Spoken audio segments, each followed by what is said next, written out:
Chapter 1. This was a nameless continent. On a sunny day, there were no clouds or wind.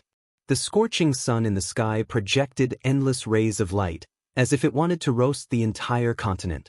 Suddenly, from somewhere in the sky, a faint brilliance flashed extremely abruptly, and what appeared with the brilliance was a strange ring.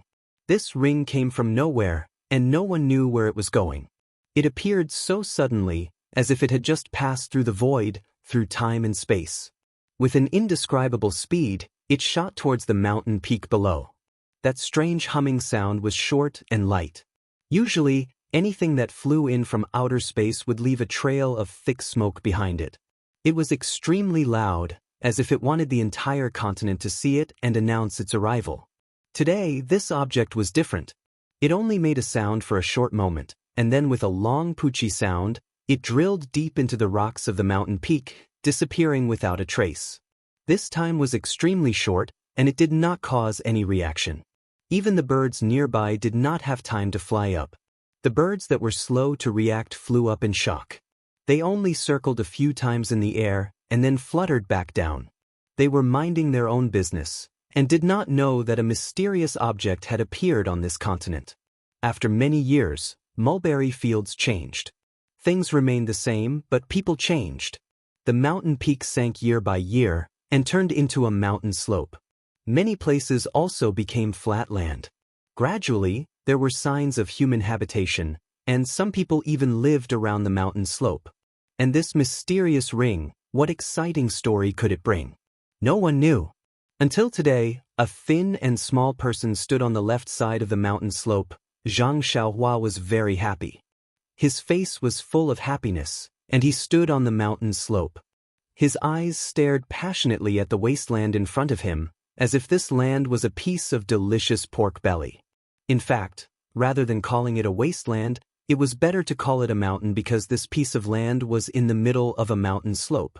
It was just that this slope was relatively gentle, and only about 4% of the land could be opened up.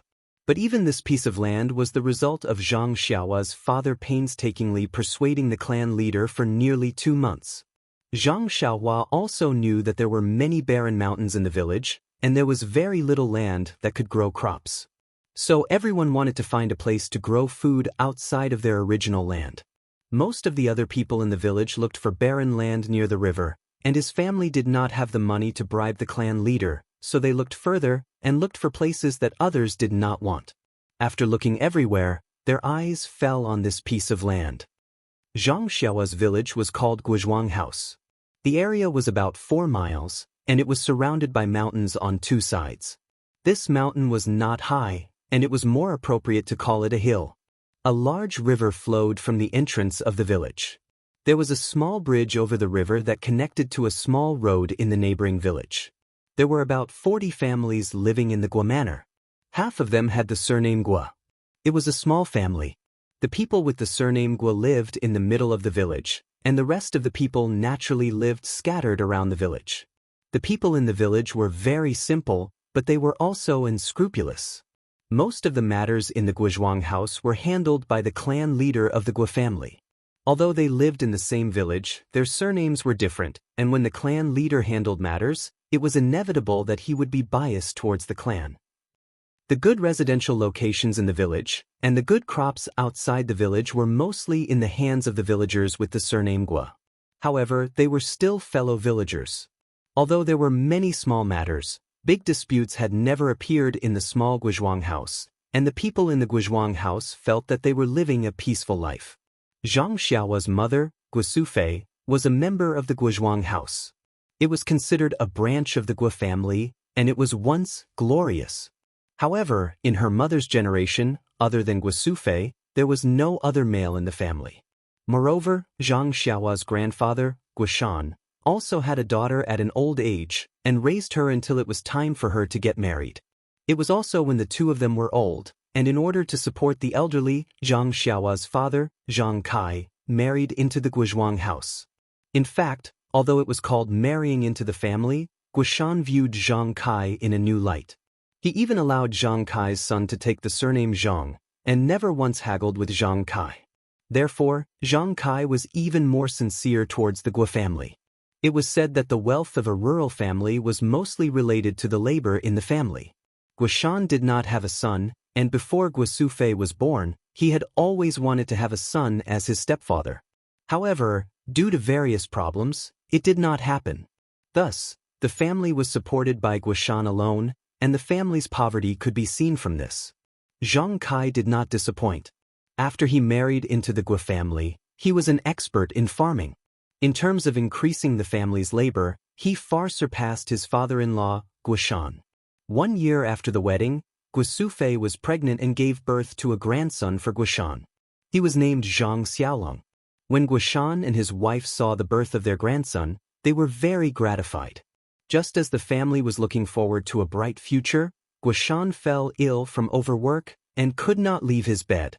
Illness was undoubtedly a disaster for a poor family.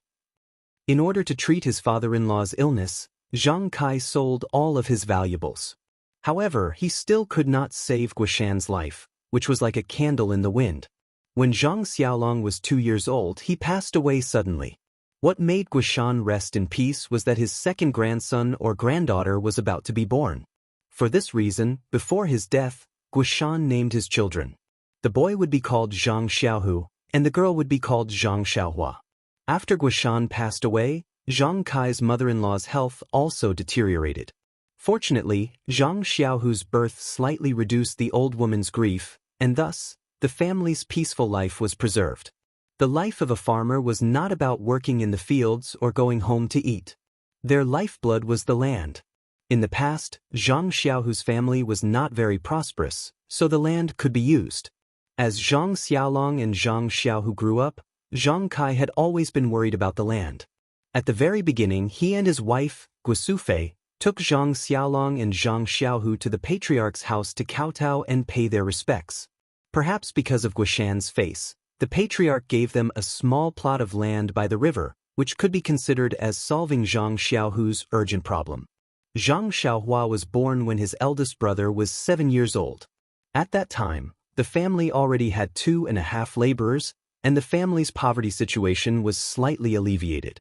Speaking of Zhang Xiaohua's birth, it was quite magical. The weather was originally dry for more than 2 months, but on the night of Xiaohua's birth, there was a sudden rainstorm. The rainfall in the mountains increased sharply, and the small river outside the village did not even cross the small bridge. The scene was very frightening.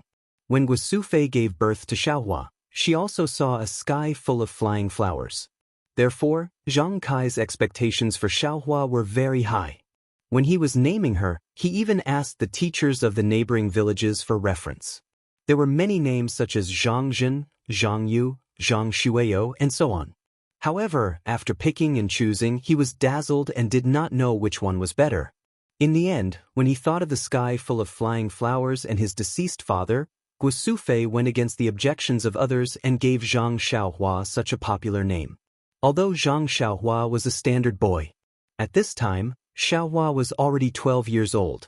Children of farmers always matured early. As early as a few years ago, Xiaohua had already been busy with the affairs of the farm with her father and 2 brothers. It was not that Zhang Kai did not think of sending the children to school to learn how to read and write. When they grew up, they would be literate and seek scholarly honors. However, Gui village was a small village and there were not many scholars in the village. They could not afford a small school. The school in the neighboring village belonged to another big family, and the fees for Gui village's children were high. Xiaolong and Xiaohu could not think about it. At that time, the family was poor, and Zhang Kai wanted to but could not. When Xiaohua was young, he also sent her to school for a few days. According to the teacher, Xiaohua's aptitude was only average in the school. Even if she tried her best, she would only be literate. If she wanted to seek scholarly honors, it would be like the moon in the water. Zhang Kai weighed his wallet and looked at Xiaohua's thick eyebrows and big eyes. He gave up on his hopes and brought the children back to Guizhuang House, which was the main occupation of the farmers. However, Xiaohua's mother seemed to remember the auspicious omen of Xiaohua's birth. From time to time, she would ask the young literate people in the village to teach Xiaohua some things. Although Xiaohua liked to follow her brother to do farm work, her mother forced her to learn a lot of words. She could read some things, and she could be considered the literate person in the family. As long as it was related to words, Zhang Xiaohua would take care of it. Today was Zhang Xiaohua's first day of farming alone. Her father had told her yesterday that this piece of land was for her. It was a rice bowl that belonged to her. Although it was still a piece of land that did not show any signs of farming, Xiaohua remembered that a scholar in the village once said that once you have a goal, you can start. Once you have a start, you are halfway to success. Once you have success, you are not far away from your hope. And Xiaohua's hope was to eat a piece of pork belly to her heart's content. The November day was already the beginning of winter. The sun cast a bleak light and heat on the head. The mountain wind blew through the slope, causing the treetops to rustle. Everything showed the silent desolation. However, Zhang Xiaohua did not have the time to pay attention to these. He held the hoe and only blindly worked on this piece of land, working hard to reclaim the land. According to Zhang Xiaohua's plan, first, they would dig an oval or quadrangular boundary around the land in the middle of the hillside. Then, they would remove the mountain rocks in this piece of land, clean up the small stones, and then deal with the weeds. When it gradually grew into a large scale, they would cultivate the entire field carefully, laying a good foundation for planting seeds. Farming always took time. When Xiaohua finished cleaning up the surroundings and was ready to remove the large stones in the field, it was already noon. Xiaohua stopped farming and wiped the sweat on his forehead. He went to the field and took a jar of water prepared by his mother. He gulped down half of the water in the jar. Then, he stretched his body and patted his waist that had not been straightened. He felt a burst of comfort. Also, although he used to work with his father and brothers, after all, because he was the youngest, everyone did not let him do too much work. He did not feel too tired. Now that he was shouldering all the work, he knew the hardships. However, when he thought about his grandmother, his mother, his home, and his future, his heart felt that it was very worth it. Zhang Xiaohua learned to read from the young scholars. Although he was not serious, he often heard them talk about the future, life, love, and so on. He had some impressions. When he was working on weekdays and had nothing to do, he would occasionally think about his life. But soon he would be defeated by reality and bow his head to face the ground. Thinking about these at this moment, it was probably a daydream and a leisure time in the midst of work. Just when Zhang Xiaohua's imagination was running wild, his stomach kept growling. It seemed that it was time to eat. In the past, he would eat at home with his mother. Now, he was independent and started farming. When he came out in the morning, his mother said that the food would be sent to the field at noon. Looking at the time, it should be here. Sure enough, a voice came from the bottom of the hill. Xiaohua, come and help your mother. There was a steep slope from the bottom of the hill. It was very slippery. The last time he came to see the field, Zhang Kai fell. Zhang Xiaohua quickly replied, Mother, wait a moment. I will go down immediately. You don't have to come up first. When Zhang Xiaohua walked down the hill, he saw his mother. She was holding a bamboo basket and standing on the side of the road waiting for him. Zhang Xiaohua took the bamboo basket and carefully helped his mother walk up the hill.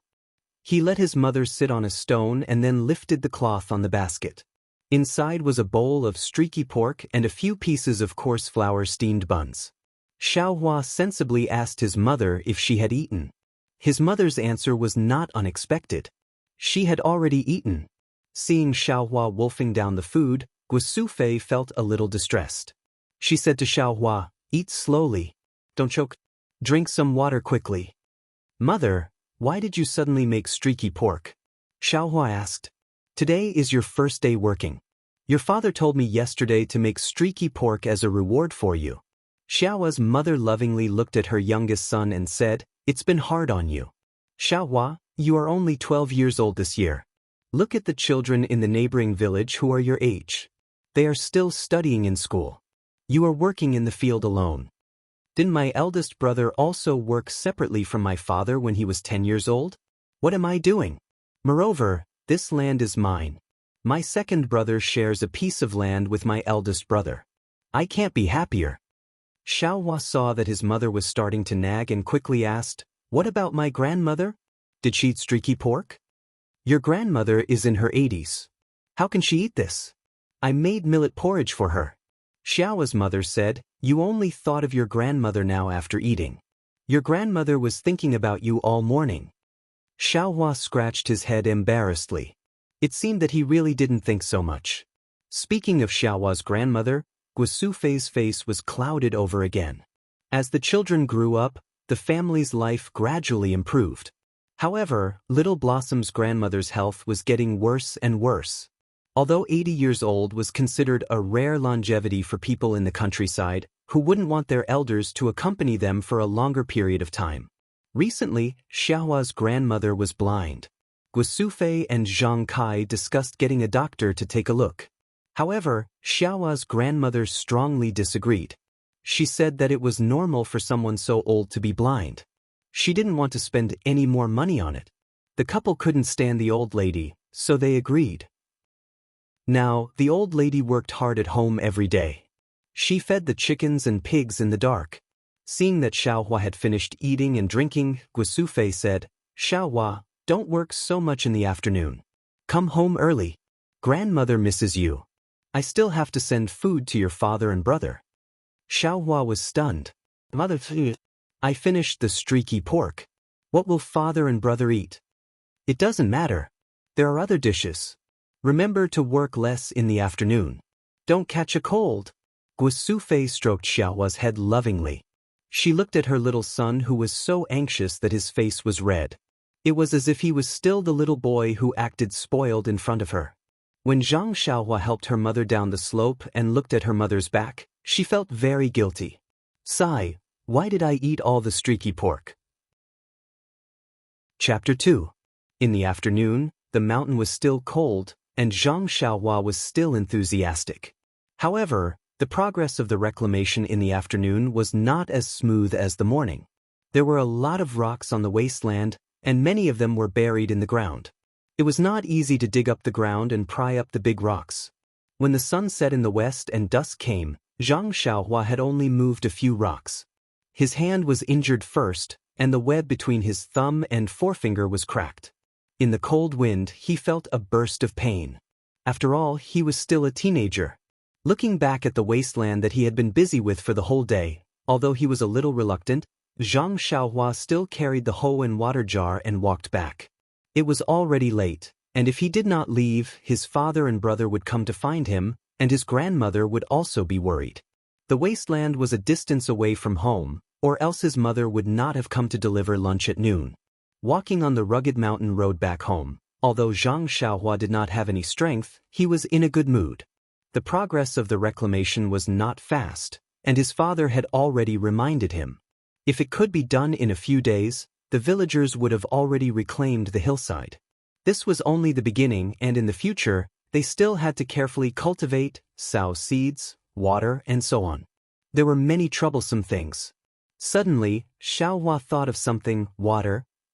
Yes, the hillside was so high, and it was so far from the village river. How should the water be watered, and there was no spring around? Why didn't he think of it earlier? What should he do? Thinking of this, Zhang Xiaohua's little face was immediately filled with worry, and he could not help but quicken his pace and run home. How could a child hide his emotions?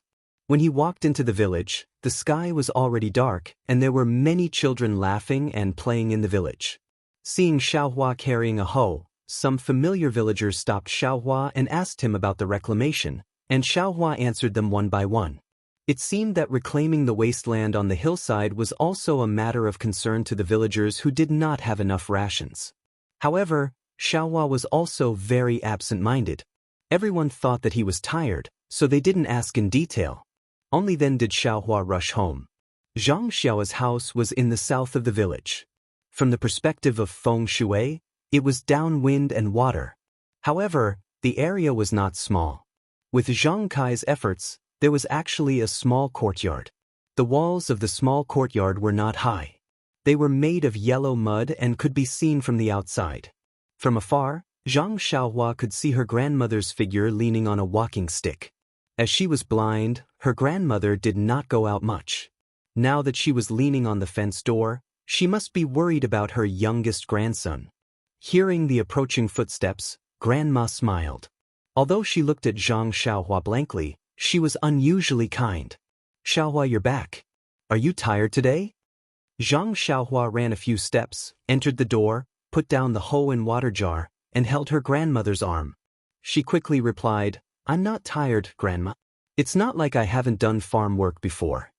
Grandma held Zhang Xiaohua's hand and said, Our Xiaohua is already an adult. Grandma forgot. Grandma's hand happened to touch Zhang Xiaohua's hand where the web between her thumb and forefinger was cracked. Zhang Xiaohua gasped in pain. Although she did not cry out, Grandma heard it and said loudly, Xiao Kai, quickly come and see the child. Zhang Xiaohua's father had actually just returned. He was washing in the courtyard when he heard his mother-in-law's voice. He looked carefully and said, It's okay, Mom.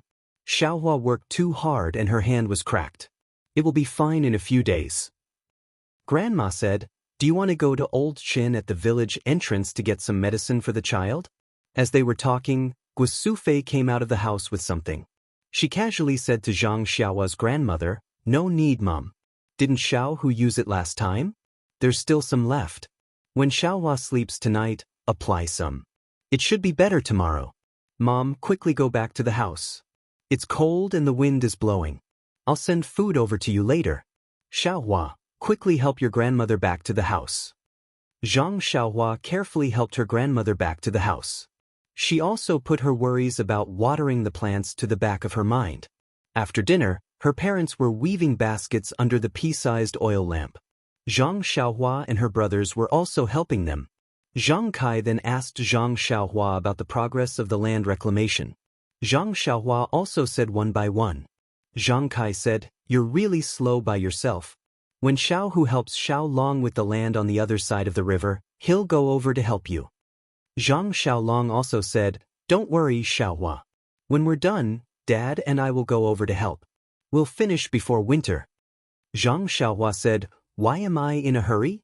Didn't Dad say that we have to be careful when reclaiming land? If we're slow, then so be it. When we plant the crops, they'll grow well. At this point, he thought of the matter of watering the plants. He quickly asked his father, Dad, I just remembered that the hillside is so high and there's no spring nearby. How are we going to water the crops in the future? Zhang Kai stopped what he was doing and said, It's hard for you to think of this. What do you think we should do? Zhang Xiaohua looked at her two brothers for help and said, We have to carry water to water the fields. The hillside is so far away and high. Carrying water won't work, right? Zhang Kai smiled and said, Xiaohua, what's behind our hillside? Zhang Xiaohua thought for a bit and said, Isn't there a very deep hole behind? Yes, it's right there. It's a small cave where 3 hills are squeezed together. We can dig a well there. Then we can make a small path from the well to the ground. Not only can we drink water, but we can also water the fields. Zhang Kai said confidently, Looks like you already have a plan. Guosufei smiled and praised her man. Then, Dad, when are we going to dig a well? Zhang Xiaohua asked impatiently. Wait until the ground is flat. Before winter, before the ground freezes, we'll ask the people in the neighboring villages who know how to dig wells to help us. Then we'll start. Zhang Kai finished speaking and began the work in his hands. After getting a satisfactory answer, Zhang Xiaohua was finally relieved. The family busied themselves with the work in their hands. After working for a while, Zhang Xiaohua was clearly exhausted. His eyes were blurred. Guosufei's heart ached for him, and she told him to go to sleep first. Zhang Xiaohua agreed, and woodenly walked over to the 3 brothers' Kong. He threw himself into the shabby quilt and fell into a deep sleep.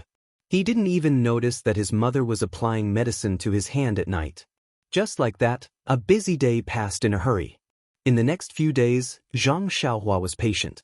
He only focused on leveling his own land and didn't worry about the problem of watering.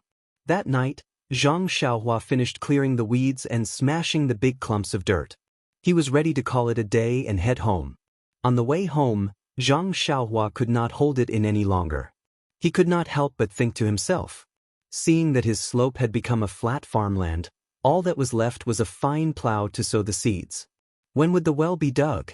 As soon as he rounded the slope, he saw several wooden shelves rising from the deep recess at the bottom of the slope. Zhang Xiaohua quickly ran over and looked. Sure enough, there was a circular platform at the bottom of the hole. On top of it was a circular wooden board. Around the wooden board were 6 long wooden sticks. The bottom of the wooden stick was deeply inserted into the soil. The top of the wooden stick was in the shape of a tower. Zhang Xiaohua was so happy that he almost jumped up.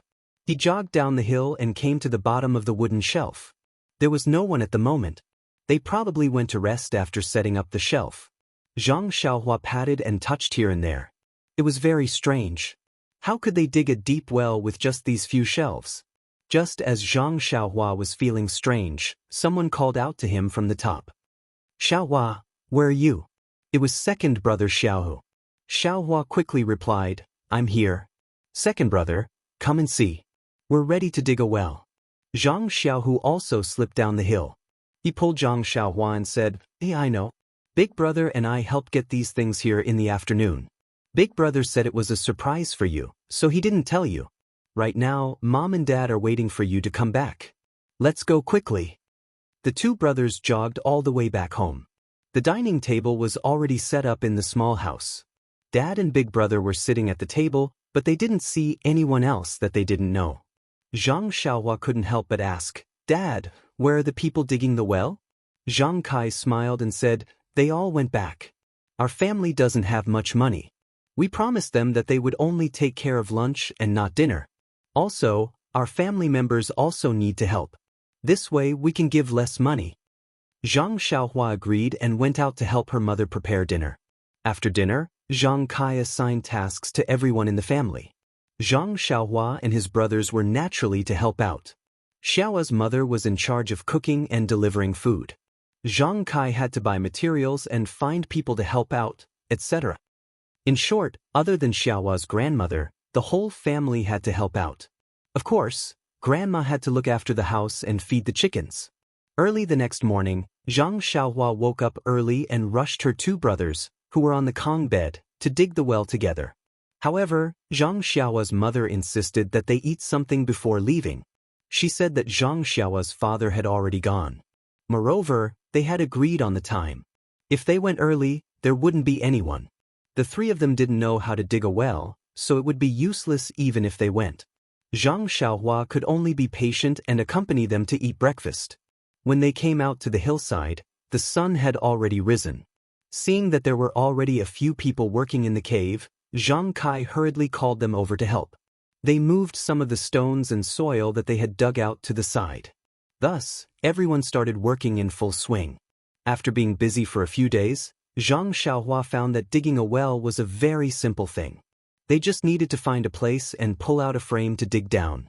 However, finding a good place and ensuring that the dug place wouldn't collapse required experience. For example, this wooden frame was necessary. Otherwise, if people dug deeper and deeper, how could the soil be transported up from the ground and how could people come up? However, speaking of the location, Zhang Kai was also lucky. His family had discussed the location with him because it was close to the field. He didn't expect that they could dig out water. The master who dug the well looked all over the mountain and finally settled on this place. He said that there might be a spring below and he wanted to try digging. If they dug out sweet mountain spring water, it would be better to use it to water the field than to eat it. Hearing this, Zhang Kai ignored it. It was so far away from home. How could they carry water? Could they carry a few buckets of water from here every day to cook at home? The days of digging the well passed. The well was dug deeper and deeper, but there were also more and more difficulties. The progress was obviously slowing down. Because they were digging from the low-lying areas of a few hillsides, they would dig out a lot of stones from time to time. Fortunately, they weren't too big. Moreover, they didn't encounter the so-called large stones. Otherwise, they would have to give up before the well was dug. After a few more days, perhaps Zhang Kai's luck had reached its end. Digging the well finally encountered a big problem. This afternoon, Zhang Xiaohua went down to the well, picked up the hoe, and began to dig. Who knew that the first time she dug, she hit what seemed to be a hard stone. Zhang Xiaohua's hand was numb. According to her previous experience, Zhang Xiaohua chose a place further away from the previous one and dug again. Dang, it was obviously the same stone again. Zhang Xiaohua couldn't help but be a little flustered. She dug a few more times around the well. There were no exceptions. They were all stones. Zhang Xiaohua pulled on the rope tied around his waist and had someone pull him up. With a sullen face, he told his father what had happened. Zhang Kai and the well digger also went down to take a look. When they came up, they were silent. The well digger discussed with Zhang Kai and asked the others to go to the side to rest first. After lunch, they would come back to help. Finally, they confirmed whether it was a very large stone or a layer of stones. Seeing that everyone had dispersed and sat on the ground to rest, only Zhang Xiaohua looked at the well that wasn't dug well. She felt uneasy.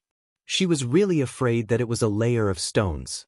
If she couldn't dig further, her many days of hard work would be wasted. Perhaps she couldn't dig the well anymore. Zhang Xiaohua asked Zhang Xiaolong to put her back to the bottom of the well. She didn't give up and started digging again. Chapter 3. At this time, it was already past noon, and the sun was hanging high in the sky. But because the well had been dug deep, they couldn't see anything at the bottom of the well. They could only rely on the oil lamp that was brought down the well for illumination. Zhang Xiaohua's face couldn't see any determination under the flickering light. He thought for a moment, then raised the hoe and dug in a direction. Then, the sound continued. He changed a few more directions, but it was the same. What should he do? It seemed that he was really at the end of his rope. Zhang Xiaohua wanted to give up a little. It was better to go up first. After a while, he would expand the well and take a look. But his mother hadn't sent him food yet. Should he dig from the bottom first? Thinking about it, Zhang Xiaohua didn't stop. He continued to dig from the front, waist-deep place, and found a direction to dig. When he was digging, he suddenly heard a dang sound. Xiaohua couldn't help but be surprised. Another stone? But then he used the hoe again, and there was no more sound. Zhang Xiaohua was surprised, but he didn't think much about it. Maybe it was a small stone. As long as it wasn't a big stone, it was fine. After digging about a step forward, Zhang Xiaohua tried to dig down again. He hoped that he wouldn't hear any annoying sounds. In the end, he didn't have much comfort. The next step in this direction was also the same stone. Just as Zhang Xiaohua was about to take a break and change the direction, Zhang Xiaolong's voice came from above. "Xiaohua, come up and eat. Mother has sent food." Zhang Xiaohua was pulled up from the well by his brother. Looking at Zhang Xiaohua's face, Zhang Xiaolong didn't ask any more. He just brought him food and watched him wolf it down. Then he comforted her, "It's okay, Xiaohua.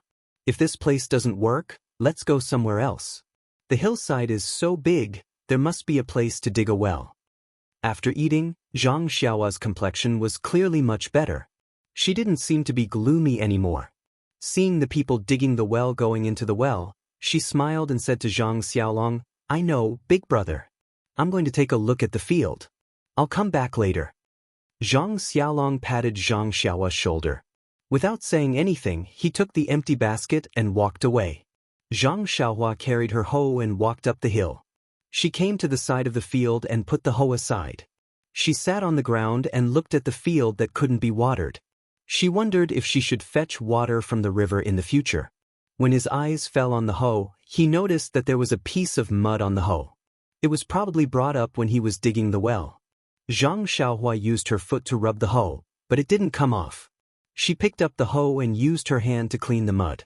She discovered that the hoe was wrapped in a round object and was quite tightly stuck. Zhang Xiaohua tilted her head and thought about it.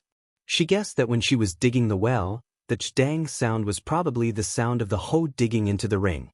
No wonder there was no sound. It was wrapped around the hoe. Zhang Xiaohua wanted to remove the ring from the hoe. She found a tree branch to pry it open and a rock to gently knock on it, but it didn't work. If she used all her strength to knock it against the rock, she might be able to remove it, but she couldn't guarantee that it wouldn't break. She couldn't bring this thing down the well to dig, right? Zhang Xiaohua felt a bit helpless. In the end, Zhang Xiaohua hardened her heart. She used half of her strength to lift the hoe and knock it against the rock. A dang sound was heard, but the ring didn't break and didn't come off the hoe. Zhang Xiaohua also used all her strength. After knocking it a few times, she finally removed it. That strange ring didn't break either. It seemed to be very sturdy. Zhang Xiaohua picked up the ring and used her clothes to wipe the mud off it. Only then did she see clearly that it was a bracelet. It was about 2 fingers wide, black, without any patterns and flat. She didn't know what material it was made of.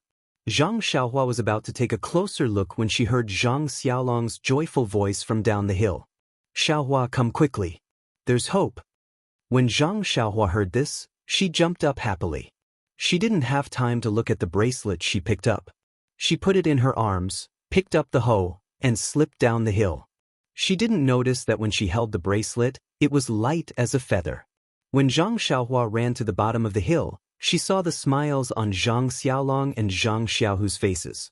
She also saw Zhang Kai's slightly bitter face. After listening to Zhang Xiaolong, she knew that the bottom of the well wasn't a layer of stone. The stone wasn't too big. As long as the well was enlarged, the stone could be removed. However, the length of the expansion was at least 3 steps. When the well was bigger, the amount of digging would be bigger. Of course, the time would be longer and the money would be more. However, it was good that they didn't have to choose a new place, open a new well, or water the ground. It was a good result. Seeing the happy faces of the 3 children, only Zhang Kai was secretly worried. He hoped that such a stone wouldn't appear in the future. If it happened a few more times, the well wouldn't need to be dug anymore. The work in the afternoon was simple.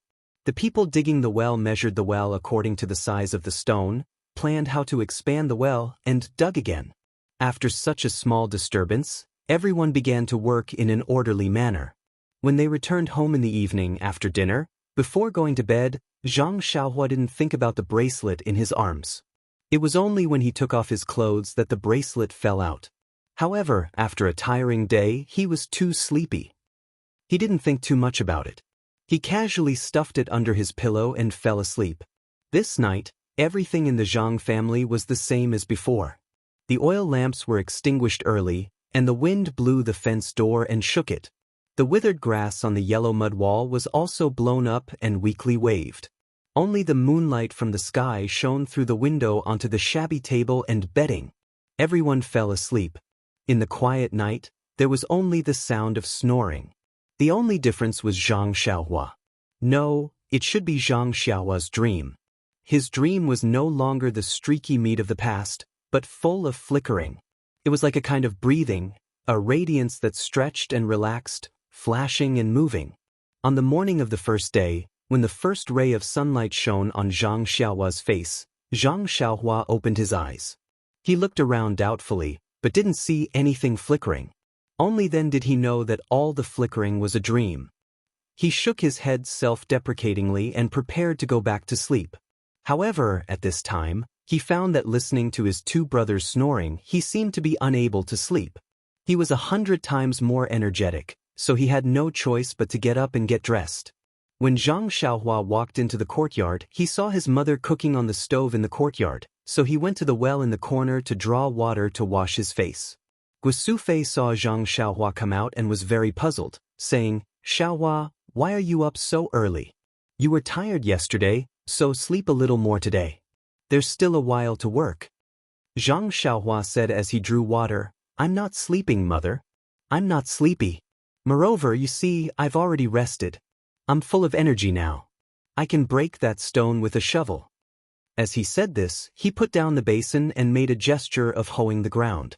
Guosufei said with a smile, Good Xiaohua. You've grown up. You're a pillar of the family just like your father." Zhang Xiaohua said with a red face, "Mother, I'm already so big. Don't call me good. It's so unpleasant to hear." While they were talking, Zhang Kai came back from outside with a bunch of vegetables in his hand, asking, "Who's grown up? Xiaohua, why are you up so early? Don't you want to sleep a little longer?" Then he handed the vegetables in his hand to Zhang Xiaohua's mother, saying, "Some of the grass in the vegetable garden has grown out. We'll have to pull it out when we have time. We've been busy with the well for the past few days, so don't let our vegetables go to waste." Guosufei took the vegetables and said, "Aren't you talking about your son? It's the first time he woke up so early. He'll be good at work in the future." Guosufei continued to cook for the whole family, and Zhang Kai also went into the house.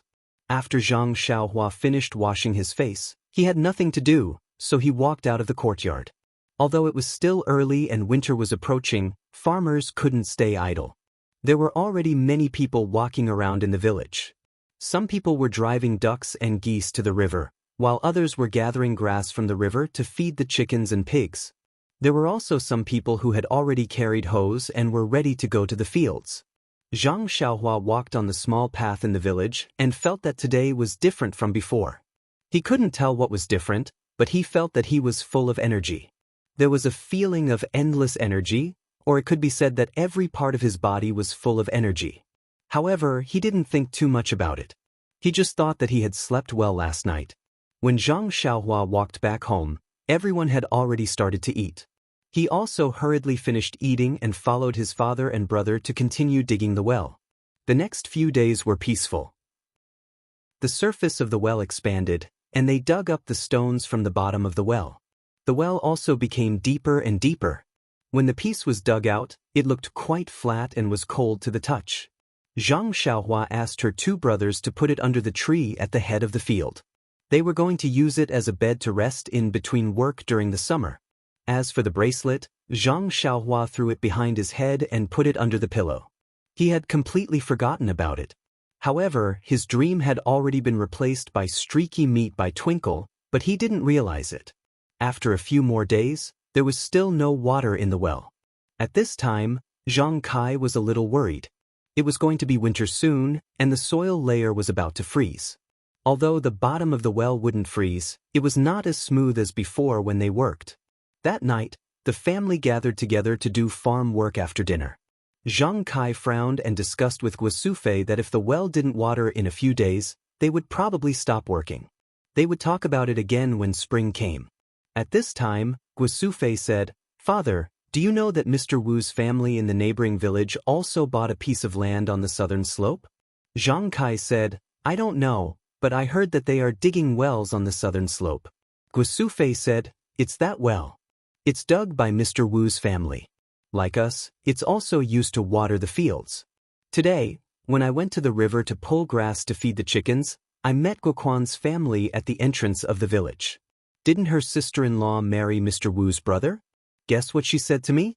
"What did she say?" "Is the well already filled with water?" Zhang Kai asked in surprise. "Didn't they fill it later than us? How can it be filled with water so soon? You think it's filled with water quickly? There's something worse than that." Guosufei said angrily. "Hey, what's that?" Not only was Zhang Kai interested, but the three brothers were also curious. They dug a well and dug out a small broken box. Guosufei continued, "When the box was dug out of the well, it was broken by a hoe, revealing the things inside. Although it was covered with mud, you could still see the pearls and agates inside. Why don't we have such good luck? We dug out a broken stone the size of a bed before they did." Just when the family was sighing over Mr. Wu's family's fortune, Zhang Xiaohua remembered that he had also dug out something from the well. He said excitedly, "Father, Mother, I also dug out a treasure from the well." Under the urging and eager gazes of his family, he took out the forgotten bracelet from under the bedding. Zhang Kai took it and examined it carefully under the oil lamp. He saw that it was a black, flat object made of an unknown material. Instead of calling it a bracelet, it would be more appropriate to call it a metal ring. He couldn't tell what it was, so he handed it to Guosufei. Guosufei took it, weighed it in her hand, and rubbed it with her fingers for a while. She said, "It's so light. It doesn't look like it's made of jade, and it doesn't have any patterns. It probably isn't jewelry. It looks like a child's toy. Xiaohua, take it and play with it."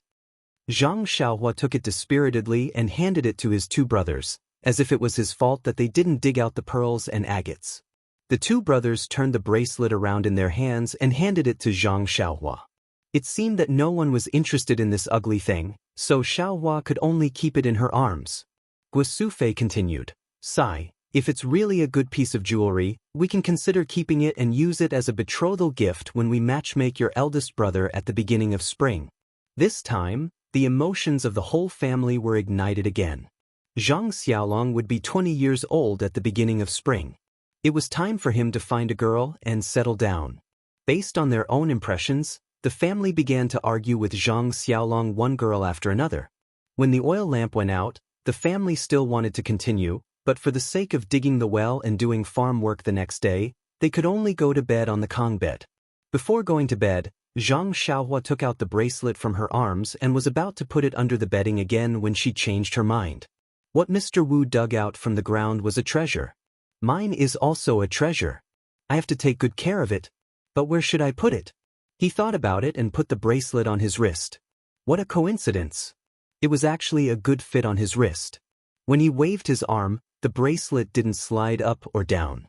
Zhang Xiaohua was secretly delighted. This bracelet was simply tailor-made for him. Until he fell asleep, he didn't think about how he could put it on his wrist if it fits so well on his wrist without any gaps. Not to mention that the streaky pork in his dreams had long disappeared. It only flashed endlessly in his mind. Qidian Chinese website www.qidian.com welcomes readers to visit and read. The latest, fastest, and hottest serial works are all at Qidian Originals. Chapter 4. For the next few days, Zhang Kai and his family were all busy digging wells. Fortunately, on the 6th day, the water that everyone had been looking forward to for a long time was finally dug out. Finally, they had completed a difficult task before winter, and everyone was relieved. Just as Zhang Kai was busy settling the wages of the well diggers, and Zhang Xiaolong and his two brothers were busy repairing the small path from the fields to the well platform, the gloomy winter clouds pressed down, and some salt bean-like snow fell from the sky. The farmers' love-hate winter day had finally arrived. After the first snow, the cold wind became bitterly cold, and the new year was not far away. Zhang Kai was very satisfied this year. He had gotten an extra piece of land for his family and dug a well. In the future, this land would not be afraid of drought, and if he took good care of it, it would be the main source of food for his family. Therefore, as the new year approached, he had already instructed Guosufei to prepare more New Year goods, so that the family could have a good New Year. His mother-in-law was getting old, and every new year was a new year. Recently, his mother-in-law's health had been deteriorating, and she had been lying on the bed for half a day. He did not know if she could make it through the next new year.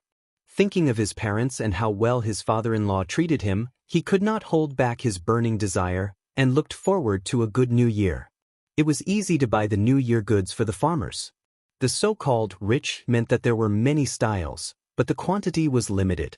In fact, in terms of style, most of them were mountain goods that were dried on a daily basis, and only a few things were bought by Zhang Kai from faraway markets. Because of his mother-in-law, Zhang Kai had bought some food that they had not seen before this year, which made the three brothers envious, and they wanted to try it early in the new year. Guosufei, in addition to being busy with New Year's matters, spent most of her time in the village looking for relatives. Sometimes, she would go to the neighboring villages to inquire. What she cared about was her eldest son's marriage. However, looking at her sometimes gloomy and sometimes happy face, it felt that things were not going as smoothly as expected. Time passed quickly as the Zhang family was busy, and the new year was finally around the corner.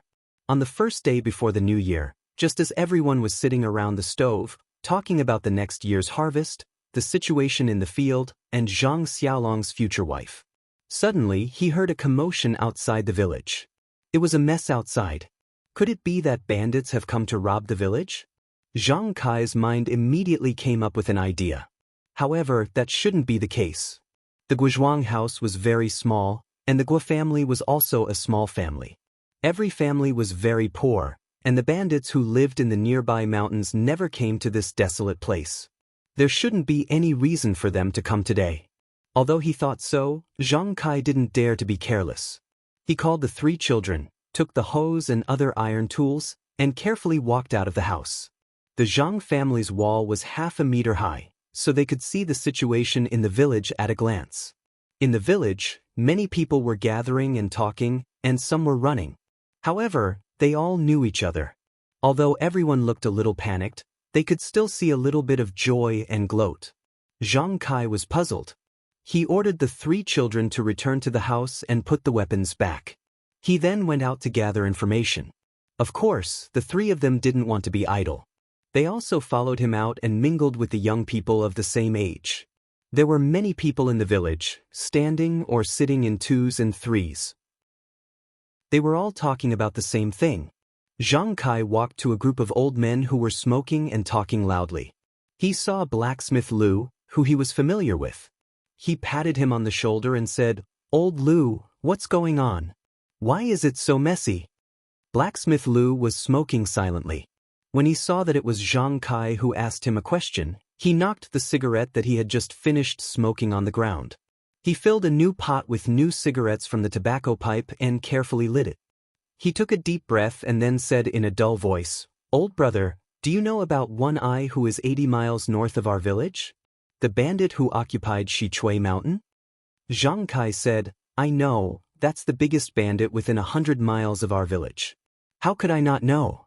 However, they have always been active in the rich areas in the north. What's wrong? They ran over to our village?" Blacksmith Lu took another puff and said, "Yes, do you remember that some time ago Mr. Wu from Xinzhuang dug up a well and dug up a chest of treasures?" Zhang Kai suddenly realized, could it be that Zhang Kai didn't ask anymore? He already knew the reason. Wealth shouldn't be exposed. Such a conspicuous large sum of wealth was targeted by bandits. What good could there be? When Butchergua saw that Zhang Kai wasn't asking any more questions, he squeezed over and said mysteriously, not only that, Mr. Wu was still hoping for a fluke at first, saying that there was no such thing and refusing to admit it. One Eye chased Mr. Wu's family of dozens of people into the ancestral hall and sent people to turn Mr. Wu's house upside down. In the end, they found a pile of treasures in the cellar and at the bottom of the well. One Eye was furious that Mr. Wu had deceived him, so he burned down the Wu family's ancestral hall with a torch. Luckily, Xinzhuang is slightly better than us. They are all poor people, so One Eye didn't make things difficult for others. When these bandits left, they even made a fuss and told the villagers to be careful and not to report it to the authorities. Otherwise, they would bury everyone in Xinzhuang with them. Blacksmith Lu said, "Misfortune is a blessing in disguise." A few days ago, they thought that they had struck it rich. Now, their entire family has been wiped out. How tragic, Butchergua continued, they didn't wipe out their entire family. Mr. Wu's sister-in-law came back to our village yesterday to visit her parents. She didn't go back today and avoided a disaster. Didn't someone just report it? She just found out about the tragedy and sent people to investigate. Also, the person who reported it said that when the bandits left, they dragged a woman on a horse. They couldn't see her face clearly. She's probably Mr. Wu's daughter.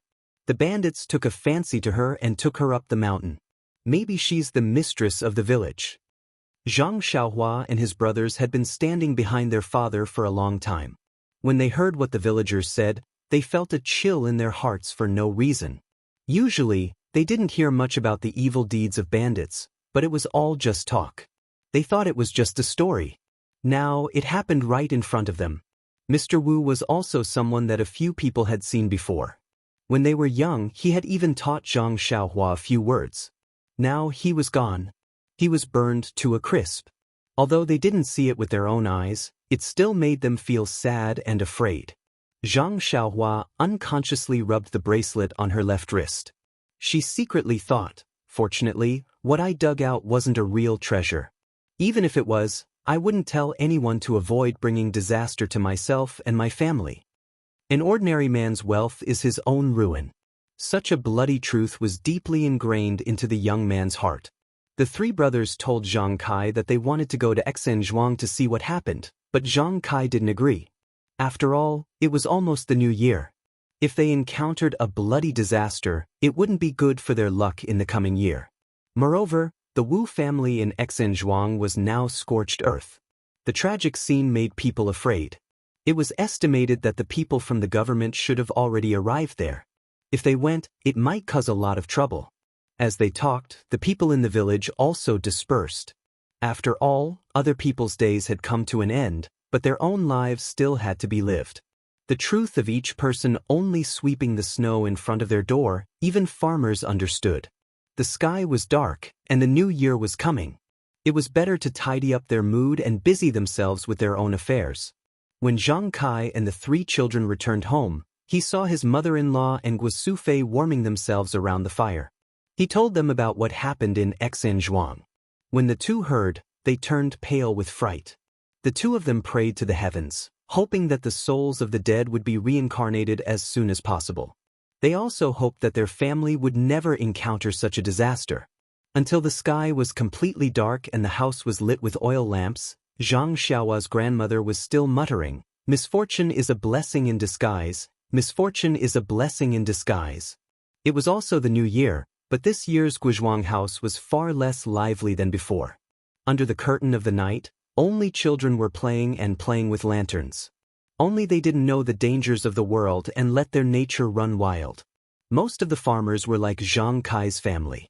After eating a sumptuous New Year's Eve dinner, tidying up the hard work of the past year, and looking forward to the sweet happiness of the new year, there was a trace of gloom in their hearts. When they thought about Mr. Wu's experience and thought about this world where the strong preyed on the weak, it was inevitable that they would have the idea that they were fish on the chopping block. Looking at the vast world, they didn't know how to protect their family's safety. The New Year's Eve, which was supposed to be lively and noisy, passed quietly just like that. She didn't know whether the dreams of the other villagers contained happiness, joy, harvest, and sweetness, but Zhang Xiaohua only had a twinkle in her eyes. That twinkle seemed to have a trace of clarity. The New Year's Eve for farmers was actually very simple. Other than the New Year's greetings, there was only the faraway market in Lu Town. Every year, starting from the third day of the new year, there was a street in Lu Town where the 8 neighboring villages gathered and bustled.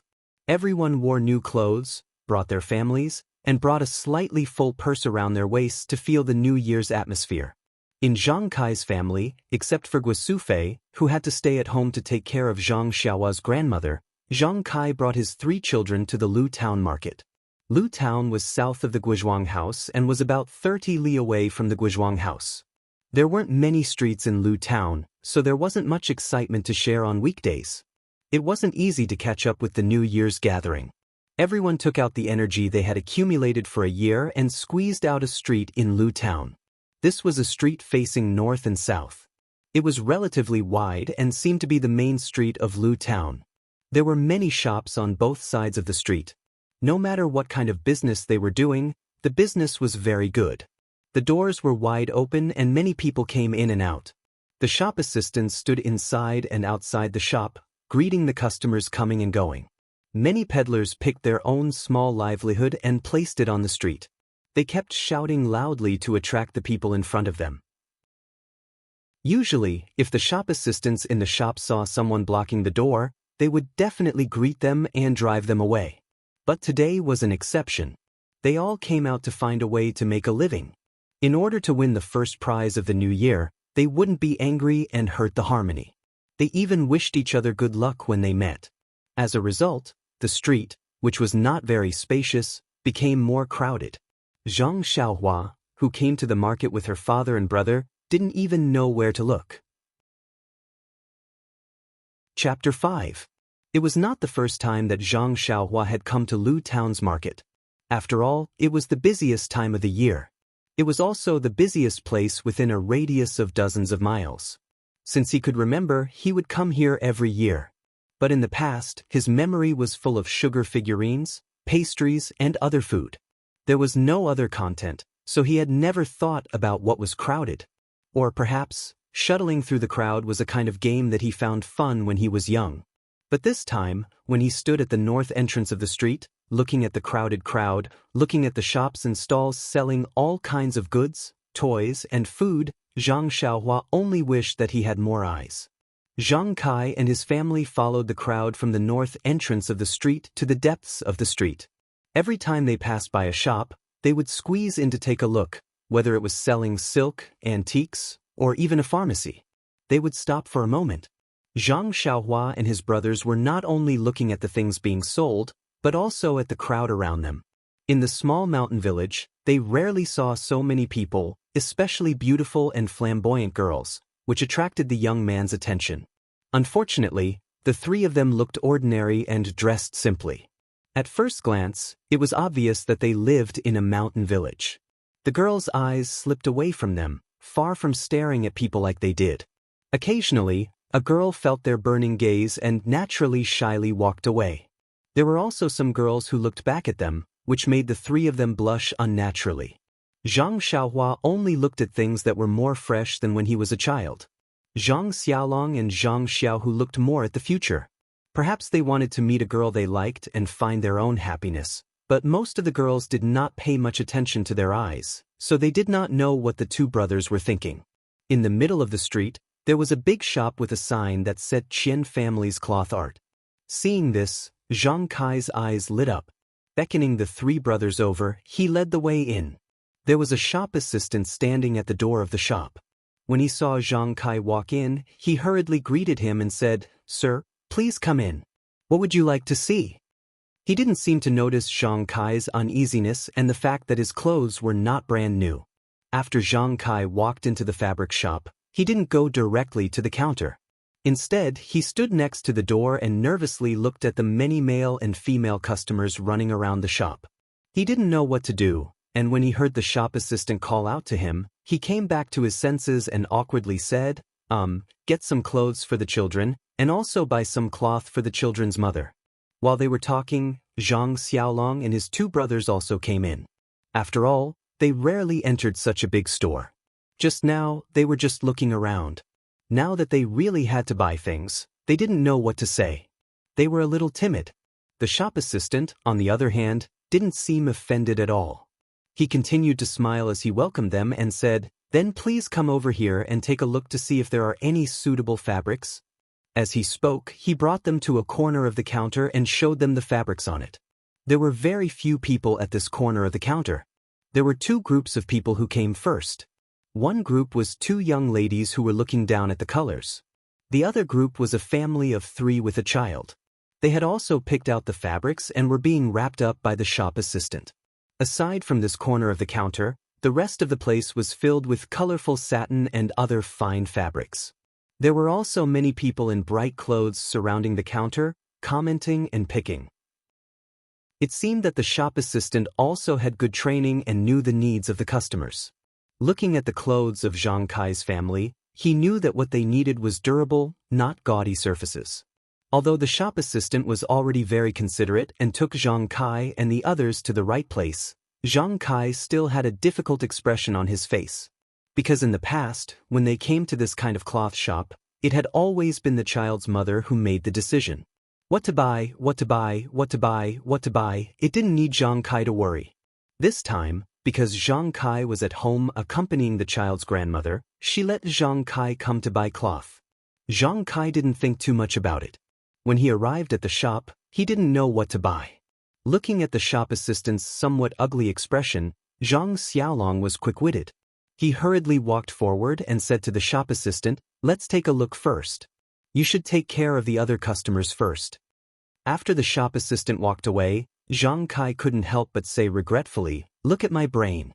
When I left, I didn't ask your mother what kind of cloth to buy. Now it's great. Us big men have to go back empty-handed."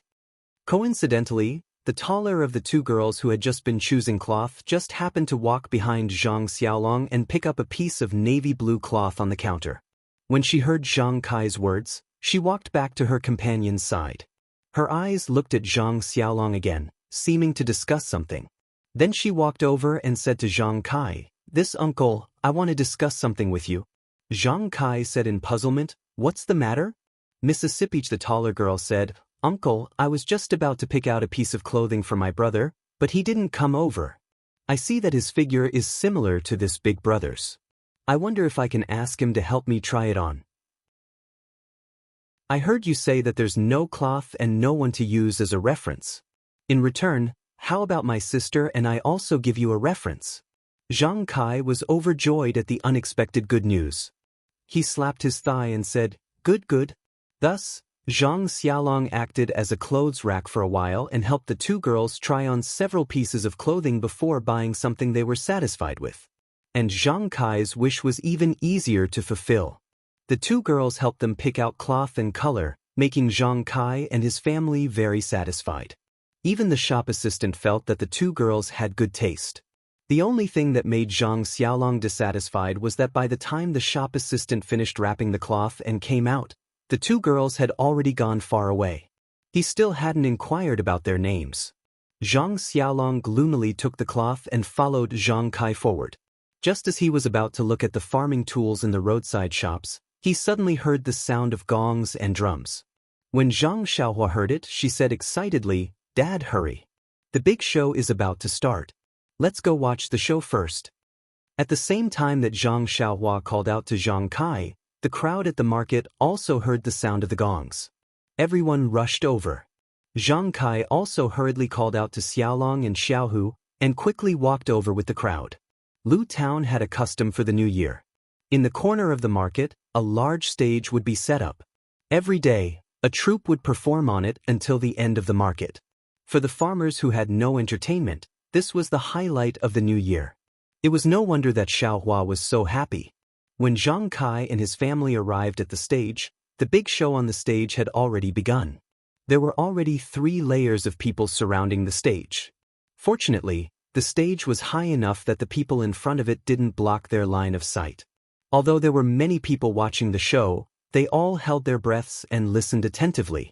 It wasn't like the hustle and bustle of the shop just now. What was being played on the stage was a popular folk story. Everyone was watching with great interest. Zhang Xiaolong also gradually forgot about the regret he had just felt. Just as everyone was watching the show, there was a sudden noise on the other side of the stage. It was getting louder and louder. However, there were many people in between, so they couldn't hear it clearly. However, Zhang Xiaohua could hear that the voice of a girl was very familiar. Could it be someone he knew from his village?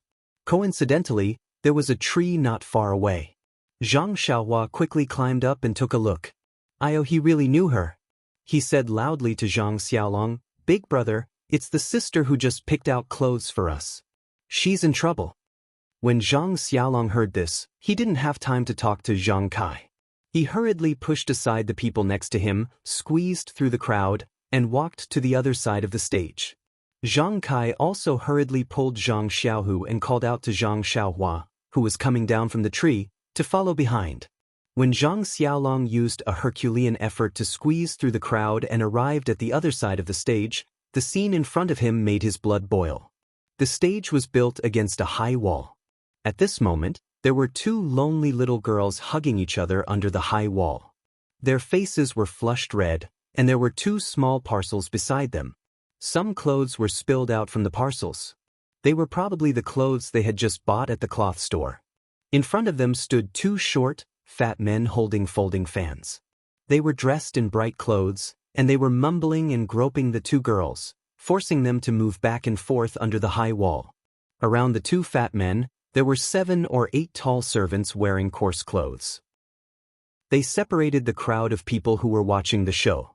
Among these fierce-looking servants, a few of them were smiling as they watched their young master's ugly behavior. A few of them were looking back at the crowd of people watching the show. From time to time, they would give a threatening look to prevent people from intruding.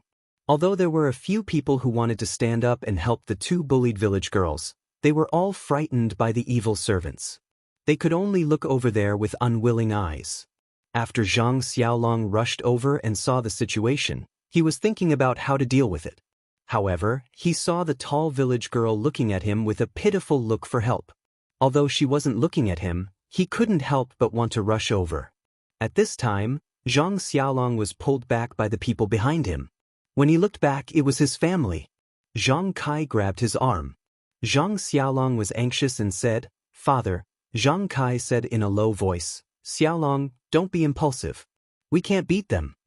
Zhang Xiaolong said, "But if we don't help, those 2 girls will be bullied." Zhang Xiaohua also said, "Yes, father. Just now, that big sister also helped us." Zhang Kai said, "Of course you can help, but you can't not help. Instead, you can't put yourself in trouble. Look over there, that person wearing black clothes and holding a broadsword." The 3 Zhang brothers followed their father's gaze and looked over. Sure enough, there was a big man wearing black clothes standing over there. He held a broadsword in his left hand and crossed his hands in front of his chest. He leaned against a tree and squinted his eyes as if he was asleep. It seems that he should be the 2 naked bodyguards. It seems that a large part of the reason why many people didn't dare to go forward was because of the broadsword in the bodyguard's hand. What should they do? Zhang Xiaolong was also a bit anxious. Just as Zhang Xiaolong was hesitating, the situation on the other side of the high wall became worse. The two short and fat young masters had already pulled the two village girls away and were using all their strength to drag them to the small alley at the corner of the high wall. Zhang Xiaolong couldn't hold back anymore. He forcefully shook off Zhang Kai's hand and quickly ran over. The group of evil servants also thought that the crowd next to them had been frightened by them. Seeing that a good show was about to begin, they all moved closer to the small alley. They didn't expect that someone would rush over at this time. Zhang Xiaolong rushed to the side of the two village girls. First, he reached out and grabbed the two girls' arms and pulled them to his side. The strength of the two short and fat young masters couldn't compare to him who worked in the fields all day long. They were pulled over in an instant. While they were stunned, Zhang Xiaolong loudly said, "What are you doing?" The two short and fat young masters saw that the prey in their hands had been taken away and their faces were very angry. The two of them looked at each other and one of them wearing orange clothes said, "We're not doing anything." What are you doing?" Zhang Xiaolong was stunned for a moment and then said, "I'm their older cousin. Why are you pulling them? Be careful, we'll go report you to the officials." The other person wearing black clothes said, "Report you to the officials? Okay, then let's go together. In Lu Town, your master, and the official. Your cousin just stepped on my shoes. I want her to pay for my shoes. I want to see if the official will report to you or me." At this time, Zhang Kai and the others also rushed over. Zhang Kai hurriedly bowed to the two people and said with a smile, "Two masters, please calm down. My two girls don't know any better. You see, they stepped on your shoes. We'll pay for it. Today is a good day to go to the market. You're a big man and have a big heart. This year, you'll be rewarded." The person wearing orange clothes said with a sly smile, "Well said. Seeing that you're a tactful old man, I, your master, will do a good deed and pay for my shoes." Zhang Kai was startled and carefully said, "Then may I ask how much copper coins should I pay you?" The person wearing orange clothes stretched out a palm. Zhang Kai let out a sigh of relief and said, "So it's 5 copper coins. I'll give it to you." Zhang Kai took out 5 copper coins and handed it over. The person wearing orange clothes didn't even look at the 5 copper coins in front of him and slapped them to the ground.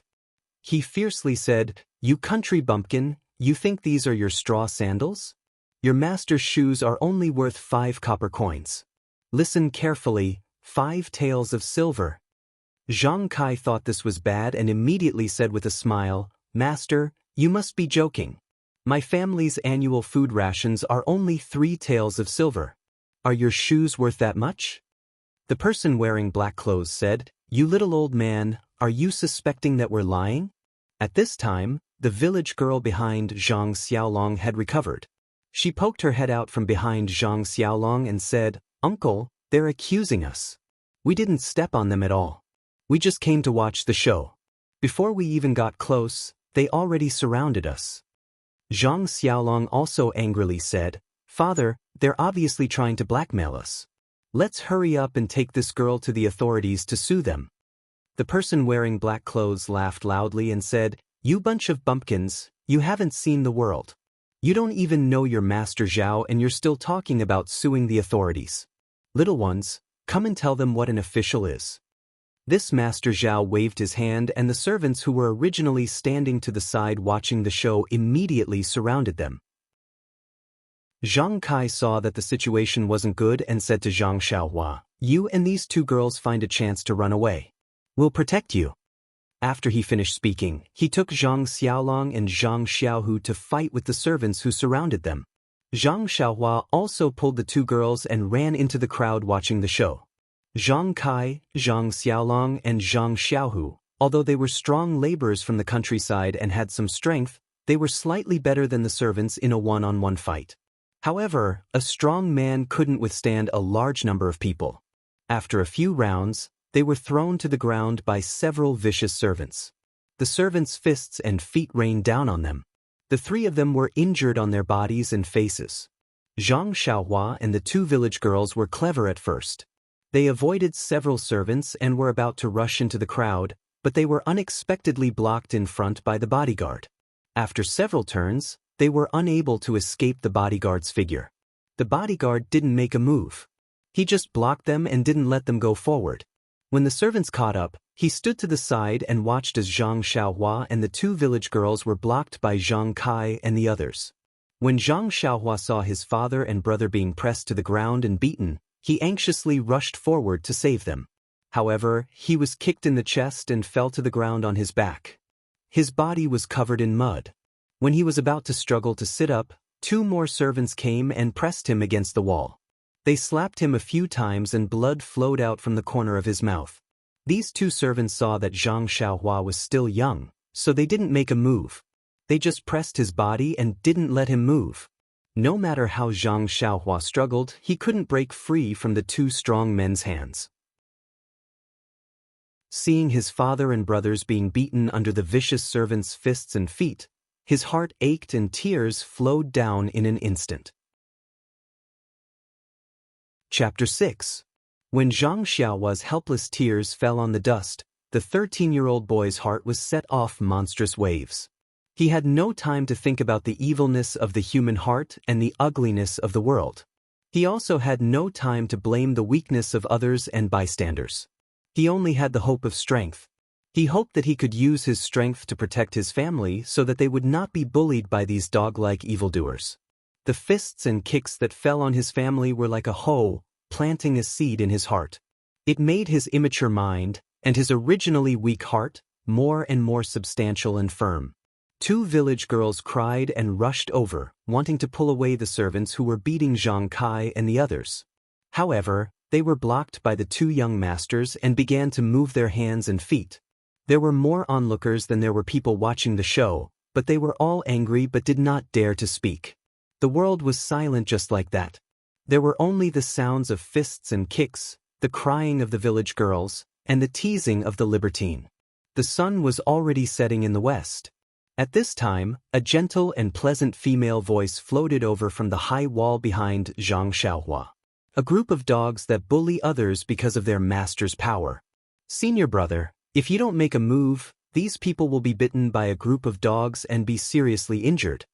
Then a man's voice sounded. Junior sister has a bodhisattva's heart. I'll go down and beat the dogs. As soon as the voice fell, a figure jumped down from the high wall and landed lightly behind the group of evil servants. This person did not make any movements, but he grabbed two people with both hands and casually threw them to the ground. Then he kicked the other few people to the ground. Several evil servants fell on the dust and stopped moving. It was unknown whether they were dead or alive. Zhang Kai and his family of 3 were revealed. Their bodies were curled up, their faces were covered with blood and mud, and they were writhing in pain. At this time, everyone could clearly see that the person who landed on the scene was a young man around 20 years old. He was dressed like a scholar, wearing white clothes and holding a sword. As the scholar's gaze swept over Zhang Xiaohua, the two servants who were holding him down quickly let go and timidly stood to the side. Zhang Xiaohua cried as she rushed to her father and brother. She helped them sit up one by one and lowered her head to check on their injuries. The two young masters of the woman also stopped. When the two village girls ran over to check on the injuries of Zhang Xiaolong and the others, they did not dare to stop them. The bodyguard in black clothes walked forward and stared at the scholar for a long time. He cupped his hands and said, "May I ask which sect's disciple little brother is from?" Evil Tiger Gang's Xiao Quan Xing asks little brother's name. Unfortunately, the scholar did not pay attention to him. He turned and looked at the high wall and did not speak. At this time, everyone noticed that there was a beautiful woman wearing a purple dress standing on the high wall. The woman was tall and her clothes fluttered in the wind, revealing the curves of her body. Unfortunately, her face was covered with a veil, making it impossible for people to see her true appearance. However, her high and mighty heroic bearing made it difficult for people to approach her. The woman in the purple dress jumped down from the high wall and walked with gentle steps to stand in front of the white-clothed scholar. She stood shoulder to shoulder and did not salute. Her pleasant voice rang out again. "Evil Tiger Gang, what a great reputation. Is it used to bully men and seize women? I don't know what Situ is doing." When Evil Tiger Gang's Zhao Quanxing first heard this, his expression was somewhat ugly. He even tightened his grip on his sword. However, when he heard the last part, his expression changed greatly. He had already let go of the sword in his hand. When the woman finished speaking, he immediately cupped his hands and saluted again. He respectfully said to the woman, "This one is a disciple of the gang's Black Tiger Hall. I have been ordered by the hall master to protect the young masters of the guard. Since this lady is acquainted with our gang master, please forgive me if I have offended you." "Acquainted with your gang master? Hee, you sure know how to take advantage of the situation. We have been watching for a long time and have seen all of your actions. Although you have the responsibility of protecting him and did not make a move, it is hard to avoid suspicion that you are aiding the evildoers. Just the two dogheads that you are protecting, preying on the common people and raping women. I have long since found them an eyesore. If I don't teach them a lesson, it is hard to guarantee that they won't treat human lives like grass in the future," the white-clothed scholar said with a smile. When Zhao Quanxing heard this, he could not help but frown. He raised his voice and said, "Although the two of you are old acquaintances of my gang master, you have not revealed your identities and have instead interfered with my gang's affairs. Forgive me for not being able to comply." When the woman heard these words, she could not help but chuckle. She said, "You dog, you still dare to quibble. If I don't teach you a lesson, you won't be satisfied." When she finished speaking, she was about to step forward. The white-clothed scholar hurriedly stopped her and said in a low voice, "Junior sister, it is the new year. We are here to watch the fun. If we act rashly and see blood, it will be inauspicious. Moreover, we still have other matters to attend to. But you see how hateful these two dogheads are. Also, the villager who helped out just now was beaten so badly by them. If I don't get justice for them, my heart will not be at ease," the purple-clothed woman said resolutely and decisively. The white-clothed scholar pondered for a moment before saying, "Junior sister, you don't know much about the dangers of this world. Although we've punished these bullies today and helped them vent their anger, we won't be staying here for long. Once we leave, these bullies will find the villagers to vent their anger and maliciously retaliate. Then wouldn't our kindness not only fail to receive a good return, but also bring a terrible disaster to these innocent villagers?" The purple-clothed woman immediately narrowed her almond eyes and said sternly, "I don't believe that the bullies of this remote town have any power. If it doesn't work, I will tell my uncle and send troops to flatten this place." Her voice was loud and was heard by the bodyguard. His heart trembled. He knew that these words were probably not meant to scare him. He thought that if he did not handle this well, it would be difficult to guarantee that he would not be in trouble. Thus, he immediately stepped forward and asked in a warm voice, "Two Xiaoxia brothers, today this Xiao was wrong and I apologize again. I will go and persuade the two young masters. I would also like to ask the two of you to tell us your names so that we can bury the hatchet. After all, we are all trying to make a living in the Jianghu." The purple-clothed woman thought about her companion's words and felt that it made sense. When she heard Xiao Chuanqing's words, she turned around and ignored him. She went over to Zhang Kai's side to check on their injuries. The white-clothed scholar then took out a small token and handed it to Zhao Quanxing. Zhao Quanxing took the token and looked at it carefully. It was as if he had been electrocuted. With an even more respectful attitude, he handed the token back to the white-clothed scholar with both hands. He turned around and ran over to the two short fat men who were at a loss. He whispered in their ears for a while. The two men's faces became even more unsightly and even somewhat pale. They trembled as they walked in front of the white-clothed scholar and bowed their heads in apology.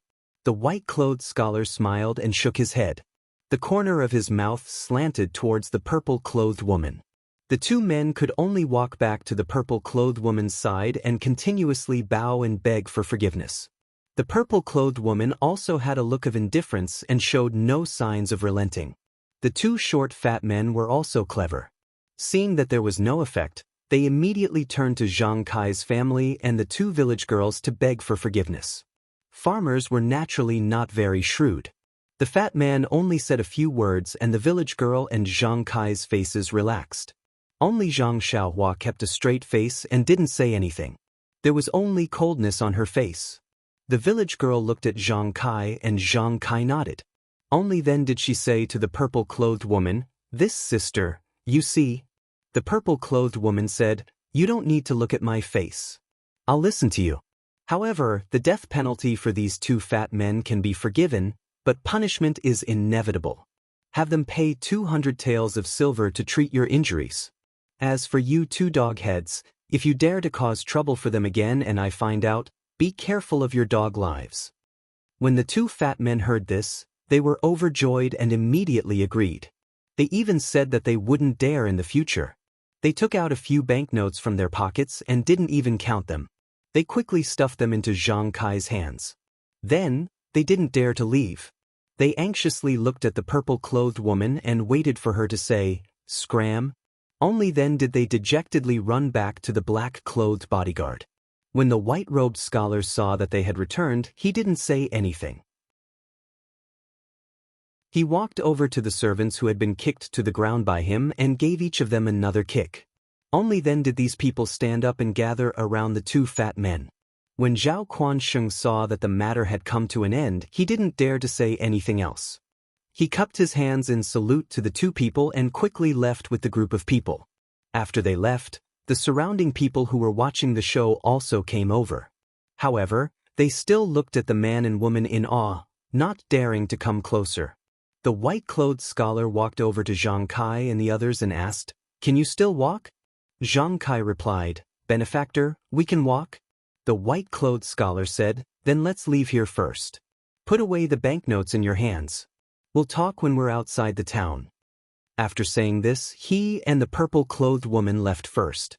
Zhang Xiaohua and the two village girls each supported one person and followed them out of Lu Town. Zhang Kai's group looked very strange and aroused everyone's curiosity. The man and woman in front were dressed gorgeously. The woman even wore a veil. The people behind them were obviously farmers. Moreover, 3 of them had bruises on their faces. Their clothes were tattered and there was still blood on their faces that hadn't been wiped clean. There was also a young man whose injuries weren't as serious as the others, but his cheeks were also swollen.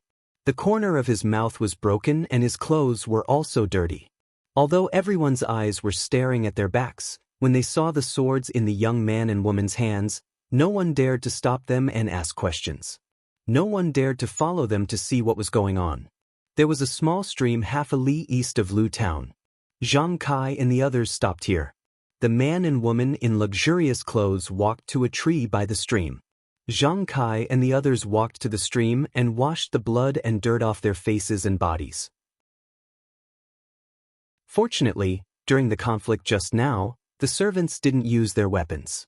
Although they were heavy-handed, Zhang Kai and the others didn't suffer any serious external injuries. Only Zhang Xiaolong's arm was stepped on many times. It should be broken.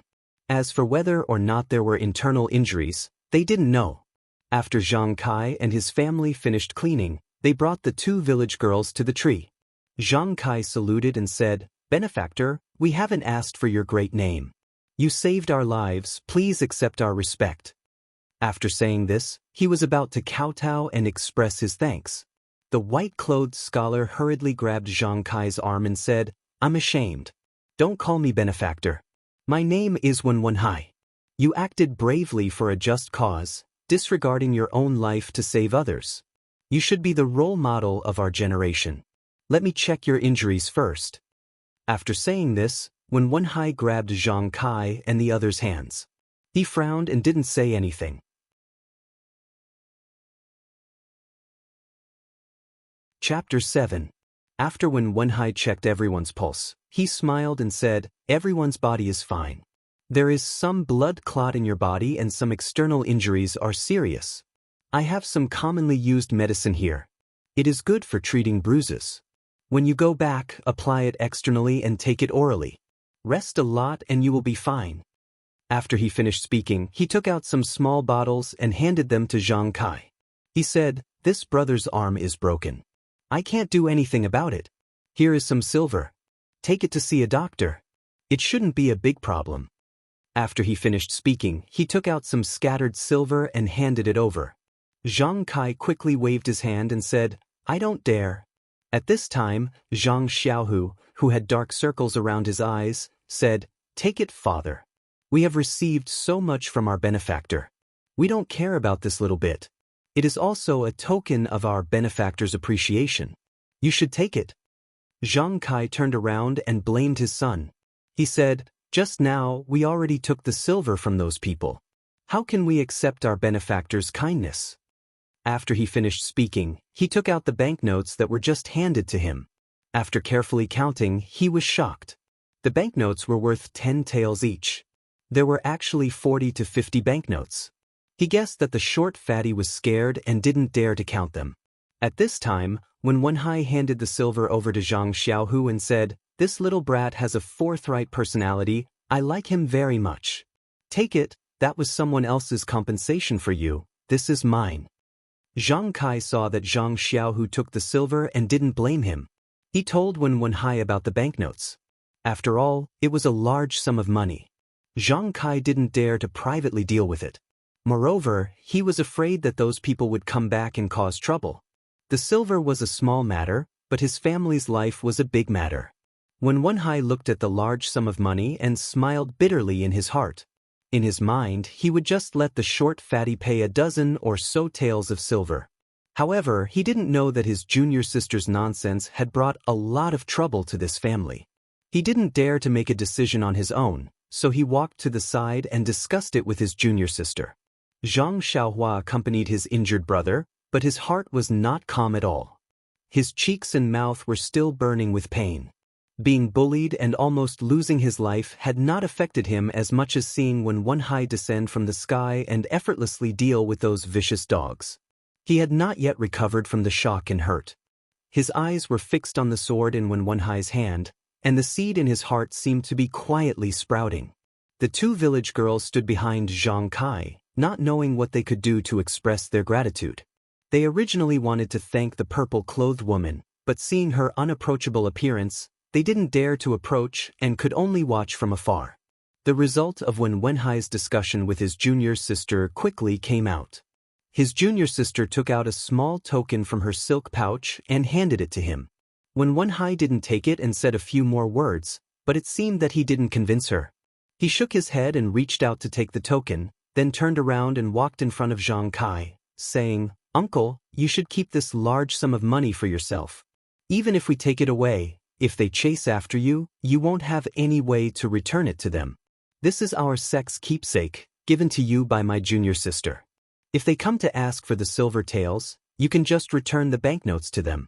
The scattered silver taels I gave are enough for you to heal your injuries.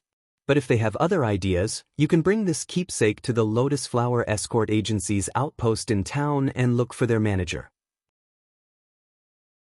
Just say that the owner of the token asked you to look for them. If there's anything, just tell them." After she finished speaking, she handed the token in her hand to Zhang Kai. Zhang Kai carefully received this life-saving token and looked at it carefully. This was a black token about 3 inches in size and was very heavy to the touch. He didn't know what material it was made of. On the surface, there were 2 strangely drawn words that Zhang Kai didn't recognize. Beside the words, there were many strange patterns. On the back of the token, there was a word Qing that Zhang Kai could recognize. It should be the symbol of Wenhai's junior sister. Zhang Kai cautiously kept the token in his bosom and pinched it a little worriedly. After confirming the existence of the token, he heaved a sigh of relief in his heart. When Wenhai waited for Zhang Kai to keep the token before she cupped her fists and said, "Everyone, we still have important matters to attend to. We won't be escorting you back to the village. In the future, if you have the opportunity to come to Pingyang City, please come and find me. We'll meet again someday." After she finished speaking, she didn't wait for Zhang Kai and the others to speak. She turned around and left with the woman in purple. Looking at their figures, they seemed normal, but in reality, they were very fast. In the blink of an eye, they disappeared from Zhang Kai and the others' sight. From the beginning to the end, the woman in purple didn't say a word to them when they left Lu Town.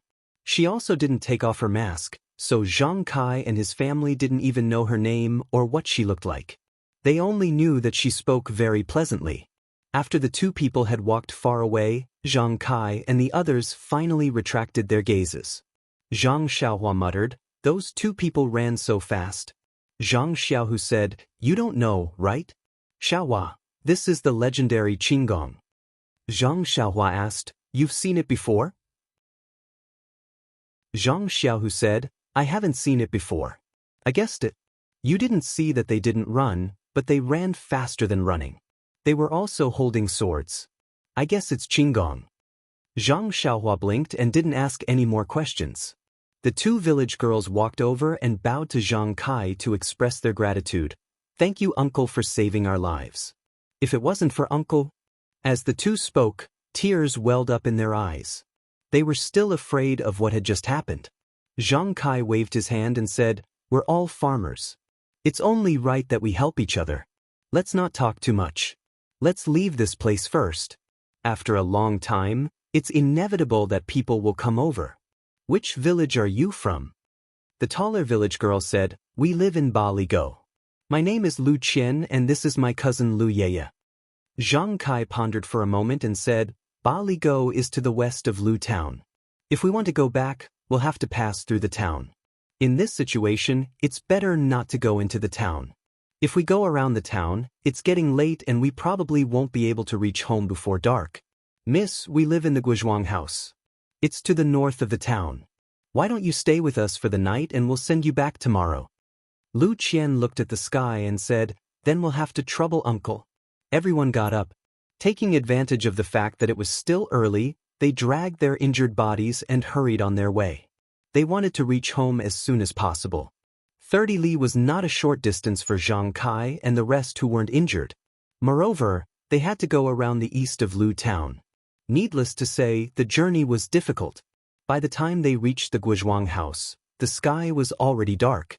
Zhang Kai originally wanted to go through the small bamboo forest next to the village so as not to attract other people's attention. However, looking at the sky, it wasn't necessary. In the dark, the Guizhuang house was no different from before. There were few people on the small path in the village. Occasionally, people would pass by, but they wouldn't pay too much attention to them. This made Zhang Kai, who had been worried that someone would see his family in a sorry state, heave a sigh of relief. It wasn't until he walked to the gate of his small courtyard and saw the figure of his child's mother under the light that he was completely relieved.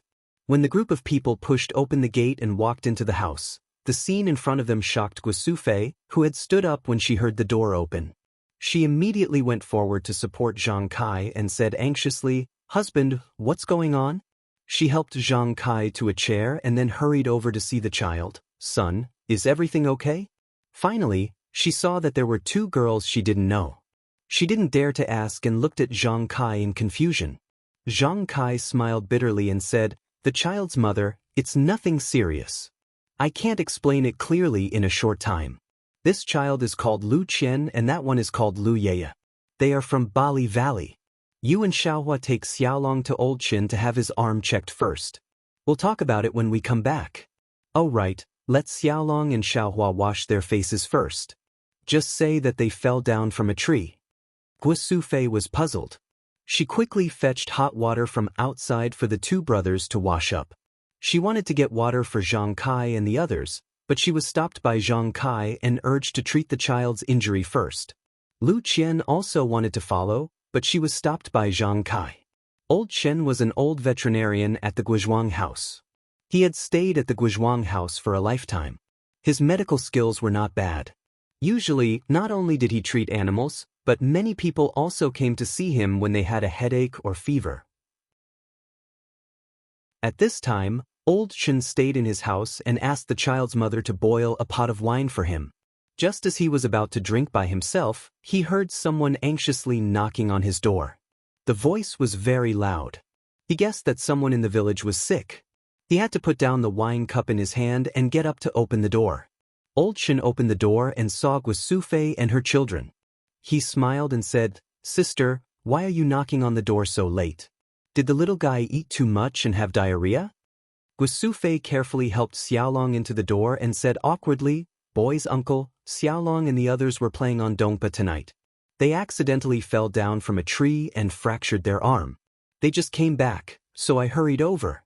I'm sorry to disturb your rest." When Old Chen heard that Xiaolong's arm was fractured, his face immediately became serious and said, "What are you talking about, sister? It's a serious matter for the child. I have to get up no matter how late it is. Quickly come in and let me take a look." After saying that, Old Chen took them to a clean room specially used for patients. At this time, Old Chen's family also came in. Old Chen asked her to light the oil lamps and then asked Xiaolong to take off the sleeve of the injured arm. He carefully looked at it and used his hand to pinch here and there.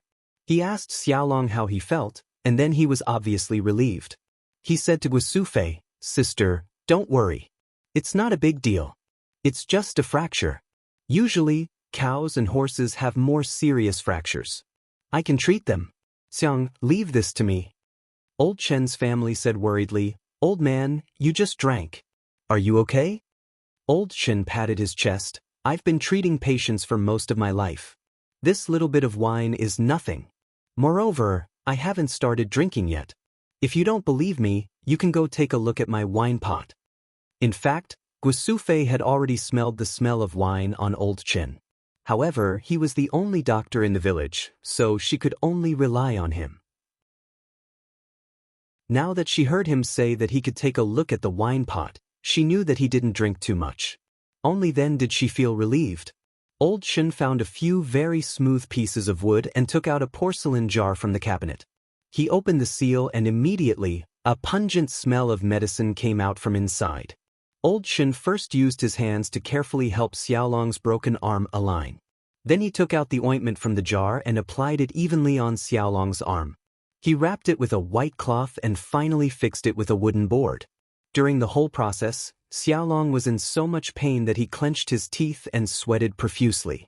Guosufei felt sorry for him and used a towel to wipe him. After doing all this, Old Chen washed his hands and said to Guosufei, "Sister, take the children home to rest. Come back in half a month to change the dressing. It takes 100 days to recover from a bone injury. He won't be able to use a hoe for a long time." Guosufei thanked him profusely and left some copper coins. Then she took the two children home. Chapter 8. At home, Zhang Kai and the others had already cleaned up. Everyone was sitting on the chairs waiting for them. Even the old lady who was lying on the bed had gotten up. Guosufei hurriedly asked Zhang Xiaolong to speak to her grandmother and explain that there was no big problem with her arm.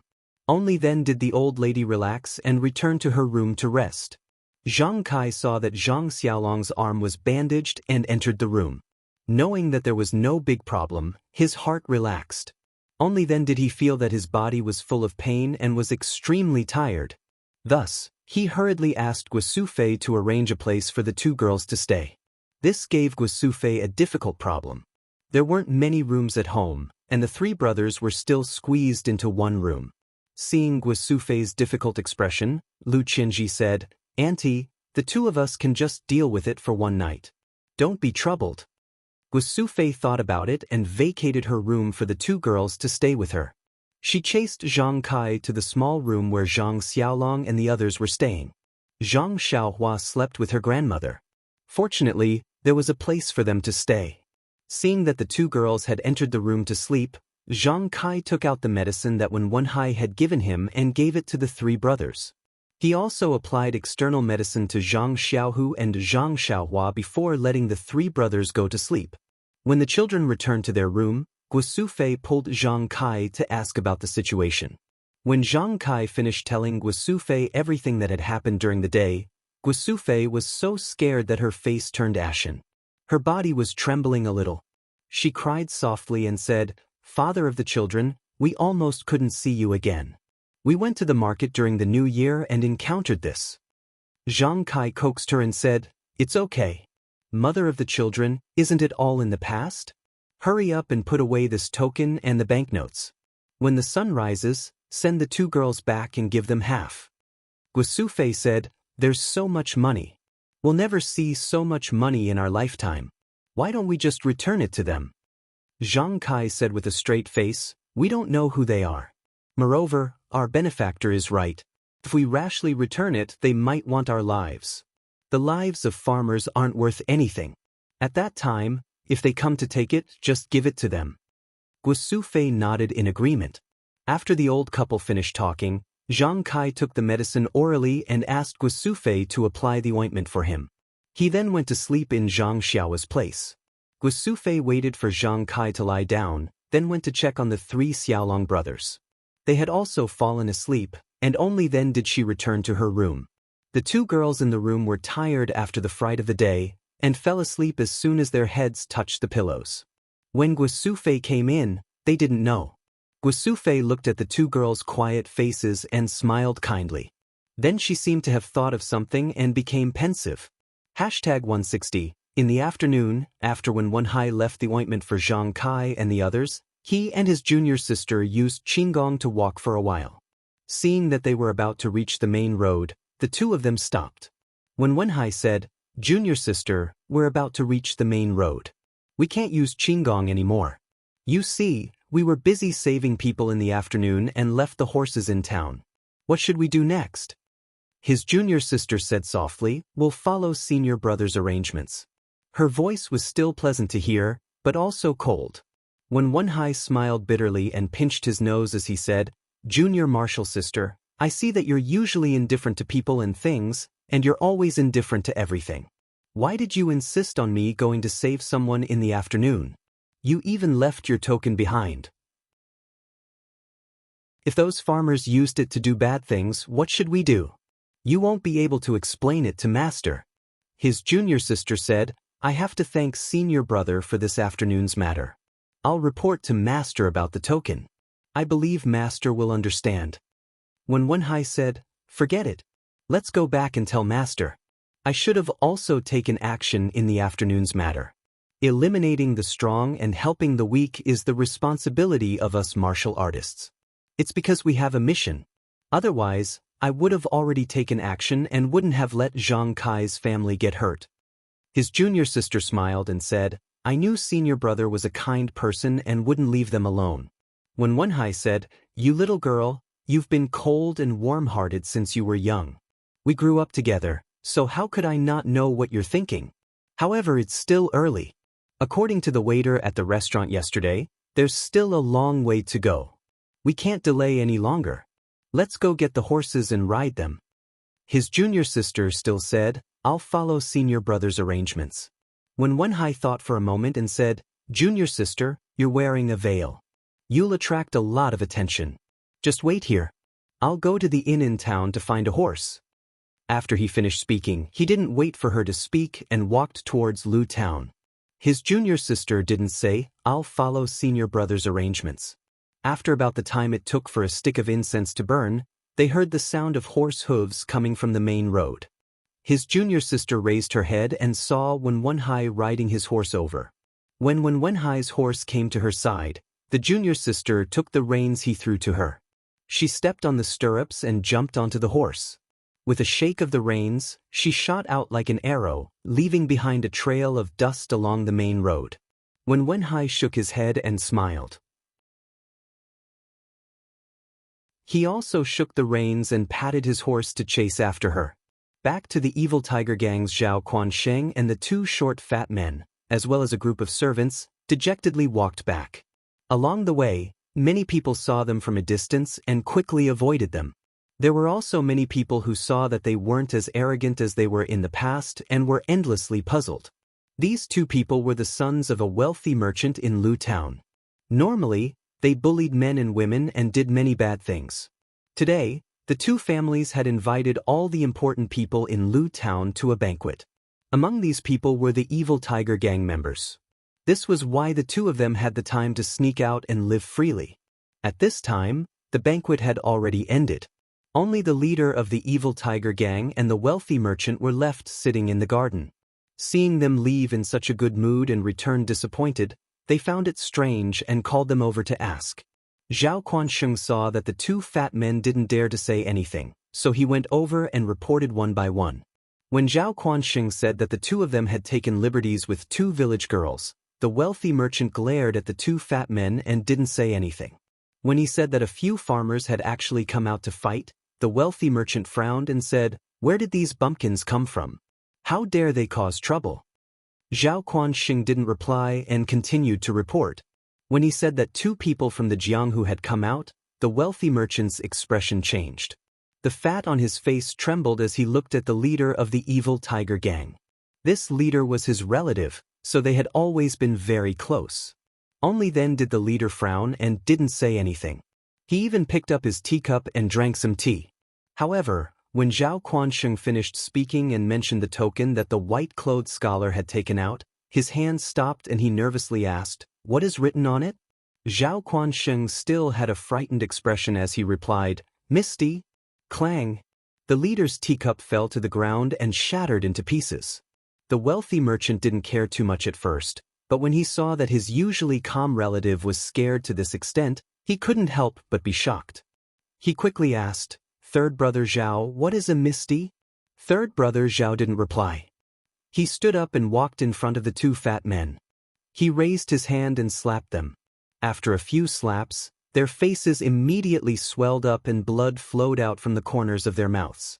The two of them were so scared that they didn't dare to leave even if they wanted to. They could only call out "Third uncle" and beg for mercy. Third brother Zhao angrily said, "You two prodigal things. Normally, you've done no lack of bad things like bullying men and taking women. Your father has already given you 4 concubines. Why aren't you satisfied? Is that village girl very pretty?"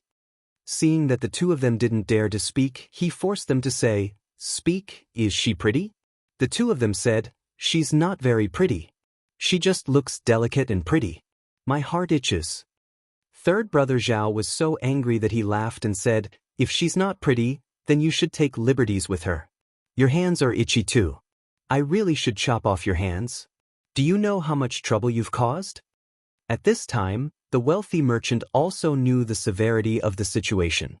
He quickly walked forward and asked, "Third brother, is the trouble very big?" Third brother Zhao didn't answer his question. Instead, he narrowed his eyes and thought for a while. Suddenly, he said strangely, "Why did the two of you come back in one piece?" This question was very abrupt. The two fat men didn't know how to answer. Zhao Quansheng took over and said, "Hall master, it's like this." He then told him everything that had happened.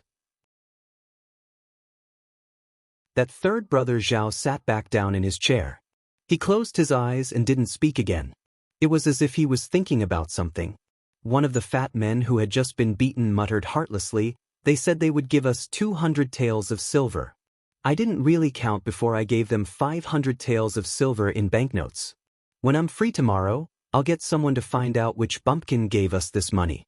I'll make sure they return it." Third brother Zhao opened his eyes at this time. He angrily slammed the table and said loudly, "Bastard, you dare to go. You're not allowed to take this money back in the future. That's the money you used to buy your lives." The wealthy merchant came over and said, "Third brother, what are you talking about? You've confused your little brother. 500 taels of silver isn't much, but you still have to let me know the reason." Third brother Zhao smiled wryly and said, "Little brother, you know Wu Jianzhuang, right?" The wealthy merchant said puzzledly, "I know. Isn't that the big backer of your evil tiger gang?" "Of course I know this." Third brother Zhao continued, "Then you know the Lotus Flower Escort Agency?" The wealthy merchant nodded and said he knew. Lotus Flower Escort Agency and Wu Jianzhuang, who is more powerful? Third brother Zhao asked. The wealthy merchant smiled and said, "Everyone's power is the same. There's no clear winner." Third brother Zhao smiled wryly and said, "Little brother thinks too highly of us. Wu Jianzhuang is much weaker than the Lotus Flower Escort Agency. Everyone in the Jianghu knows this. You don't have to flatter us." "But what does this Lotus Flower Escort Agency have to do with the Misty School?" The wealthy merchant was a bit puzzled. The Lotus Flower Escort Agency is only a branch of the Misty School's outer hall.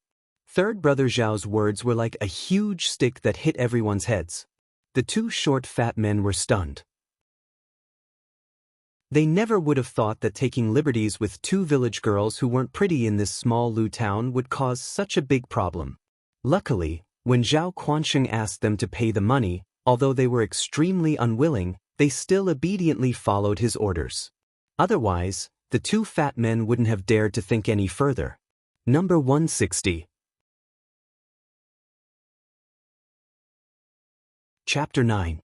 The merchant was also dumbfounded. He knew about the Lotus Escort Agency, but he didn't know exactly how powerful they were.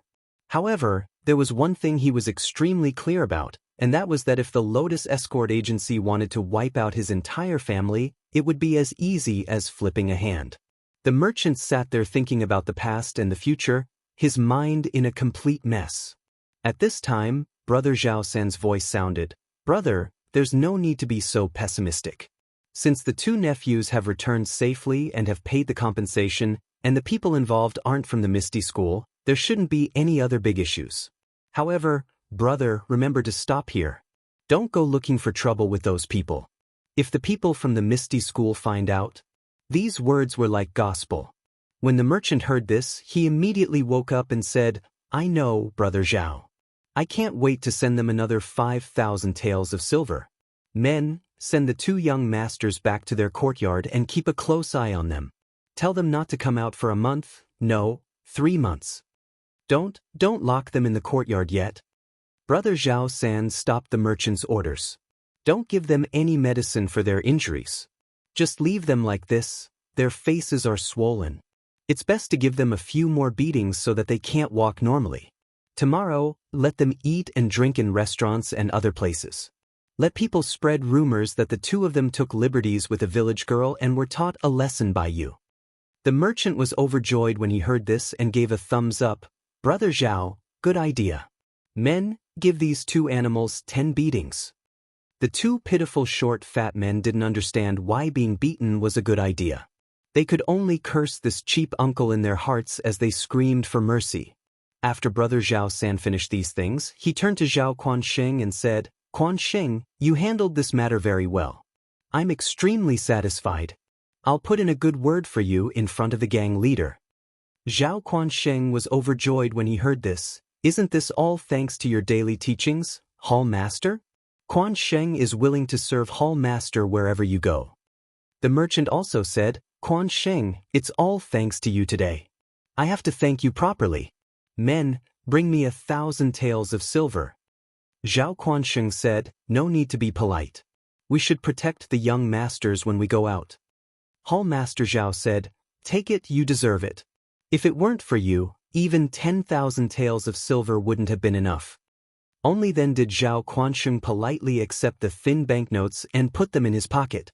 At this time, Hall Master Zhao said, "Quansheng, hurry up and inform the gang leader that someone from the Misty School has appeared in Lu Town. I don't know why they're here at this time." After Zhao Quansheng agreed, he immediately bid farewell to the wealthy merchant and left.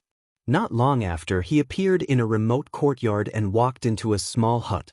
After a while, the window of the hut opened and a carrier pigeon flew out. It circled in the air for a moment before it determined the direction and flew towards a certain place. The pigeons flew very fast, but when the sky was almost dark, they arrived in front of a very hidden village. The pigeons circled in the air for a while before landing on the east side of the village. This was a very large manor. The surrounding walls weren't very high and there were many houses scattered around the walls. These houses were all in the same style. There weren't any tall buildings and they had gray walls and gray roofs. The house that the pigeon landed in was a house in the middle of the courtyard. After the pigeon landed, it was impossible to tell which house it was. The pigeon landed on the windowsill of the hut and made a coo-coo sound. A man dressed in martial arts clothes came out from the house and quickly walked to the windowsill. When the pigeon saw the man, it flew onto the man's arm and walked back and forth. The man took out a small tube from the pigeon's leg and then used his hand to rub the pigeon's back.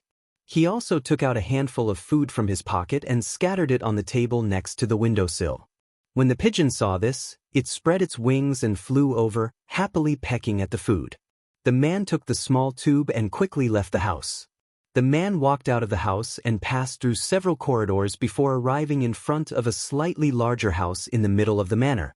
He carefully knocked on the door and a hoarse and dignified voice came from inside. "Come in." The man carefully opened the door and walked into the house. The windows were open and the oil lamp wasn't lit. A thin figure stood in front of the window with his hands behind his back and looked outside. After the man bowed, he respectfully said, "Hall Master Situ, Hall Master Lu has news." The figure made a sound of surprise and said, "It's the new year. What kind of news would need to be sent by carrier pigeon?" Quickly light the lamp. After the man lit the oil lamp, Hall Master Situ turned around. The man offered the small tube and Hall Master Situ took it. He took out the slip of paper and placed it on the oil lamp. His thin face couldn't help but frown as he muttered, "Why did they come to this remote and desolate place?" Then he placed the slip of paper on the flame and burned it. He glanced at the man and said, "You can go." The man bowed and quietly left, leaving Hall Master Situ sitting alone in the flickering flame of the lamp. Hall Master Situ knew that he had to let his gang leader know about this news. However, he didn't know where to go. This was because, as early as last night, gang leader had told him that he had something important to do today. When he went to find gang leader this morning, he couldn't find him. Just as Hall Master Situ was guessing gang leader Situ Ping's whereabouts, his cousin, who had always been competitive and not inferior to men, was riding a horse and following behind a young man in embroidered clothes. She whispered to the young man, "Ma, this is the tallest mountain in Lu Town. It's called Stone Man Peak. It got its name because there's a stone on the mountain that looks like a person. If we hurry, we'll be able to enter the mountain in the time it takes for half a stick of incense to burn. However, I don't know where young master wants to go, so I can't tell you the exact time." Ma turned his head and waved the horsewhip. He gently said, "Gang leader Situ, there's no need to be so reserved. Since Manor Head Wang recommended you as a guide, I don't treat you as an outsider. After we finish this matter, I'll definitely reward you. As for the specific location, I'll tell you when we enter the mountain." Situ Ping looked at Ma's gentle jade-like face and elegant eyebrows. She lowered her head and repeatedly said that she didn't dare. She knew that this Ma was someone with a great background. In the past, she had tried to act like a woman in front of Wujian village's Wang Hong. Perhaps it had been useful. However, this was the first time she had met this Ma. Moreover, he had been lukewarm the entire time. How could she dare to act like a woman? She just needed to be alert and cautious. Just like that, the two of them urged their horses forward in the twilight. On the other side of the mountain, Wen Wenhai and his junior martial sister were also galloping towards the mountain. Seeing that the mountain was nearing, Wen Wenhai slowly tightened the reins and slowed down the horse. He turned his head and said to his junior martial sister, "Junior martial sister, we're about to reach the mountain. I think we should eat something first and rest for a while. Once we've recovered our energy, we'll be able to deal with the situation in the mountain. Perhaps there'll be a tough battle ahead." The junior martial sister nodded in agreement. The two of them dismounted and rested. They took out the dry rations they had brought with them and ate. After they finished eating and drinking some water, the junior martial sister couldn't help but ask with some worry, "Senior martial brother, this mission is so important. Why didn't Master come personally? No matter what, he should have let the sect leader come. Why did he send the two of us? I really don't know what Master is thinking." When Wenhai took another sip of water, he looked around and said in a low voice, "Junior martial sister, Master naturally has his own reasons for making such arrangements. Before we set off, he told me in advance that in order to not attract the attention of other sects, the second-generation disciples of the various sects will be sent for this mission. Moreover, there will be an elder presiding over it for us. We'll know the specifics when the time comes. We'll just have to listen to the elder's arrangements. In any case, this is a lucrative mission. If nothing unexpected happens, we'll be able to complete it perfectly. When we return, Master will reward us handsomely." The junior martial sister said, "I originally thought that this place that I've never heard of would be a remote and desolate place with dangerous mountains and rivers. Along the way, there's actually a beautiful scenery. Although we haven't entered the mountain, it feels majestic. I wonder what it's like inside. It's a pity that we can't appreciate anything at night. Otherwise, this trip wouldn't have been in vain." When Wenhai slapped his forehead, junior martial sister actually has such thoughts. "Senior martial brother can't compare to you. Could this be the reason why my martial arts aren't as fast as yours?" The junior martial sister didn't answer. He couldn't see her expression under the veil. When Wenhai said again, "Junior martial sister, it's getting late. You should take off your veil. There's no one around here." The junior martial sister still didn't answer. When Wenhai was used to this and said to himself, Alright, it seems like it's not too late. Let's get moving. We should be able to arrive at the scheduled time. After the evil tiger clan's chief Situ accompanied Brocade Clothes Ma into the mountain, they galloped along for a while. Seeing that they were in front of a mountain, Ma stopped his horse and jumped off. Situ Ping also followed suit. Ma said, "Chief Situ, do you know where Five Claw Peak is?" Situ Ping said, "Of course I know. Five Claw Peak is one of the 5 small peaks next to Stoneman Peak. Because its shape is like a monkey's curved finger, it got its name. There's no road to go to that area. Horses can't go there, so we can only climb these mountains." After Ma heard this, he smiled and let go of his horse's reins. The horse went off on its own, looking for hay. Situ Ping also patted his own horse and put the reins on it. The horse also followed Ma's horse. It seemed like it was used to this. Ma said, "Then I'll have to trouble Chief Situ to lead the way." Situ Ping didn't stand on ceremony. He cupped his hands and used his qinggong to climb up the mountain. Situ Ping raised her dantian qi and ran for the time it took to burn 2 sticks of incense in one breath. Gradually, she felt a little weak and tired. At this time, she heard Ma's gentle voice in her ear, "Chief Situ, it's still early now. We can get there at midnight. Why don't we take a few steps to recover our energy? What do you think?" Situ Ping listened to this voice that was neither fast nor slow. He didn't seem to be out of breath at all. Without looking back, she knew that Ma was strolling behind her. She secretly sighed in her heart that the reputation of being a disciple of a famous sect was not in vain. She said, "Thank you for your kindness." Then she stopped and walked slowly on the small path on the mountain. Ma caught up with her from behind and walked side by side with her. He asked as they walked, "Chief Situ, have you been to Five Claw Peak before?" Situ Ping said, "I've been here before. In the summer, the climate in the mountains is cool. We often come here to avoid the heat. The spring in Five Claw Peak is the best. We sometimes spend the night there." Ma nodded and then asked, "Is there anything strange about Five Claw Peak?" Situ Ping said in surprise, "You've been here before?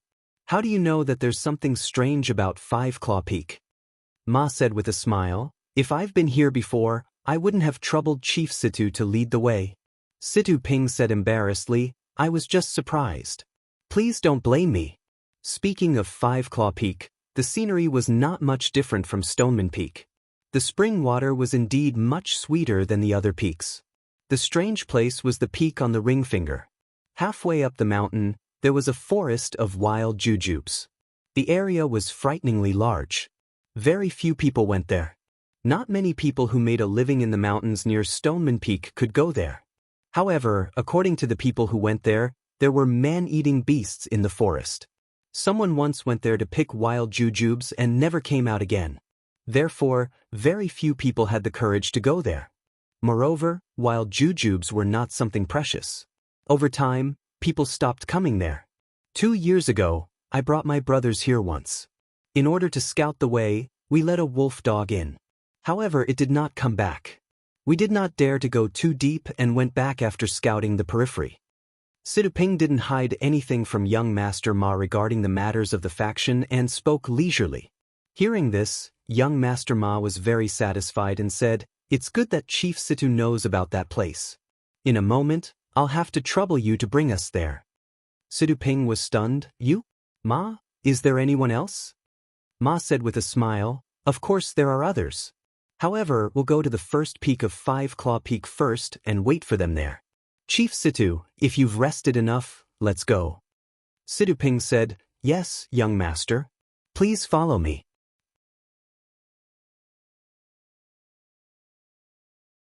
Chapter 10. It was very quiet in the mountains at night. There weren't many birds and insects chirping. Occasionally, a wolf howl would come from somewhere and cut through the darkness, showing the danger of the wilderness. It was a cloudy night. The moon had already hidden behind the clouds to sleep. Looking at the dark clouds in the sky, they didn't know when the tender crescent moon would show its head. Fortunately, Su Ping and Ma were martial artists and had sharp eyesight. It was only because of this that they were able to walk in the dark night as if they were flying. When they came to the front of Five Claw Peak, there was a dead silence in front of them. They could only hear the wind blowing. Five Claw Peak's thumb mountain was a short and fat peak.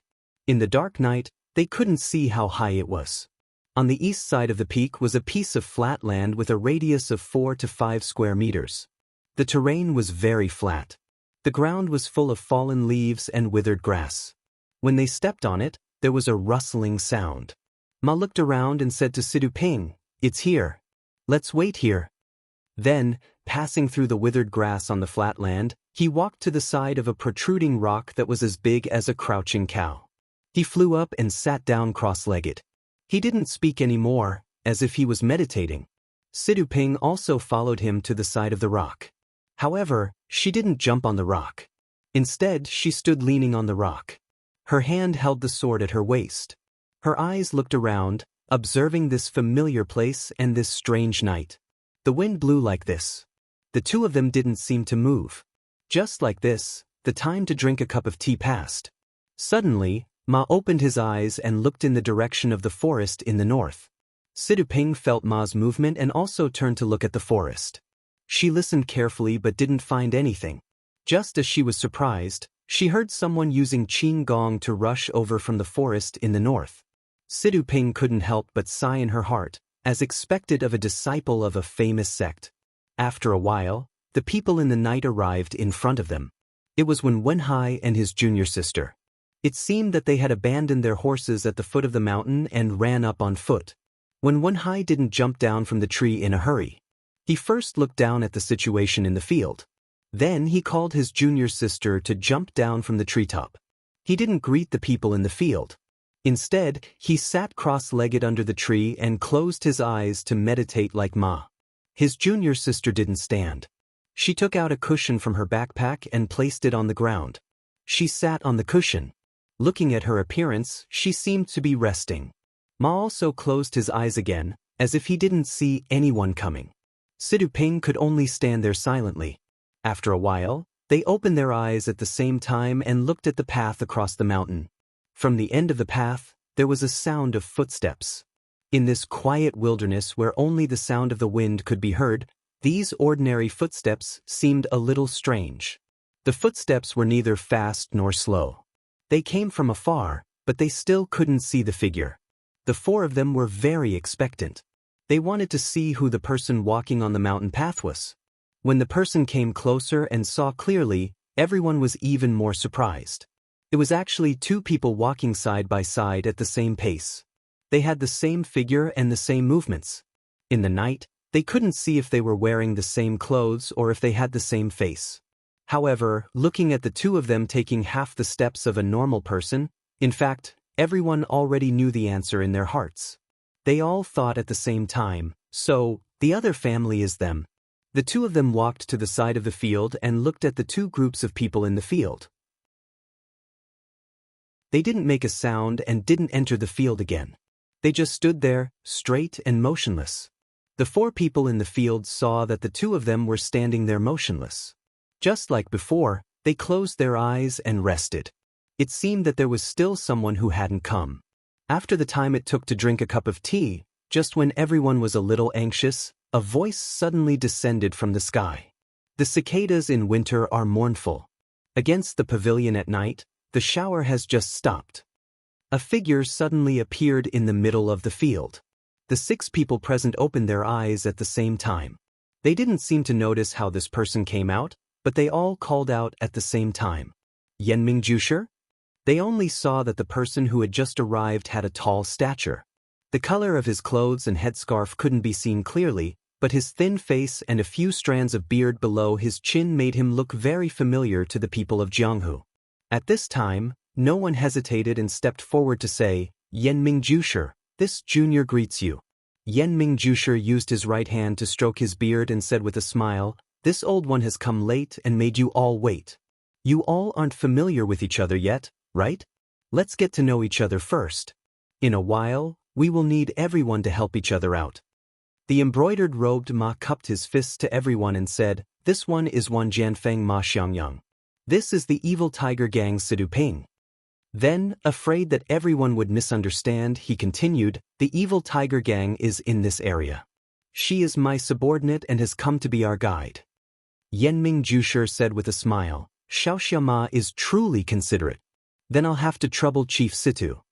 Situ Ping hurriedly saluted and said, to be able to serve everyone is my honor. Then, Wen Wenhai also cupped his fists and saluted. This one is Misty School's Wen Wenhai. This is my junior apprentice sister Xueqing. Xueqing finally took off the veil on her face, revealing her true face. However, no one could see it clearly in the dark. She didn't say anything and only cupped her fists towards everyone. Yanming Jusher said, I've long heard of Misty Wen's Xiaoxia Ma and Xueqing's great names. Now that I've met you in person, you are truly worthy of your name. I am greatly comforted. Finally, the two people standing there silently cupped their fists and said to everyone, Tan families Tan Wen, Tan Wu. Their rough voices came one after the other.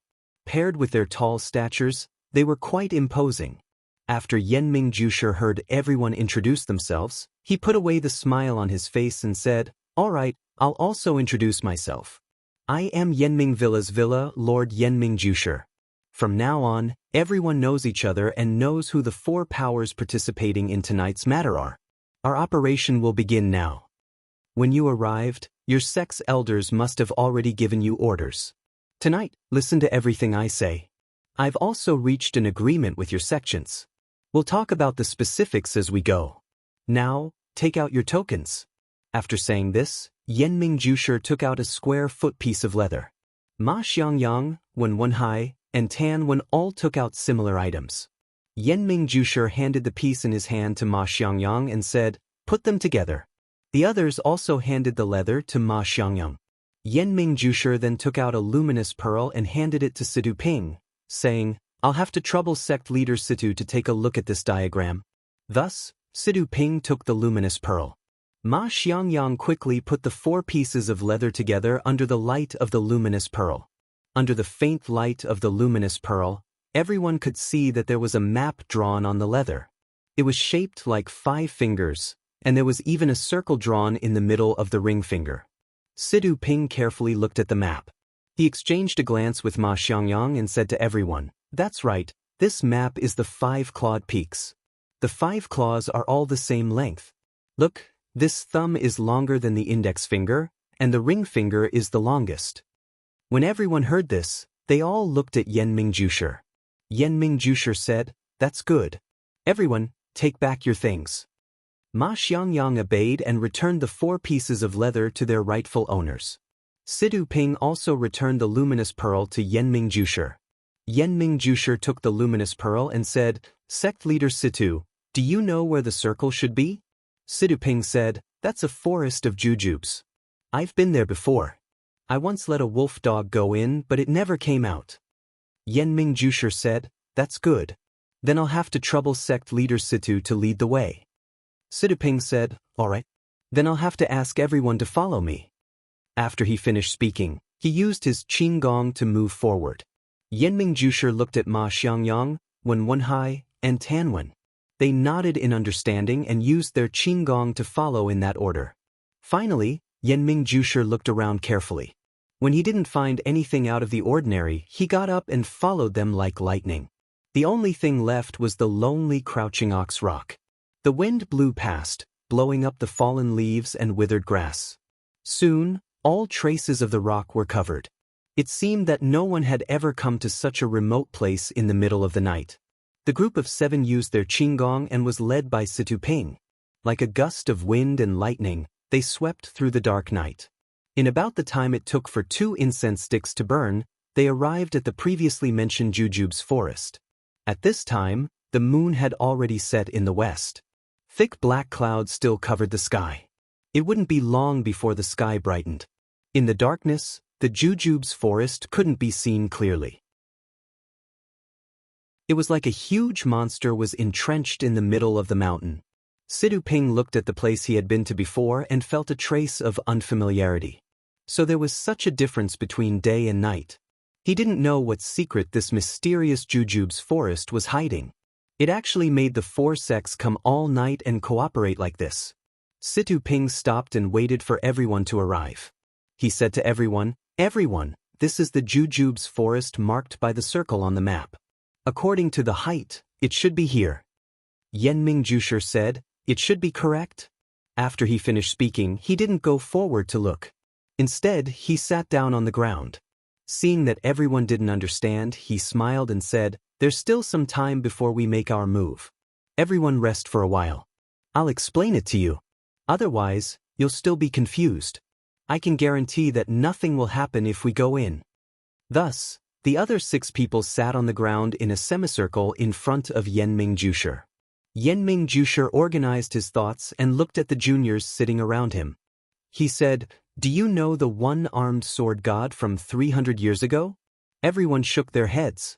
Yenming Jusher continued, "Before the 2nd of February last year, I didn't know. Your master also didn't know. On the 2nd day of February last year, my wife and I went to Yu City's Dragon God Temple to burn incense. In the Dragon God Temple, we actually met your Wan Jianfeng's Wan Qingjiu and his family.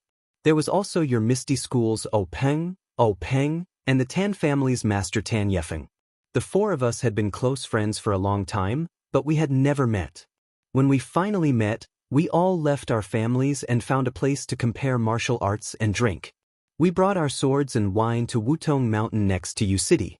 We were prepared to spend a few days happily, but unexpectedly, just as we reached the top, we encountered a strange thing.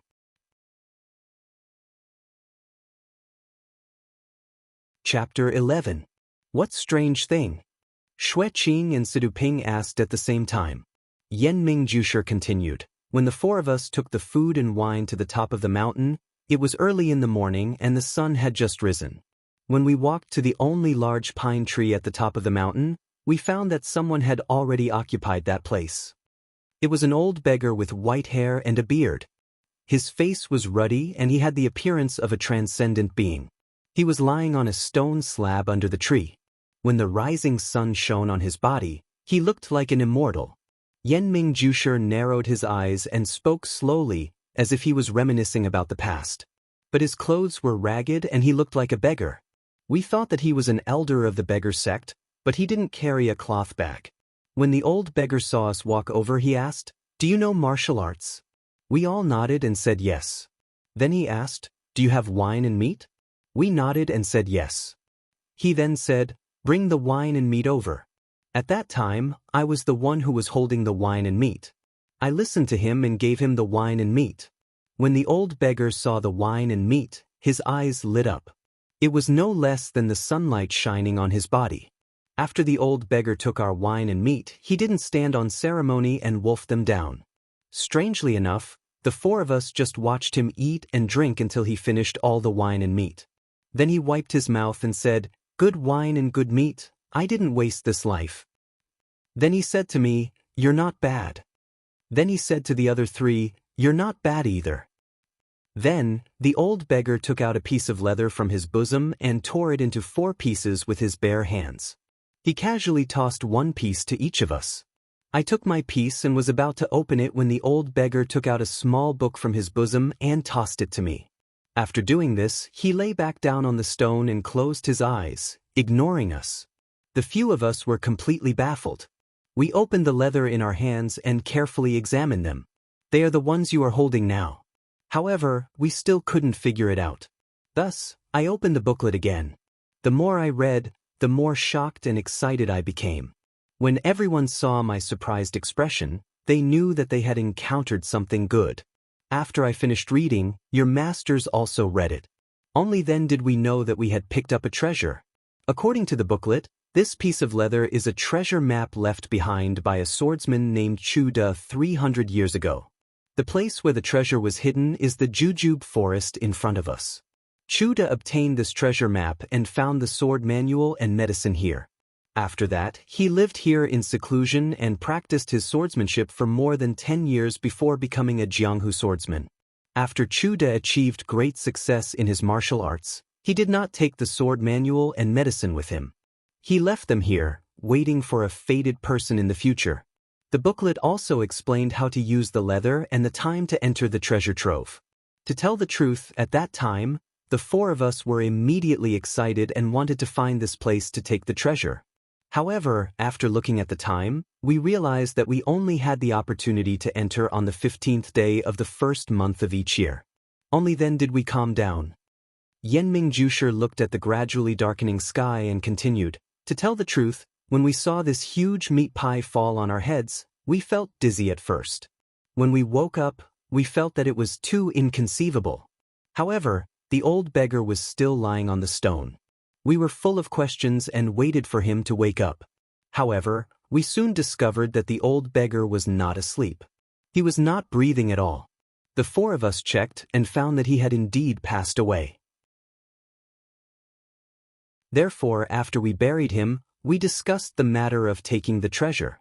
However, because it was still early before the 15th day of the first month, we first returned to our respective sects to confirm the authenticity of this treasure. Moreover, we also planned the details of taking the treasure. We also agreed on the time and place of our next meeting. When we met again, we each took out the information we had collected.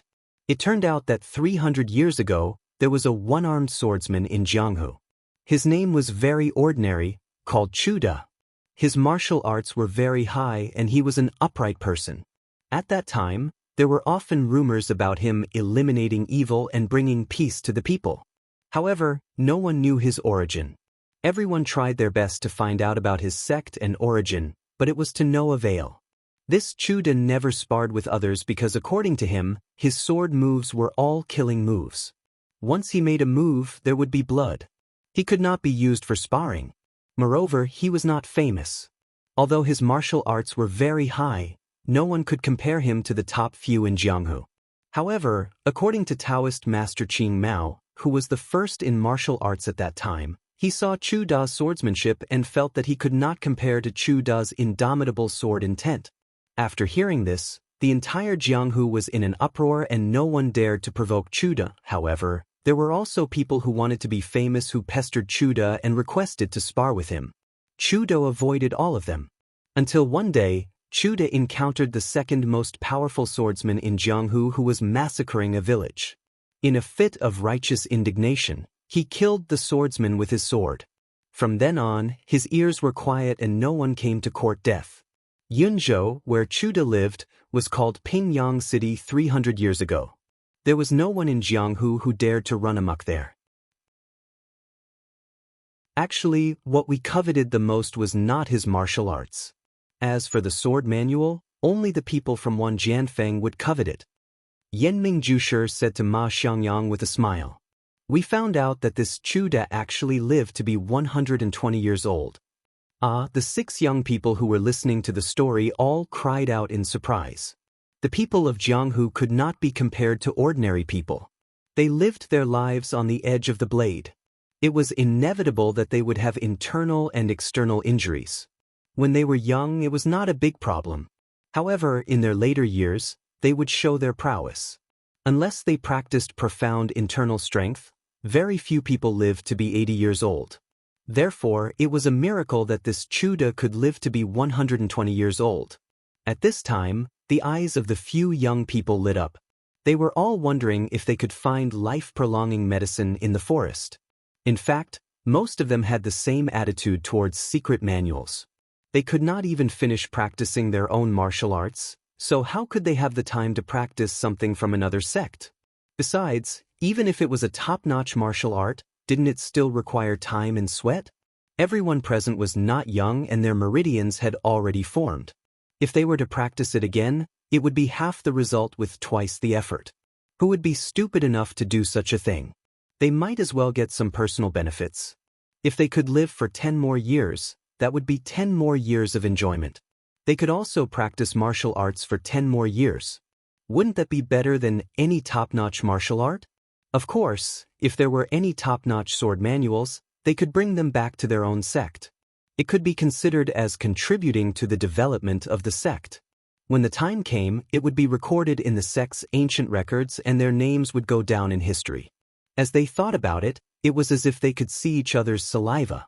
Yanming Jusher saw the expressions of the young people and smiled. He continued, therefore, the 4 of us continued to discuss the matter of treasure hunting and obtaining. We also assigned different people to search for similar terrains according to our respective powers. The heavens do not disappoint those who work hard. As early as 2 months ago, we finally found this Stone Man Peak. Finally, according to our previous discussion, in order to not attract the attention of other sects, the few of them will stay in their own sects and only send out their outstanding second-generation disciples. Even the head disciple and other disciples who might attract the attention of others will not be sent out. Instead, I, the Manor Lord who has yet to establish a sect, will lead the people from each sect to obtain the treasure. Of course, you are all reliable members of the sect. You are all the confidants of the head disciple. Before coming, we all discussed that if you have any fortuitous encounters in the treasure trove, it will all belong to you. Immediately, everyone's expressions brightened. They finally understood why their master had sent them and not anyone else. Yanming Jusher continued, "Now, let's talk about the most important thing. The method of distribution of the treasure." When everyone heard this, their expressions froze as they listened attentively. If the treasure can be divided equally, then it will be divided equally. If there is a difference, then we will divide it equally. As for the rest, how do you think we should divide it? Everyone stared blankly, feeling astonished. This Yanming Jusher was quite humorous. Even at this point, he still wanted to test the younger generation. What a wonderful person. No wonder the masters allowed him to come alone and lead a group of juniors. When Wenhai rubbed his nose and said, "Sir, the people of Jianghu have their own rules. Let's use our fists and feet to decide." The rest of the people also agreed. Yanming Jusher mysteriously said, "Your masters also said the same thing." At first, they said it would be a sword competition, but other than Wan Jianfeng, the others disagreed. Then they said it would be a fist competition, but other than the Misty School, the others also disagreed. Then they said it would be a fist competition, and other than the Misty School, the others also disagreed. Then they said it would be a fist competition, and other than that, the others also disagreed. So they said it would be 3 rounds, with 2 wins out of 3 rounds. But how can you and I have such a good grasp of the martial arts competition? They were also worried about the safety of their disciples. Can you guess what method it was? Everyone looked at each other, staring at each other, unable to guess. Yanming Jusher fell to the side and encouraged. Finally, Xueqing's face was red as he stammered, "Say, Senior, could it be rock, paper, scissors?" After saying this, his face was so red that it was about to drip blood. Yanming Jusher said in surprise, "Heroine Xue's mind is so sharp, you actually guessed it correctly." Everyone was in an uproar, but only when Wenhai had a strange expression on his face. Everyone looked at the thin-faced, pedantic senior in front of them with reverence and couldn't help but feel a sense of familiarity. They all muttered in their hearts, "Why is there such a big difference between people? Our master always has a straight face. How can he have such a demeanor?" Just as everyone was silently criticizing their master, they saw Scholar Yanming look at the rosy clouds on the horizon. He slapped his forehead and said, "Quick, go to the edge of the forest. Don't miss the time." After saying this, he ran to the edge of the forest. At this time, the sun from the east just happened to peek out from the other side of the mountain. A shadow flashed from the forest, passing between 2 trees at the edge of the forest and quickly retreating towards Stoneman Peak.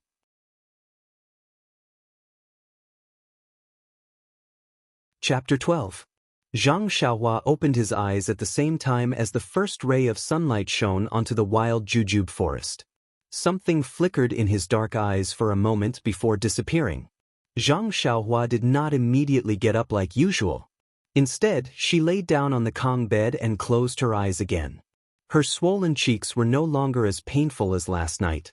If she didn't purposely tug at the corners of her lips, it wouldn't hurt anymore. The wounds on her body were slowly healing, but what about the wounds in her heart? Zhang Xiaohua's mind flashed back to yesterday's events. Father's decision to stop Big Brother from going forward was not wrong. Father was also right. Things that were beyond one's ability, one should not interfere. Hot-blooded impulses could lead to death. It was not wrong for Big Brother to step forward and stop them. Although Miss Lu had only met us once, we had helped each other in the past.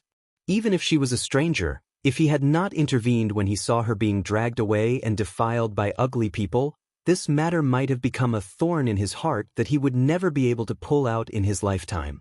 Thinking about the surrounding people, the numb, happy, and sympathetic faces, did they not want to go forward to stop them? Then, he thought of the two short fat men and a group of servants who were like vicious dogs. They were so arrogant and domineering that they did something outrageous in front of so many people. She thought about how her father and two elder brothers were trampled under the feet of others, and the miserable state of their fists and feet. Perhaps those evil servants didn't want to take their lives, but only took pleasure in it. They used their bodies as tools to amuse themselves, and let their blood ignite their excitement. However, what if those evil servants wanted to take their lives? Would they be able to escape? Thinking about it again, when Wen Hai and his martial sister had descended from the sky and easily knocked down that group of evil servants. The two of them didn't even tell Zhao Wanxing their names. With just a few moves of martial art and a token, they made those two arrogant bullies surrender without putting up a fight, obediently apologizing for their crimes. A thought flashed through his mind like lightning. Martial arts. I need strength, I need martial arts. This time, it was because he met Wen Hai and his junior sister. They were righteous and saved him. If they did not help, then his family would have been beaten up and their lives would have been in danger. It was not reliable to rely on anyone. He had to rely on himself. Only when he had strength would he have the ability to protect himself and his family. Only then would he have the strength to help others. Zhang Xiaohua's heart suddenly opened up. Since yesterday, his heart had been depressed, but in an instant, it opened up. Just like reclaiming wasteland with a goal, everything was easy to do. What he lacked was not perseverance, nor was he afraid of suffering, but a direction. With a direction, he could do his best to complete it. Zhang Xiaohua, who had decided on the direction of his career, did not want to stay in bed any longer. He got up from the bed and walked out of his grandmother's hut under the sunlight. The excited Zhang Xiaohua did not know that martial arts was not so easy to learn. Inheritance, talent, perseverance, opportunities, etc., but which youth did not have their own dreams?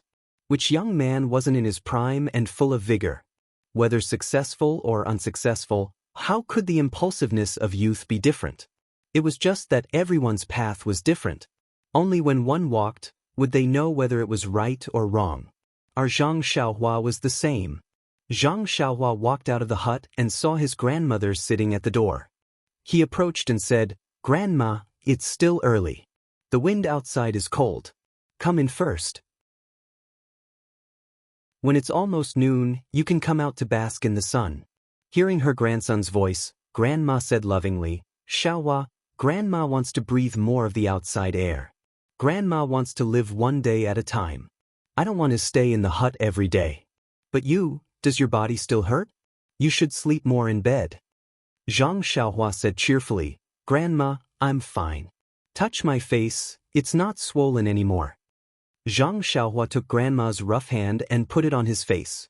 Grandma touched it carefully and said with a smile, Okay, it's fine as long as you're fine." After that, she wiped her wet eyes with her sleeve. It seemed that she still cared for her youngest grandson. In the yard, Guosufei was busy at the stove outside the hut. Lu Qian and Lu Yeye were also helping. The two of them were very happy, but Lu Qian seemed a little shy. Yes, Zhang Xiaohua rubbed his eyes and looked carefully. Sure enough, Lu Qian's face was still red. Strange, what's going on? Zhang Xiaohua didn't know that Lu Qian and Lu Yeye woke up before dawn. Because they were not used to living in their own house, they couldn't sleep anymore. The two of them were afraid to disturb Guosufei's sleep, so they whispered together and talked about yesterday's matter. They were glad that they escaped the disaster. Lu Qian's heart was especially grateful to Zhang Xiaolong. If he didn't rush to stop them in time, they would be dragged into the alley by the two bullies. What's more, Zhang Xiaolong was unarmed and used his own body to protect the two weak women.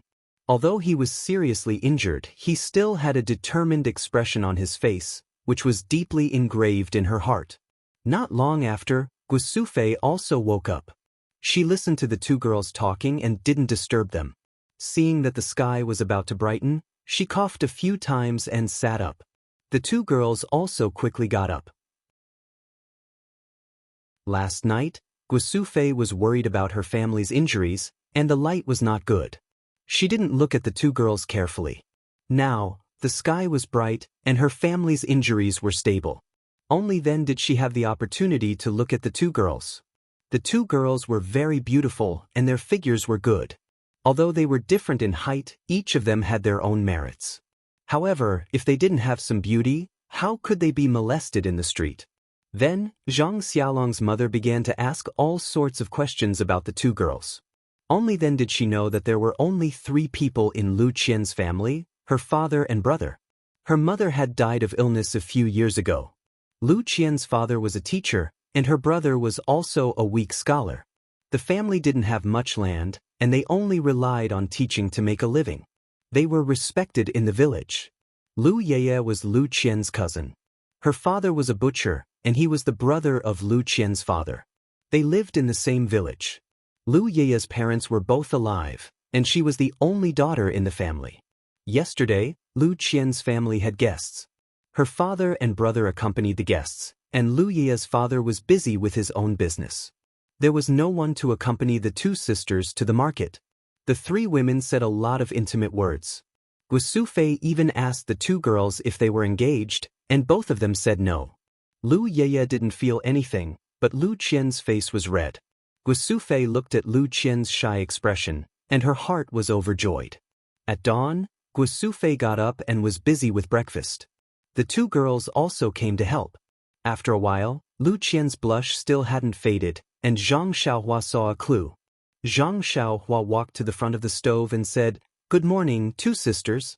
It was a very ordinary greeting, but Lu Qian heard the sensitive sister. She felt that her thoughts were read by this little brother, and her blush rose to her eyebrows. Lu Yeye happily replied, "Good morning, little brother." Zhang Xiaohua asked about her father and brother. Guosufei said that she had already gone to see them, and there were no changes. The injuries on the outside were lighter, and they hadn't recovered yet. She estimated that they would wake up in a while. While they were talking, Zhang Kai came out of the house. He was holding a wooden stick as a crutch, and he was limping. It seemed that his right leg wasn't very comfortable. Guosufei and Zhang Xiaohua went to greet him. Zhang Xiaohua brought a chair for her father in the courtyard, and let Zhang Kai sit on it. He stretched his waist, and his waist hurt so much that he gritted his teeth. Lu Qian and Lu Yeye went forward to greet him, and Zhang Kai repeatedly said that there was no need. Then he said, "The 2 girls didn't come back last night, so your family must be worried. The few of us men are injured, and Xiaohua alone can't escort you back. I think we should let Xiaohua and the people in the village bring a letter to your family, and let them come and pick you up. What do you think?" Lu Qian and Lu Yeye looked at each other and nodded in agreement. After that, Zhang Kai and Zhang Xiaohua went to the village to find an adult man. The 2 of them went to Balagu together to bring a letter to Lu Qian and Lu Yeye's family. Balagu was southwest of the Guozhuang house, and it was quite far away. When Zhang Xiaohua and the others arrived at Balagu, it was already noon. Balagu was a village built in the middle of 2 mountains. From the outside, it looked very big, and was 4 to 5 times the size of the Guozhuang house. There were many people in the village, and it was quite lively. When Zhang Xiaohua walked to the village entrance, someone had already seen her and asked her who she was looking for. Zhang Xiaohua said that she was looking for the teacher, Mr. Lu. That person's face was full of vigilance, but seeing that Zhang Xiaohua was dressed worse than him, and the honest farmer behind her, he still asked, "Where are you from? Why are you looking for Mr. Lu?" Zhang Xiaohua said, "We are from the Guozhuang house, and we are here to bring Mr. Lu news of Sister Lu Qian and Sister Lu Yeye." That person was overjoyed when he heard this, and said, "Is that so? Good, come with me quickly." After that, he brought Zhang Xiaohua and the others to a tidy little courtyard. Before they reached the door, they heard him shout loudly, "Mr. Lu, Butcher Lu, news of your daughter has arrived." They heard a loud and clear voice ring out from the courtyard, "Ah, the robbers have sent a letter. I want to see which bastard did this good deed." Following the voice was a burly man who was 2 heads taller than Zhang Xiaohua. He jumped out from the courtyard and grabbed Zhang Xiaohua's neck, saying, "Where are you robbers from?" Zhang Xiaohua was grabbed so tightly that she couldn't breathe properly, and her face was red. How could she speak? The man who came with Zhang Xiaohua and the person who led the way were about to dissuade them, but another person came out from the courtyard and said, "Second brother, you can't be so rash.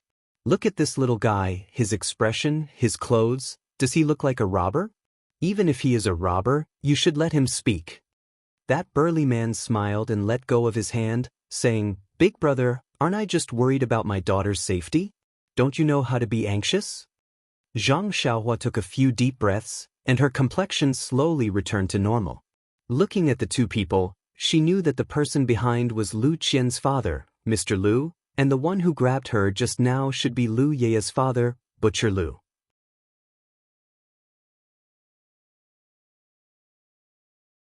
Chapter 13. Only then did the person who brought Zhang Xiaohua and the others speak up, joking with the large man, "Now Butcher Lu has hurt a good person again. This little brother came from the Guizhuang house and brought news of your family's daughter. This time, you must have scared him so much that he's forgotten." Butcher Lu, on the other hand, didn't mind the villager's words. He patted Zhang Xiaohua's shoulder, causing Zhang Xiaohua to grin and say, "I can tell with one look that this little brother is a broad-minded person. Why would he mind such a small joke?" Zhang Xiaohua looked at his large hand that was used to butcher pigs and thought, "I want to mind you, but you have to lend me some courage. Please don't be so intimate, my body has just recovered." She said, I wouldn't dare. This must be Sister Lu Ye's father. Looking at your manly posture, it's just as Sister said." Then she added in her heart, "It's Xiongzi." When Butcher Lu heard this, he was overjoyed and his eyes narrowed. "Ye is still talking about this with you?" "That's right. Why did Ye and Xianxia go to your Guizhuang house? Are they all right?" Only now did he remember to ask about his daughter. Mr. Lu spoke up from the side, "Let's talk inside first. Seeing how this little brother is neither too fast nor too slow, the two daughters should be fine." After he finished speaking, he led Zhang Xiaohua and his companions into the house. The villager who led the way said, "I won't go in, I'll go back first. I'll call Lu Kai back on the way." Mr. Lu nodded in thanks and watched the villager leave before inviting Zhang Xiaohua into the house for a chat. Zhang Xiaohua entered the courtyard and saw that it was about the same size as her own house. The layout was simple and there weren't as many farm tools as her own house. The stove didn't seem to be out in the open. There were about 2 rooms in front of her, and there were also 2 rooms on the left and right. She didn't know why Sister Lu had so many rooms when there were only 3 people in her house. When he walked into the front room, he realized the difference between them.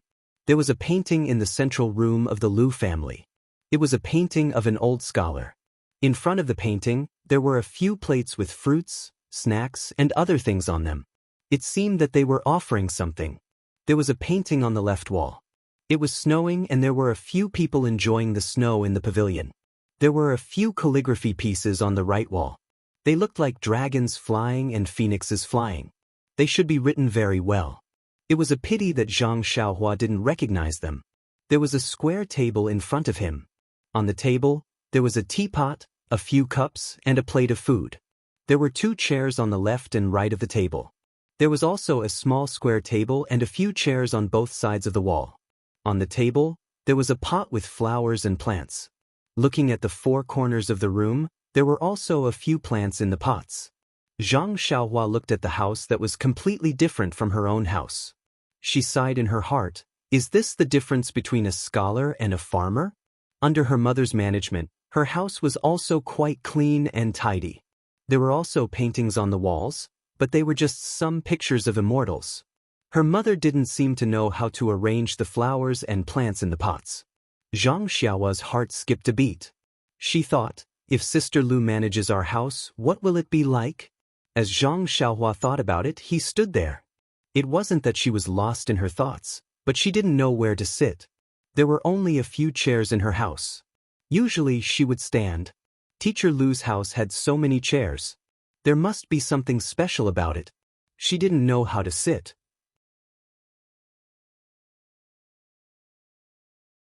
When Teacher Lu saw this, he quickly let Zhang Xiaohua and the others sit. Then, Butcher Lu poured a cup of tea for them and brought it over.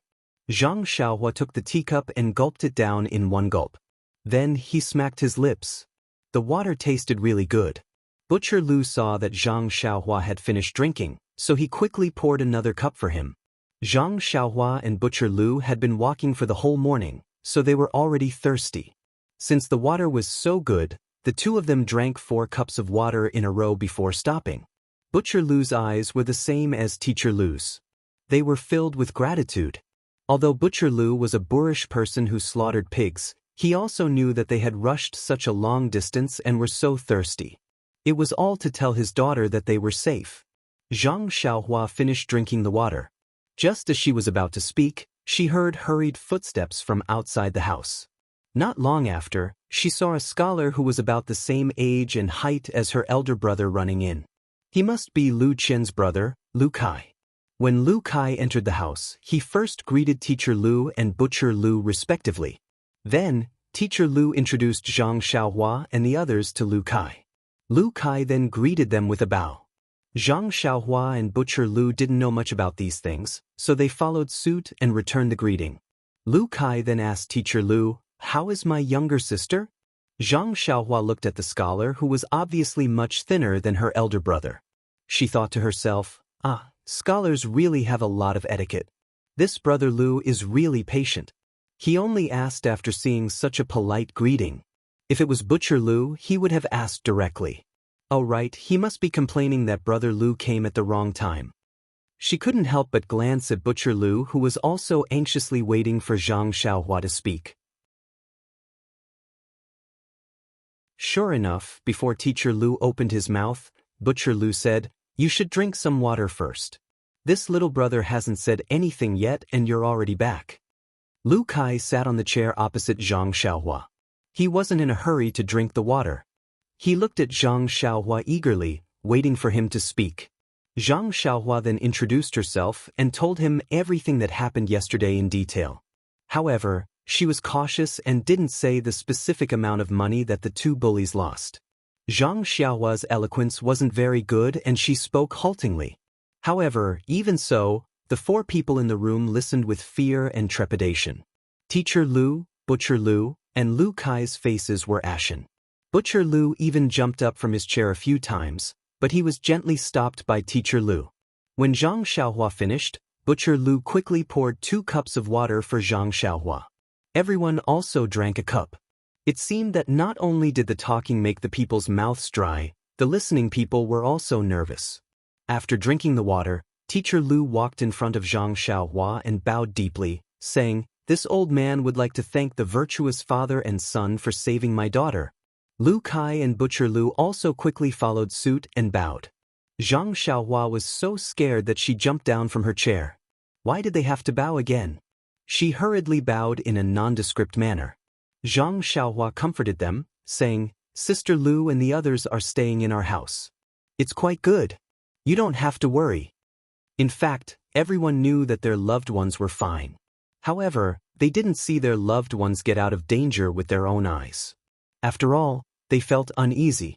When everyone sat down again, Teacher Lu said, "From the Guizhuang house to here, Xiaohua and the others walked the whole morning. I reckon that we won't be able to bring the children back today.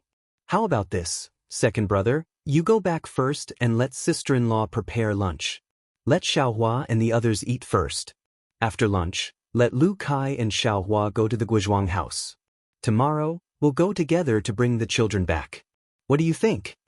Butcher Lu said, "No, let me go first. I'm worried. We'll probably have to walk at night to the Guizhuang house later. It'll be safer if I follow." Teacher Lu thought about it and agreed. Lunch was eaten at Butcher Lu's house. Lu Qian wasn't there, so there was no one in Teacher Lu's house to cook. Lu Yeye's mother knew that her daughter was fine and had to entertain her family's benefactor. This meal was exceptionally sumptuous. Zhang Xiaohua, who was already hungry and hadn't eaten red braised pork for a long time, ate until her belly was full. After lunch, Zhang Xiaohua, Lu Qian, and Butcher Lu hurried back to the Guizhuang house. Not to mention for the time being, Wuzhua Peak, which was only a few hundred miles away from them, was another scene altogether. In the morning, when the shadow passed between the 2 jujube trees, Yanming Jushi flashed between the trees. Fortunately, he was a martial artist and his eyes were especially sharp. Otherwise, it would have been difficult to see clearly. The rest of the people still didn't understand what was going on. They could only stare blankly at Yenming Jusher's back. Yenming Jusher wasn't angry. He raised his voice and said, "Why aren't you guys coming over?" When everyone arrived between the two jujube trees, they looked carefully. It didn't seem to be any different from the other jujube trees. Yenming Jusher smiled and said, "No need to look. It's definitely no different from the others. Otherwise, it wouldn't be so complicated. Now that we're preparing to enter the forest, take out the leather in your hands." The few of them took out the leather as instructed. Yenming Jusher said, "Get some fresh blood and smear it on the top of the back of the leather." After he finished speaking, he took out a dagger, cut his finger, and smeared the blood on the leather. Ma Xiangyang, Wen Wenhai, and Tan Wen all did the same. A line of words appeared on the leather. It was, "Go straight 10 trees, back 6 trees, left 6 trees, right 8 trees." Then, Yenming Jusher put together the words according to the diagram. It was the incantation for entering the forest. Go straight 10 trees, right 8 trees, back 6 trees, left 6 trees. Yenming Jusher said, "All right, everyone get ready. We're preparing to enter the forest. I'll lead the way. Xiaoxia Ma and Xiaoxia Wen will follow behind. Heroine Shui and Chief Situ will be in the middle. The Tan brothers will bring up the rear. Everyone, keep your spirits up. Don't fall behind." The jujube forest in front of them was no longer as dark as it was at night. However, the bright sunlight still couldn't penetrate the dense forest. The dense fog in the forest made it difficult to see the end. The cold wind blew through the treetops, making a hoo-hoot sound, but it didn't seem to be able to blow away the light fog. Yenming Jusher took out his dagger and drew a mark on the 2 jujube trees. Then, he carefully walked through the 2 ordinary trees. The rest of the group followed the previously agreed-upon order, entering in a single file. The dense fog in the forest was very thick. One couldn't see more than 10 feet in front of them. It was also very humid. Not long after, everyone's clothes and shoes were soaked. In order to deal with unexpected danger, everyone held weapons in their hands. At this time, they all felt the cold. No one had entered the forest for many years.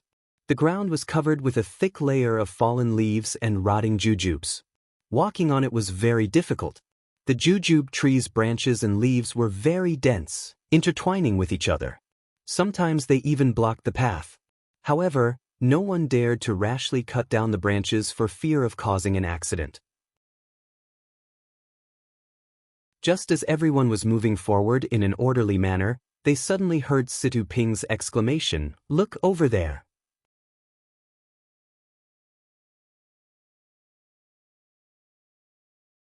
Chapter 14.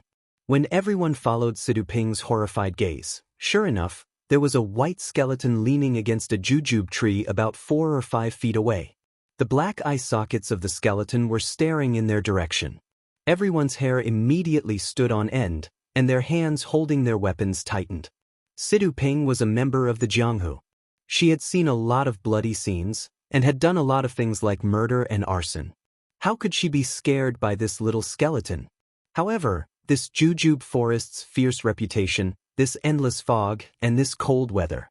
Everyone's heart was in their throats, so she couldn't help but cry out. Yenming Jusher and the others stopped and waited for a moment.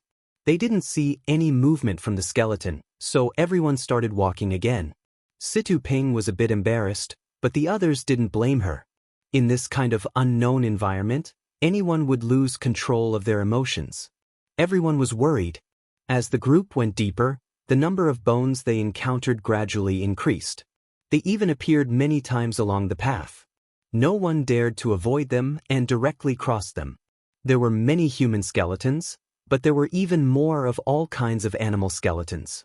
It seemed that the animals that had mistakenly entered the forest for so many years had innocently entered this strange and mysterious place. They were lost here and could no longer get out. They wandered around and exhausted their strength, and finally lay under the jujube tree, wailing and dying. Thinking of this, the group became even more cautious. Originally, they still had some thoughts of exploring the power of the forest, but now they completely dispelled it. These people were originally chosen by their elders to be careful and resolute in their actions. Naturally, they would not lose their lives in vain because of a little curiosity in their hearts. This forest seemed to be endless. After walking for a long time, it was still the same scene. If it weren't for the appearance of different bones, everyone would have thought that they had lost their way. Fortunately, they didn't encounter any danger along the way. Everyone calmed down and just wanted to continue moving forward so that they could get out of this forest as soon as possible.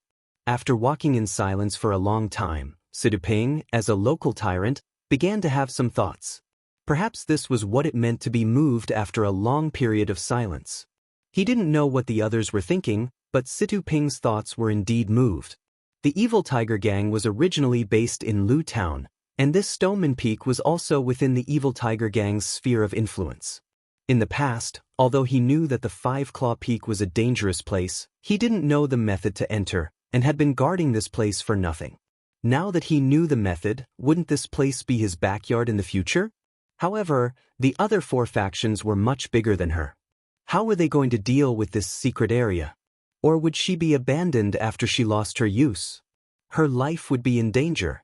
Just as Siduping was thinking about her gains and losses, her feet suddenly tripped on a tree root. Her body slanted to the right. Coincidentally, they were walking very close to the edge of two trees. As soon as Siduping felt her body lose balance, she immediately stopped thinking and kicked in the air. Her body nimbly stood upright and steadily landed on the ground. However, she had already deviated from the area between the two trees and was standing next to a jujube tree. This sudden change caused everyone else to stop. Yanming Jusher, Ma Xiangyang, and Wen Wenhai all turned around to look at Siduping. Ma Xiangyang looked at the tree root on the ground thoughtfully. Everyone waited for Siduping to come out from under the tree so they could continue walking together. However, at this moment, a strange scene occurred.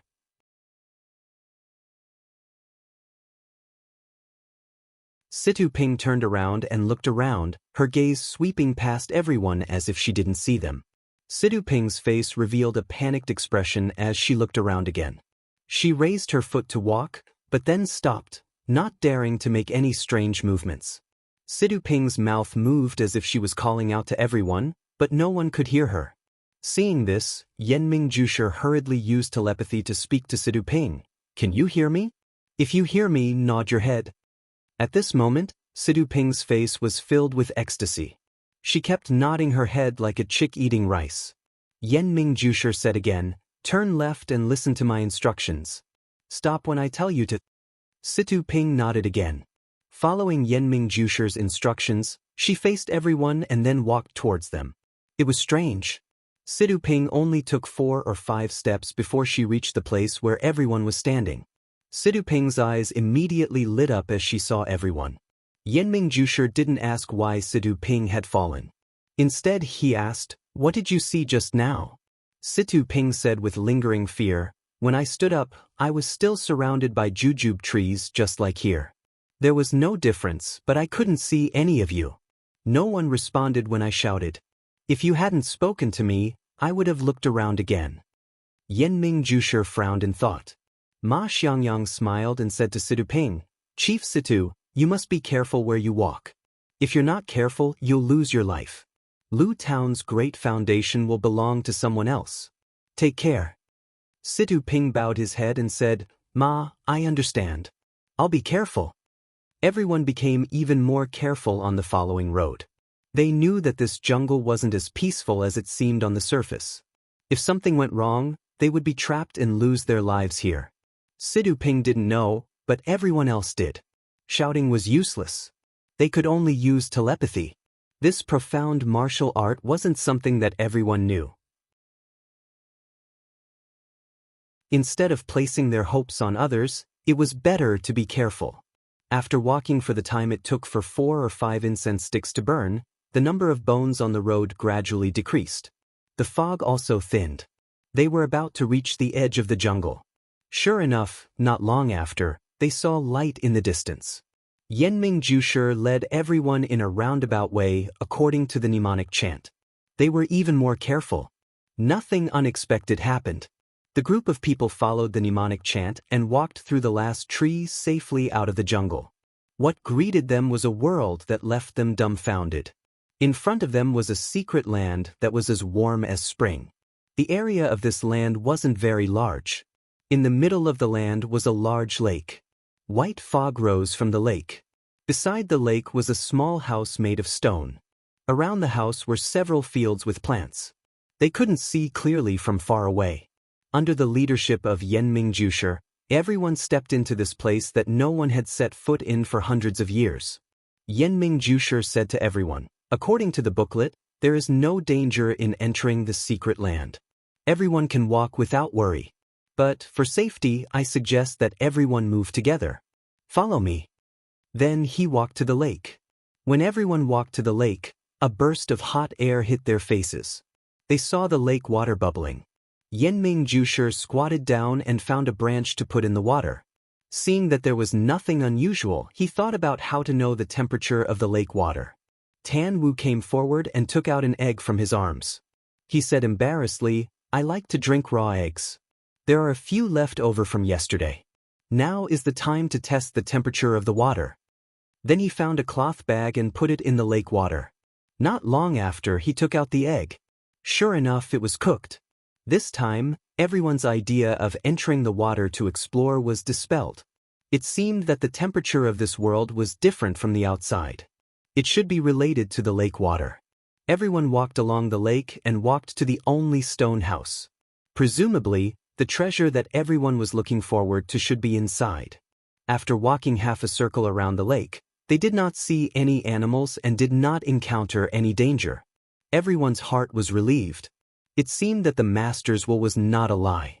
There were several medicinal fields around the stone house. Most of the medicinal herbs were unknown. After all, they were not pharmacists from the sect. Even the knowledgeable hermit Yenming could only recognize a few of them, such as tianqi, ginseng, atractylodes, golden sunflower, and so on. These medicinal herbs were very ordinary outside, but they were extremely precious here. There was no other reason. Any medicinal herb that had been here for 300 years or longer would be extremely precious. Not to mention the other unknown drugs, which should be something that had been lost over the years. Not to mention what was in the stone house. Even the herbs in the herb garden were priceless treasures to the various sections. So everyone looked at these precious things eagerly, thinking about how to bring them back.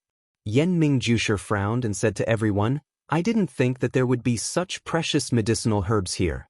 It's beyond our expectations. But I don't know how to bring them back. Let's go to the stone house first. When we come out, we'll think of a way. In any case, these medicinal herbs don't have legs and can't run away. Don't be greedy." Everyone smiled and followed Yenming Jusher to the stone house. This was a very simple stone house. It was so simple that it did not have a door. Yenming Jusher walked to the empty door, but did not dare to enter. Although it was clearly written in the book that there were no traps here, he still had to be vigilant. He thought for a moment, then picked up a stone from the ground and threw it in. Listening to it, there was only the sound of a stone falling to the ground. There was no other movement. Yenming Jusher then walked into the stone house with a dagger in his hand.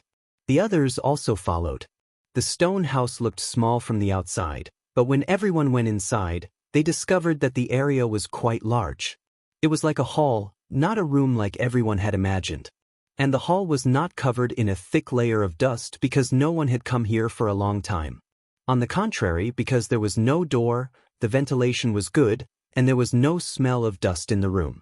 Directly across from the hall was a smooth wall. The top was empty, and it felt like there should have been a portrait or something on it in the past. Below the wall was a long table and a square table. There was an incense burner on the long table. Far from the incense burner, there was a small square flat box. And on the table below the long table, there were 4 square brocade boxes casually placed. They had an antique look, and the patterns were not present today. There were 3 chairs on both sides of the square table. They were all placed casually, and there was a praying mat on each chair. There was nothing on the wall on their left, and there was a hole in it. It was probably a window. On the wall on their right, there were 3 paintings hanging on the wall. One was a man in brocade clothes, holding a knife in his hand and riding a horse forward. Another was a scholar in white clothes, with a sword hanging at his waist, strolling leisurely. The last painting was a woman, her face covered with a white veil. Her figure was graceful, and she held a long whip in her hand, standing beside a small bridge. The 3 paintings had been eroded by time and were not very clear. Moreover, there were no words on the 3 paintings, so no one could understand what they meant. No one could tell if there was a one-armed swordsman in the painting.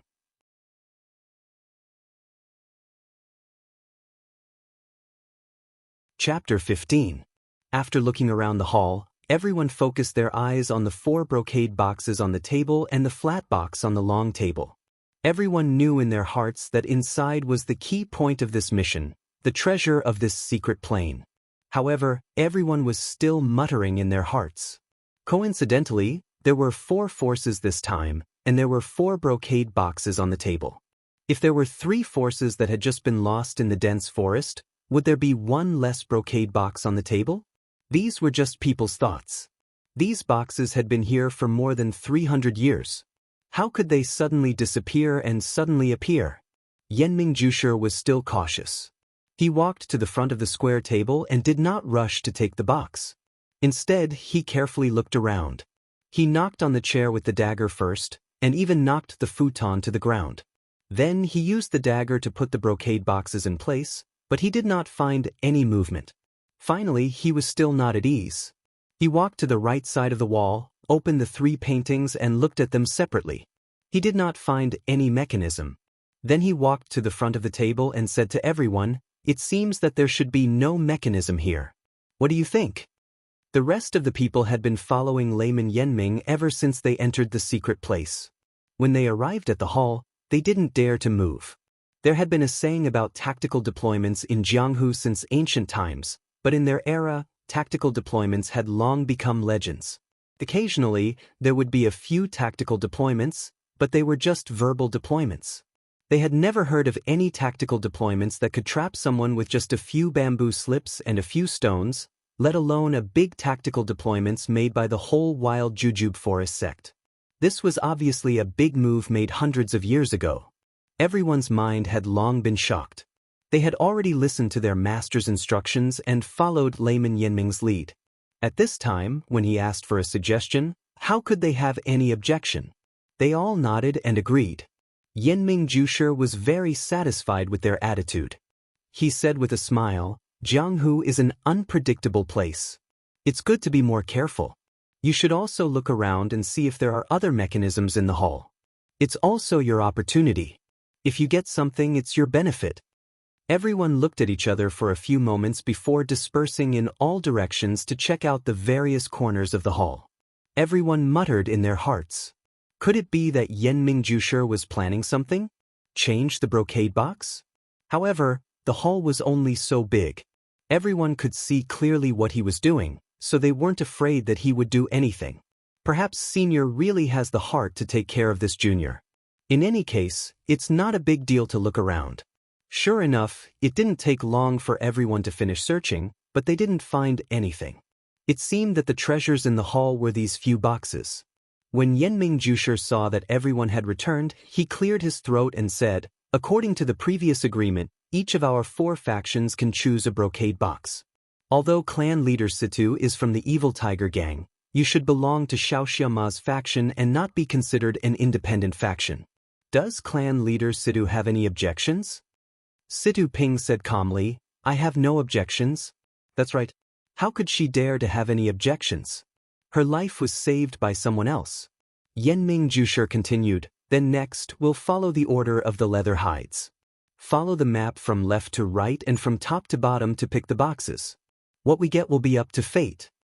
After saying this, he stood at the side of the table. According to the order, the Misty School should be the first to pick a box. When Wenhai thought for a moment and walked forward, he carefully looked at the 4 brocade boxes on the table. They were exactly the same, without any differences. There was a layer of dust on top of them. It seemed that they had been there for a long time. After thinking for a moment, he picked up the second box from left to right. Just as he was about to open it to see what was inside, he was stopped by Yenming Jusher. Yenming Jusher said, "There must be treasures inside the box. Since there are 4 of them, everyone will have a harvest. However, the items in each box may not be the same. There may be differences. If we all know what is inside each box, we will inevitably have greedy hearts. Why don't we all keep it a secret and don't open the boxes until we leave this place?" Everyone nodded in agreement. Wen Wenhai also put away the brocade boxes and returned them to their original positions. Next was Wan Jianfeng, Ma Xiangyang, then Yenming Jusher, and finally Tan Wu went forward to pick up the last brocade box.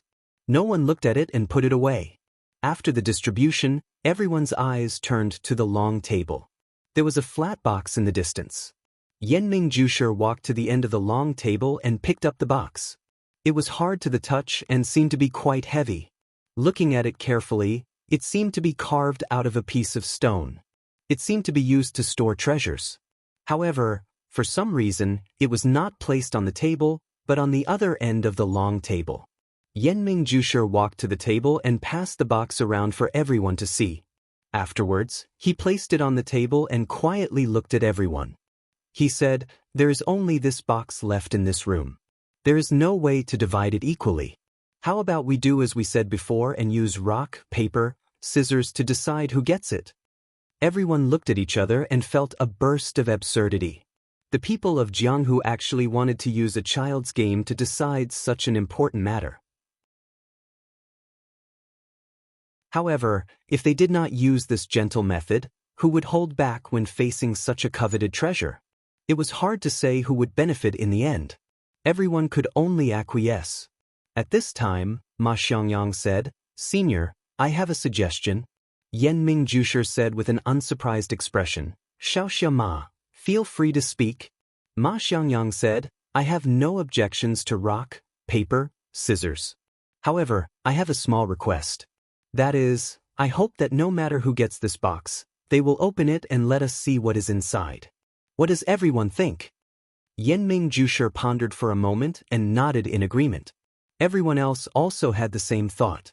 They would naturally know what their treasure was when they returned. The thing inside the box might not be theirs, so they had to take a look. Afterwards, Yenming Jusher arranged the order of the game. It was still the same order as before. Misty School and Wan Jianfeng were in one group, while Yenming Jusher and the Tan family were in the other group. Misty School's Wen Wenhai and Xueqing looked at each other. Wen Wenhai nodded toward Xueqing and smiled encouragingly. At the same time, his face was full of awkwardness. Xueqing walked forward and arrived in front of the square table. Only she knew why her senior brother's face was full of awkwardness. Anyone who had played this game with her since they were young and lost to her since they were young would feel embarrassed whenever this game was mentioned. Wan Jianfeng only had Ma Xiangyang, so he naturally wouldn't feel at ease letting Sidu Ping come up. In fact, even if he felt at ease letting Sidu Ping play, clan leader Situ wouldn't dare. Seeing the two come forward, Yenming Jusher said, "The rules of rock paper scissors are, scissors beats paper, paper beats rock, and rock beats scissors. Before we start, we need to cover everyone's eyes with a scarf. When I count 1, 2, 3, everyone will play at the same time. Then, take off the scarf and we will see who wins." Xueqing and Ma Xiangyang both used scissors in the first round. In the second round, Xueqing still used scissors while Ma Xiangyang used paper. When Ma Xiangyang took off his scarf for the second time, he retreated regretfully. Yenming Jusher and Tan Wen's contest was decided in one round. Yenming Jusher used rock while Tan Wen used scissors. The last round was the most crucial one. At this time, Yenming Jusher thought for a moment and signaled Siduping to cover himself and Xueqing with a scarf. After Ma Xiangyang counted to 3, he took out scissors. After taking off his scarf, he found that Xueqing also used scissors, so he covered her with another scarf.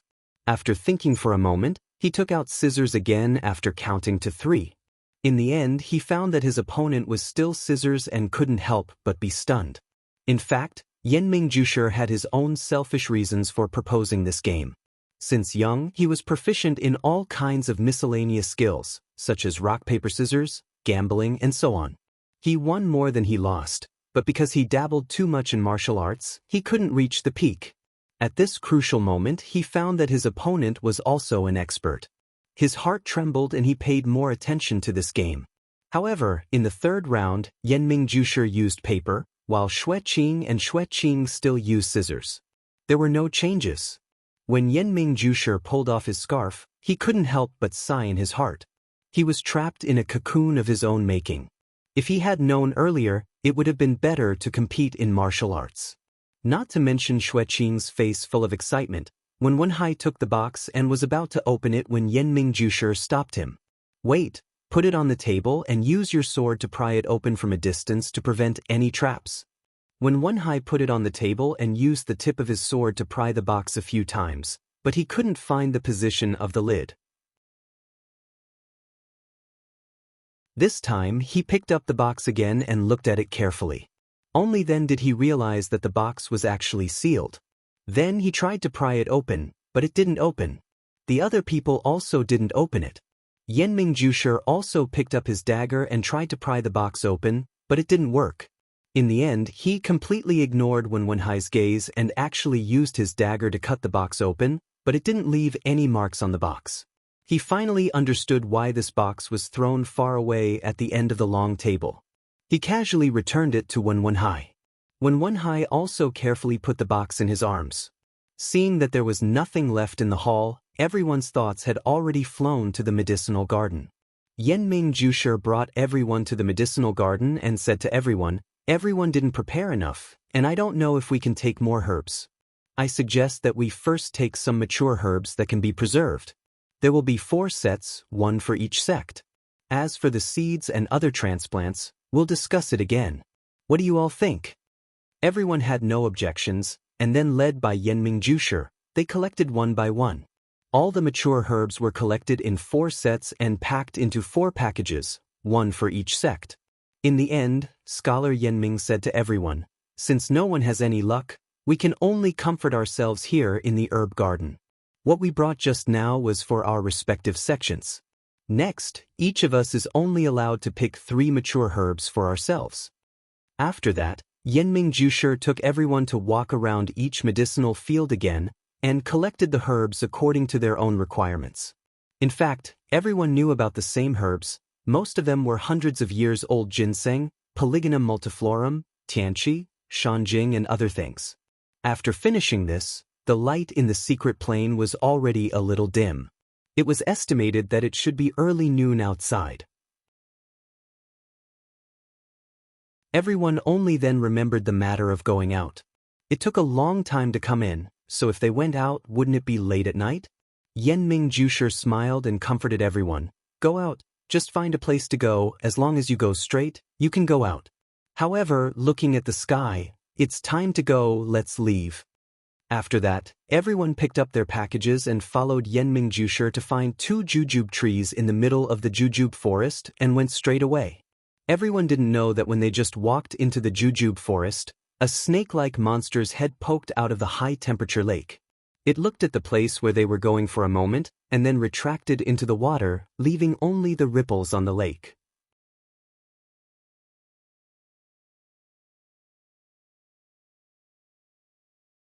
Chapter 16. By the time everyone left the Swanjujube forest, the sky had already darkened. Their journey back had been uneventful. The moment they walked out of the dense forest, both Yanming Jusher and the remaining juniors let out a long sigh of relief. This harmonious treasure hunting trip had finally come to a successful conclusion. They had kept their lives, completed their mission, and obtained the treasure. This treasure naturally belonged to them. When they thought of this, everyone's hearts felt warm, as if a cat was tickling their hearts. Yanming Jusher looked at everyone with a smile and said, "Everyone Xiaoxia, please be patient. Wait for us to reach the Thumb Peak before we speak in detail."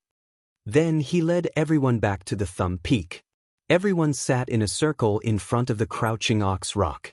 Yanming Jusher opened his mouth and said, "Everyone Xiaoxia, this mission has been successfully completed. Next, please bring back the results of this mission to your respective schools and sections. In addition, please bring back my greetings. Everyone, Please raise your heads on the 2nd of February and meet at the same old place. Let us drink and chat merrily. After he finished speaking, he didn't seem to want to stay any longer. Without waiting for anyone to speak, he cupped his hands and used his qinggong to leave down the mountain. The remaining people looked at each other and nodded. The Tan brothers were the first to walk away in their unique way, followed by Wen Wenhai and Xueqing. They cupped their hands to Ma Xiangyang and Sidu Ping and turned to leave. Suddenly, Wen Wenhai seemed to think of something and stopped. He said to Sidu Ping, "Chief Situ, I was passing by Lu Town the day before yesterday and poked my nose into other people's business and saved a group of farmers. I'm afraid I've offended you in any way. I hope Chief Situ will be magnanimous enough to forgive me." Sidu Ping was also a quick-witted person and hurriedly returned the greeting. "Our clan's subordinates have been rude in any way. Please forgive them, Xiaoxia. If something like this happens again in the future, I hope that Xiaoxia will take action again and help me maintain the clan's reputation." When Wenhai smiled and said, Of course. We'll meet again someday." After he finished speaking, he and his junior sister quickly left the way they came. In the blink of an eye, only 2 people were left on the crouching ox rock. At this moment, Sidping felt a little uneasy in his heart. Fortunately, Ma Xiangyang spoke up at this moment. "Sect leader Situ, I won't say anything else. Since you know about this matter and are also involved, please follow me to Myriad Sword Peak as a guest for a period of time. Everything will be decided by my sword lord.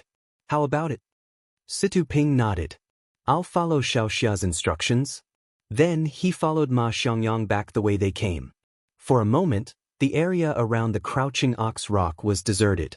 It was already dusk. Just as a few people from the Jianghu were galloping on their horses, Zhang Xiaohua and Butcher Lu had also rushed back to the Guizhuang house. Lu Qian and Lu Yeye were originally sitting in the Zhang family's small house and chatting. At the same time, they were also helping Guisufei with some needlework. When Butcher Lu approached, Lu Ye happened to raise her head and look outside. Her gaze passed over the short walls of the Zhang family's small courtyard. When she saw the sturdy figure that she had been looking outside the door for an entire day and had lost count of how many times she had looked outside, Lu Yeye could no longer hold it in. "Wah!" She burst into tears and ran out, throwing herself into Butcher Lu's arms. "Father!" Her tears were like pearls falling onto a jade plate, dripping down in a pitter-patter. Butcher Lu hugged his daughter and patted her shoulder with heartache. His own eyes were also red. He had thought that he could let his daughter go out and have fun during the new year, but he did not expect such a thing to happen. It seemed like his daughter was scared out of her wits. Lu Qian, who walked out after Butcher Lu, was also teary-faced. After the incident, she finally saw her family after so long. She could no longer control her emotions. Zhang Kai also walked out of the house with crutches and invited Butcher Lu into the house. With so many people coming in, the narrow central room seemed even more crowded. Fortunately, the people from the same village went home first after exchanging some pleasantries. Zhang Kai sent them to the door and thanked them profusely. Zhang Xiaohua also returned to the small house to visit her 2 older brothers. Zhang Xiaohu and Zhang Xiaolong's injuries were more serious. At that time, they had blocked Zhang Kai inside for their father's sake. 80% of the vicious servants' kicks and punches had landed on their bodies. However, Xiaohu did not suffer any fractures. At this moment, he was lying on the Kong bed and listlessly talking to his older brother. Xiaolong's injuries were similar to Xiaohu's, but his arm was fractured after all. Last night, he was tortured by the veterinarian, Old Shen, and woke up in pain. He had been in a daze the entire day and could not hide his listlessness. Seeing Zhang Xiaohua come in, Zhang Xiaohu asked, "Lu Qian's family is here?" Zhang Xiaohua said, "Yes, they just entered the house." Zhang Xiaohu asked again, "Is there no one else?" Xiaohua asked curiously, "Who else is there?" Xiaohu said, "The matchmaker." Zhang Xiaohua was at a loss. Zhang Xiaolong laughed and said, "Don't listen to second brother's nonsense." Zhang Xiaohua immediately understood what was going on and joked, "Soon, they won't come today. They'll have to come tomorrow. It takes time to prepare a betrothal gift. No matter what, we have to thank our brave and righteous big brother. Think about it, 20 to 30 villains. Big brother, you're angry for a woman. Sister Lu Qian is already touched. If she doesn't give her heart to you, the world will age because of love. This time, it was Zhang Xiaohu's turn to be puzzled. Why would the world age because of love? Zhang Xiaohua said proudly, if the heavens have feelings, the heavens will also age. Big brother's feelings will move the heavens and the earth. Zhang Xiaohu retorted, why are you showing off? What betrothal gift? It's called dowry. Besides, Lu Qian's father is a teacher. This future sister-in-law has read thousands of books. Big brother will be influenced by her and will be more scholarly than you. Zhang Xiaolong couldn't keep his face and couldn't help but scold Zhang Xiaohua. What does a brat like you know? Don't talk nonsense with second brother. We brothers are just having fun. Don't drag Lu Qian into this. Wouldn't it be bad if someone heard? Just as they were talking, someone came in from the central room. A crisp and slightly hoarse voice said, who's talking about my sister? Why are you talking nonsense? I just happened to hear it. The three brothers raised their heads. It turned out that Lu Yeye had brought Butcher Lu to see them. They saw Butcher Lu's eyes smiling as he looked at them. Lu Yeye also had a teasing expression. Behind them, Lu Qian's face was flushed red. She lowered her head and didn't say anything. As the host, Zhang Kai fell behind them with his walking stick. He didn't listen carefully to their conversation. When Zhang Xiaohua saw them come in, she jumped down from the Kong bed. Just as she was about to clean the Kong bed and invite Butcher Lu to sit down, Lu Qian and Lu Yeye nimbly tidied up before her and helped Butcher Lu sit down. It seemed that on the day that Zhang Xiaohua wasn't here, the two girls had tidied up the room more than once. Zhang Xiaohua's eyes widened as she thought, today, did the two sisters feed first brother and second brother? Seeing a group of people suddenly barge in, Zhang Xiaohu didn't know what to feel. Zhang Xiaolong's face turned red, as if he had done something wrong. Zhang Xiaohu sat up and was about to get down from the Kong bed when Butcher Lu pressed him down and said kindly, nephew is still recuperating. Don't move. Zhang Xiaohu struggled for a bit but couldn't break free. He could only lie down obediently. Zhang Xiaohua looked at the forced kindness on his face and cursed in her heart. Zhang Xiaolong also wanted to get up, but it was inconvenient for him to do so with one hand. He tried but couldn't get up. Lu Qian hesitated for a moment and went over to support his shoulder. She helped him up. The two of them looked at each other and then separated as if they had been electrocuted. Butcher Lu also saw it and his smile bloomed like a flower. He said to Zhang Xiaolong, nephew is really righteous to be able to step forward in front of a bully and save my daughter and niece. Old Lu salutes you. As he spoke, he got down from the Kong bed and bowed deeply to Zhang Xiaolong. Zhang Xiaolong quickly reached out his hand and said, don't be like this, uncle. It's what I should do. Aren't you shortening my lifespan by doing this? Xiaohua, hurry and help uncle up. Zhang Xiaohu also took the opportunity to get up. Zhang Xiaohua quickly held Butcher Lu back, but he wasn't as strong as Butcher Lu. This salute was finished. Zhang Xiaolong was at a loss again. He turned to look at Lu Qian as if asking for help. Lu Qian didn't dare to speak, and neither did Lu Yeye. Zhang Kai spoke, uncle, don't be so polite with them. Young people are very hot-blooded. Weren't we like this when we were young? There's no need to be so polite. The children's injuries aren't serious. They'll be fine after a bit of rest. Let's go outside and drink some wine. Butcher Lu stopped talking and beamed with joy, saying, heroes are still young. We're all old. All right, you young people have a good chat. I won't disturb you anymore. We old people are going to drink. As he finished speaking, he turned around and went back to the central room. Zhang Kai also followed, leaving Lu Qian and Lu Yeye in the Zhang brothers' small room. Zhang Xiaohua looked at Lu Qian's peach blossom face and Lu Yeye's eyes darting around. She felt the awkward atmosphere in the room and immediately said, Sister Lu Qian, you're really beautiful today. You guys talk, I'm going out to play. As she finished speaking, she ran away, leaving behind a single man and woman. The feelings between men and women were very strange. Zhang Xiaolong and Lu Qian met once in the cloth shop. If they hadn't met Lu Zhen's gang of bullies, they probably wouldn't have met a second time in this lifetime. Lu Zhen's disaster highlighted Zhang Xiaolong's hot-blooded side and gave Lu Qian an excellent impression. Now, in just a few hours of getting along with Zhang Xiaolong, Lu Qian really felt a little attached to Zhang Xiaolong. Thinking that there was such a person who would take care of her for the rest of her life, perhaps it was a fate arranged by God. Looking at Zhang Xiaolong's handsome face, although tanned by the wind and sun, he had a masculine aura that her brother did not have. Lu Qian's heart became more and more scheming. Butcher Lu stayed the night at the Zhang residence. It was a silent night. The next morning, Zhang Kai accompanied Butcher Lu to talk about farming and mulberry seeds. Guosufei accompanied Lu Qian and Lu Yeye to Zhang Xiaohua's room to take care of the injured brothers. At this time, the more Guosufei looked at Lu Qian, the more she liked her. No matter if it was her looks, her figure, or her ability to do housework, there was nothing to nitpick about.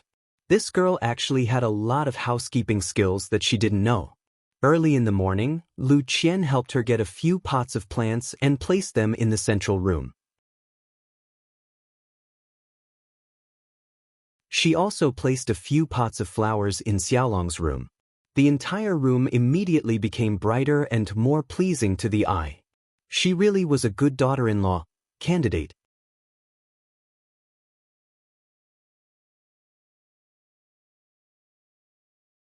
Chapter 17. When Lu Qian's father and brother arrived at the Zhang residence, it was already late in the morning. Butcher Lu was basking in the sun with Zhang Kai in the courtyard as they chatted. The walls of the Zhang residence's courtyard were too short, so Butcher Lu could see Mr. Lu and Lu Kai from afar. Both of them were dressed in new clothes. Lu Kai followed behind his father, holding a few huge gift boxes in his hands. Butcher Lu quickly got up and called out to Zhang Kai before going out to welcome his brother. Zhang Kai rushed into the house and shouted, "Mother, Lu Qian's father is here." When Lu Qian heard the shout, she didn't throw away her needlework like Lu Yeye and rush out of the house. Instead, she carefully placed her half-finished work on the table and waited for Guosufei to leave first before she came out. When Lu Qian walked into the courtyard, Butcher Lu and Lu Yeye had already escorted her father and brother to the gate of the fence. Zhang Kai was there to welcome them with his walking stick. After a round of introductions and greetings, Lu Qian walked in front of her father and brother and bowed. Mr. Lu held his daughter's hand and carefully looked at his daughter's expression. He saw that the familiar face didn't have any trace of what happened the day before yesterday. There was no panic or fear in her eyes, only slightly red eyes. Mr. Lu couldn't help but feel guilty. It was all his fault. He patted his daughter's shoulder and said, "It's been hard on you, child." Lu Qian wiped her eyes and said with a smile, "Daughter is fine. It's all thanks to Brother Xiaolong's family's help that we escaped from the tiger's den." Mr. Lu gestured for Lu Kai to hand over the gift boxes and said to Zhang Kai and Guosufei, "I can't thank you enough for your kindness. These small gifts aren't enough to show my gratitude. I hope our benefactors will accept them."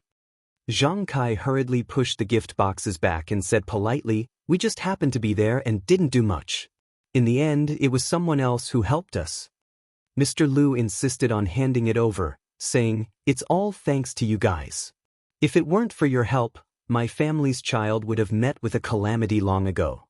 Those two Xiaoxia might not have been able to see them." When Butcher Lu saw the two of them pushing the gift back and forth, he couldn't help but feel anxious. He reached out to take it and said, "You don't have to be so courteous. Old brother Zhang, my eldest brother's kind intentions, you don't have to refuse." After he finished speaking, he carried the gift box into the central room. Mr. Lu smiled and said to Zhang Kai, "This second brother of mine has a fiery temper. I hope old brother Zhang doesn't mind." Zhang Kai also smiled and said, "There's no harm in that. Your younger brother is a sentimental person. We're just being a little overboard. Please, let's talk inside." Zhang Kai led Mr. Lu into the central room. The central room of the Zhang family was very small and didn't have many chairs. Thus, there was no distinction between the host and the guest. Everyone sat down as they pleased. After Mr. Lu sat down, he once again expressed his gratitude for the Zhang family's kindness. He took out some scattered silver from his robes and placed it on the small table in the room, saying, "Old brother Zhang, your family's injuries were caused by the bullies saving my daughter. It's reasonable for us to take responsibility. You can take this silver to seek medical treatment. Our family is poor and can only take this much. Please forgive us, old brother. This time, Zhang Kai was determined not to accept it. He said, Xiaohua has already told you what happened. At the time, the bullies had already paid the silver, but we were afraid that they would come back and ask for more. We didn't dare to use it. That Xiaoxiawen who saved us has already given us a lot of silver. It's enough to treat our injuries and buy medicine. We absolutely cannot take this silver. Lu Kai said from the side, Old Uncle Zhang, this is this and this is this. We should give this silver. We can't just stand by and watch you guys get injured while saving my little sisters. How can we not pay for the medical expenses? What kind of logic is that? Butcher Lu also scratched his head and said, Old brother Zhang, you should just take it. In a few days, I'll also give you some silver and bring some meat over. Zhang Kai said, My two brothers, please don't do this. We didn't save people for the silver. Moreover, we already have the silver to treat our injuries. We absolutely cannot accept this. Thus, these people were given to each other by each other. After a while, Zhang Kai refused to give in no matter what. At this time, Lu Qian opened her mouth and said to Mr. Lu, Father, since old Uncle Zhang doesn't want to take this silver, you should take it back first. I have an idea, what do you think? Mr. Lu said, All right, you've always been exceptionally intelligent since you were young. What good idea do you have this time? Lu Qian said, Old Uncle Zhang and his family got injured while saving us. The two of us will stay here to take care of old Uncle Zhang and his family until their injuries are completely healed. Firstly, old Uncle Zhang's family is injured and they still need to take care of the elderly. Antigua can't handle everything alone. Secondly, old Uncle Zhang and his family can't move freely. They also need people to take care of them. This is what we should do. What do you think? Mr. Lu thought for a moment and said, It's my fault. Qianer's idea is very good. What do you think? Second brother. Butcher Lu patted his chest and said, Very good, very good. I think so too. Lu Yeye also nodded in agreement. The matter was settled like this for now. Then, Mr. Lu and Lu Kai went into the inner room. Zhang Xiaolong and Zhang Xiaohu were still lying on the bed.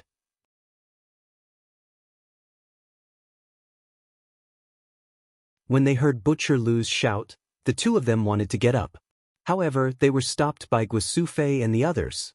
Now that they saw someone come in, they knew it was Lu Qian's father and brother. They quickly got up. This time, Lu Qian didn't come up to help Zhang Xiaolong. Guosufei carefully helped her son to sit on the kong. Only then did Mr. Lu carefully size up this courageous young man. Zhang Xiaolong was a very masculine young man. He was about the same age as Lu Kai and looked very ordinary. He had thick eyebrows and big eyes like Zhang Kai. However, his eyes were bruised and the corners of his mouth were cracked. However, from the determination in his eyes, one could see that he was a down-to-earth person. The clothes he was wearing weren't new either. They were patched up, but they were very clean and looked very comfortable. Zhang Xiaolong's arm was still in a splint, so he couldn't move casually. His hands were placed in front of his chest. Looking at this pair of slightly rough hands, one could tell that he was an expert in farming. Mr. Lu looked at this young man who was about the same age as his son but had a completely different temperament. He couldn't help but secretly nod. Only such an outstanding child could stand up for others when they were in danger.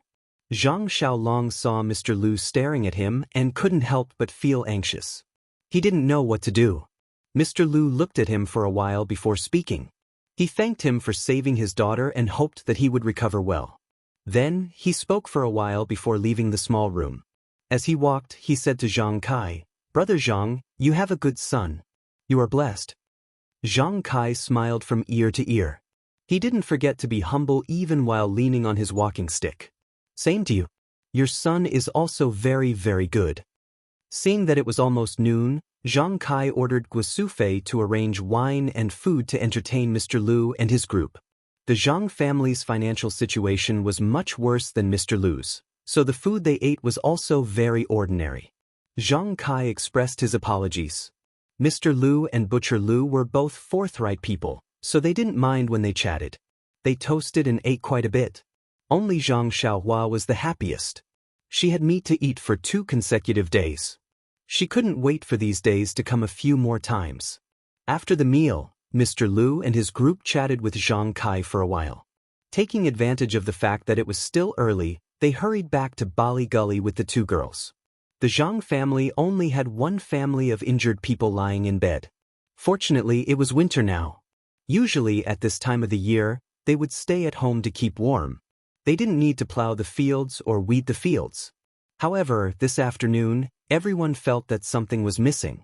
When the sky gradually darkened and Guasufei was preparing to cook, she realized that there was less help from the 2 girls in the family today. She also had to cook less food. She couldn't help but feel a little disappointed. The liveliness in this family was strange. There were originally only 6 people in the family. After so many years, they didn't feel anything. In just a few days, with the addition of 2 girls, the family actually had more liveliness than before. After these few days, everyone left. The liveliness naturally disappeared. Only then did she realize that liveliness was really good. She actually missed the few days when there were more outsiders. After hastily cooking, Zhang Xiaohua and her mother served the 2 brothers. Everyone sat under the oil lamp. Guasufei said, "I wonder if Lu Qian and the rest have eaten?" Zhang Kai said, looking at the sky, "They probably just got home. They won't be able to cook in time. I guess they'll have to eat at Butcher Lu's place." Zhang Xiaohua said, "Definitely. Maybe there'll be streaky pork tonight." Guasufei said, "By the way, Xiaohua, you've been to their house. What's their house like?" Zhang Xiaohua described the situation of Lu Qian and Lu Yeye's house according to her own knowledge. In fact, Guasufei had always wanted to ask about Lu Qian's family situation, but it wasn't easy to ask from Lu Qian. Yesterday, when she saw Butcher Lu, she didn't have the chance to ask. Today, when she saw Mr. Lu and Lu Kai's behavior and temperament, she felt a knot in her heart. Now that she heard Zhang Xiaohua's words, her heart was even more knotted. She frowned and said to Zhang Kai worriedly, "Old man, do you think Lu Qian will like our family Xiaolong?" No one interrupted. Zhang Xiaolong's face was a little gloomy. Zhang Kai said, "This depends on fate. It's useless for us to talk about it. Let's just leave it to fate." Zhang Xiaohu said, "Mother, I feel that Lu Qian is very meticulous. She should have read a lot of books. Needless to say, she's educated and reasonable. She can also do a lot of housework. She's really good. She's much better than the energetic Lu Yeye. Looking at how she takes care of Big Brother, she's a little interesting." Zhang Xiaohua said, "Second brother, this daughter-in-law has to be married one by one. Don't be too anxious. Even if you don't mention Lu Yeye, mother will consider it for you." Zhang Xiaohu's face was a little embarrassed. He kicked Zhang Xiaohua and said, "We're talking about Big Brother. Don't change the topic. There's nothing between me and Lu Yeye." Zhang Kai said, "Second brother, even if there's something between you and her, you have to think about your big brother first. Looking at our family situation, it's already very difficult to find a wife. You should wait a little longer." Guasufei interrupted and said, "Old man, don't you still have those banknotes?" Zhang Kai interrupted her and glared at her, "Don't mention that. You have to return it to someone else." Then, everyone felt bored. Not long after, they blew out the oil lamp and went to sleep. Zhang Xiaolong tossed and turned all night. He couldn't fall asleep. He didn't know if it was because of the pain in his body or because of the thoughts in his heart. However, his tossing and turning didn't affect Zhang Xiaohua's dream at all.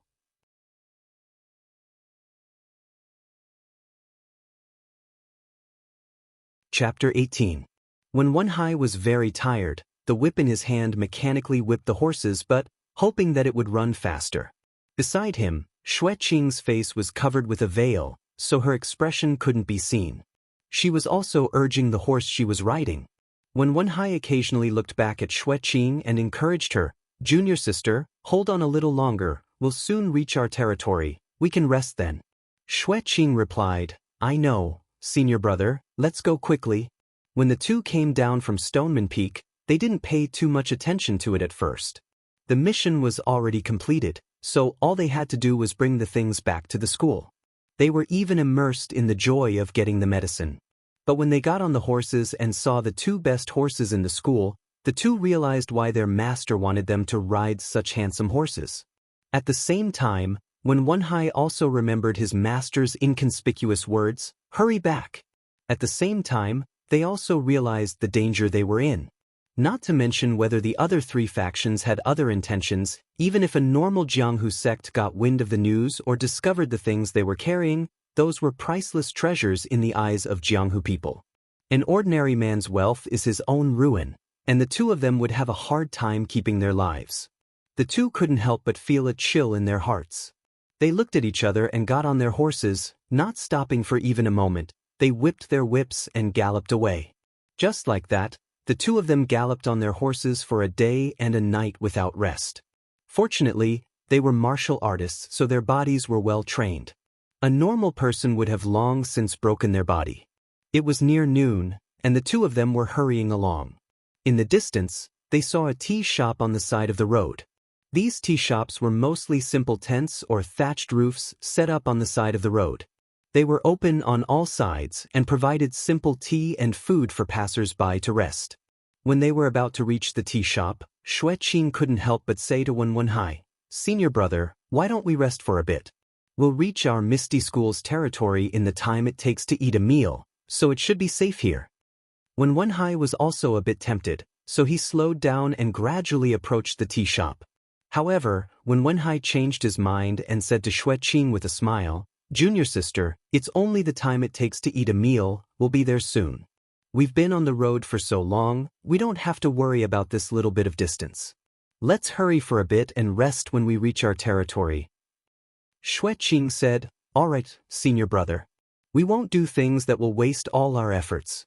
Let's go." After they finished speaking, the tea shops and the horses and their legs worse. The two of them were leisurely sipping tea from the rough teacups on the table. When Wenhai's and Xueqing's horses slowed down in front of the tea shop and then sped up again, they saw it all. After Wenhai's horse passed, the man with the sword looked at the dark-skinned man opposite him and said with a smile, "Old Six, don't drink anymore. Let's go." I didn't expect a Hai to be so cautious. He didn't even enter this tea shop. Third brother has taken in a good disciple. Old Six said, "That's right, fourth brother. None of our disciples are as cautious as a Hai. It's a pity that his talent is limited and it's hard for him to make any progress in his martial arts. Otherwise, his potential would be limitless. It's just a pity for these two good horses." After they finished speaking, the two of them threw down the money for the tea and brought their own horses to chase after them. However, they didn't know that the eyes of a plainly dressed passerby behind them flashed.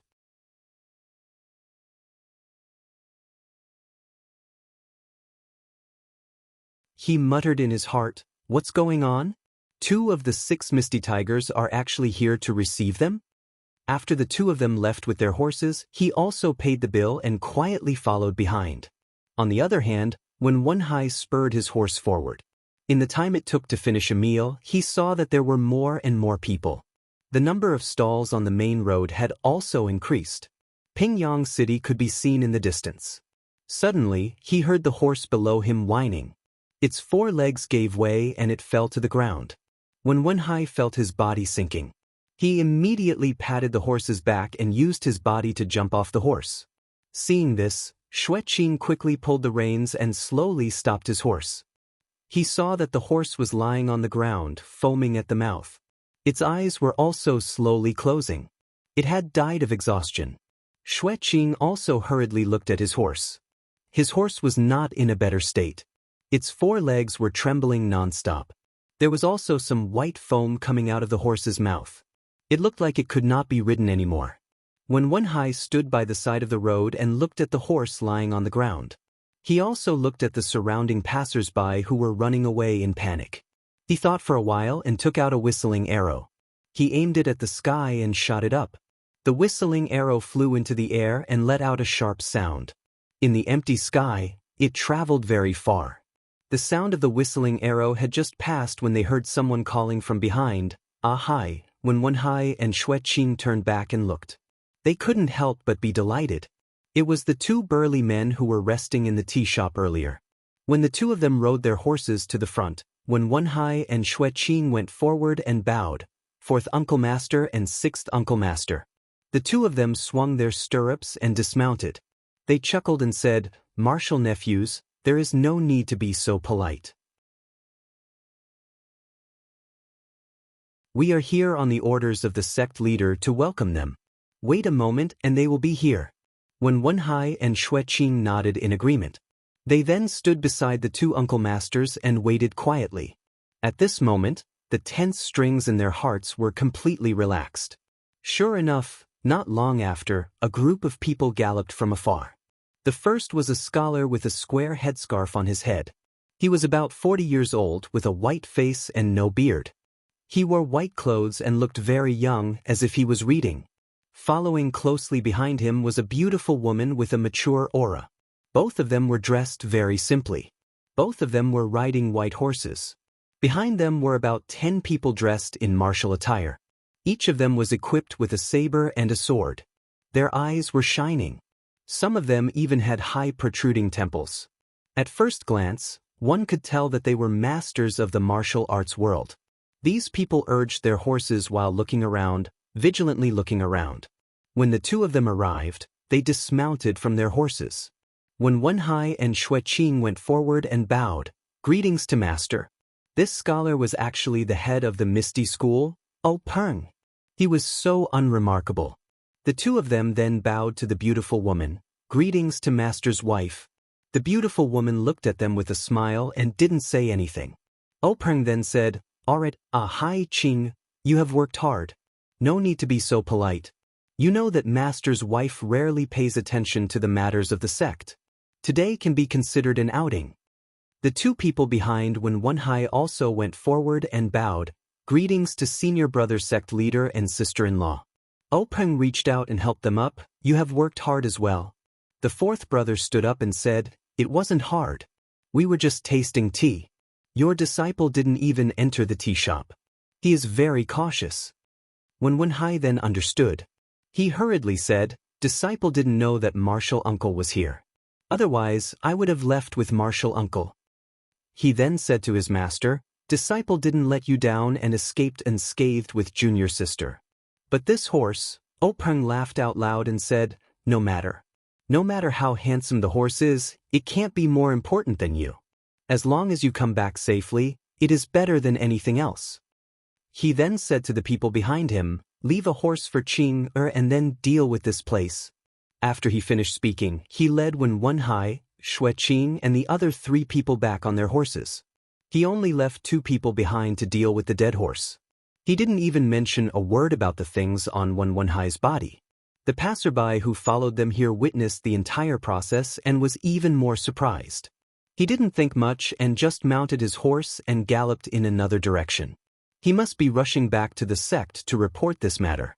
Something that was worth Peng coming out to greet must be something big. When Wenhai and the others followed the large group and galloped towards Pingyang City. When they reached Pingyang City, they didn't enter the city. Instead, they went around the city gate and went in another direction. After a while, they arrived at a villa outside the city. This villa was built against the mountain. In front of the villa, there were scattered residences. The houses were high and low and were arranged in a picturesque disorder. Many people were busy with their own affairs. When they saw the large group of people coming over, they made way for them. At the same time, they also saluted Peng who was on the horse. Further in was a straight main road. Beside it were huge trees. After crossing the main road, they came face to face with a luxurious building. There were 2 large words on the building, ethereal. It was the same word as the one on the token that Xueqing gave to the Zhang family. However, these 2 words were more indescribably elegant. After crossing the building, they saw a high platform. There were more than 10 steps leading to an open door. There were already more than 10 people who looked like disciples of the sect waiting respectfully in front of the door and on the steps. In front of the group was a young man with a fair complexion and a gentle temperament. He was about the same age as Wen Wenhai. He was the eldest senior brother of the sect, Zhang Chengyue. When Peng and the others got down from their horses, Zhang Chengyue led the group and said in unison, "Welcome, sect leader." Peng and the others got down from their horses. Someone took the reins from their hands. Peng said, "All right, everyone has worked hard. You can all disperse. Disciples who are participating in the advancement test, hurry up and practice. There's not much time left for you." All the disciples said, "Yes, we will follow sect leader's instructions." Then, Zhang Chengyue followed Peng and the others through the door. The others were busy with their own affairs. These disciples had been gathered together by the sect leader a few days ago. They were on guard day and night, thinking that something big would happen. However, they didn't expect that today, the sect leader would go out and announce that the alert was cancelled. The disciples couldn't help but be confused. However, this was the sect leader's business. It was related to their future advancement test. If they could advance, their status and treatment in the sect would be different. They might even be able to learn more advanced martial arts. This was their business. As for other things, these disciples wouldn't ask too much. Peng led the group to the meeting hall. Peng's wife saw that they had matters to attend to and excused herself. The others followed Peng into the meeting hall.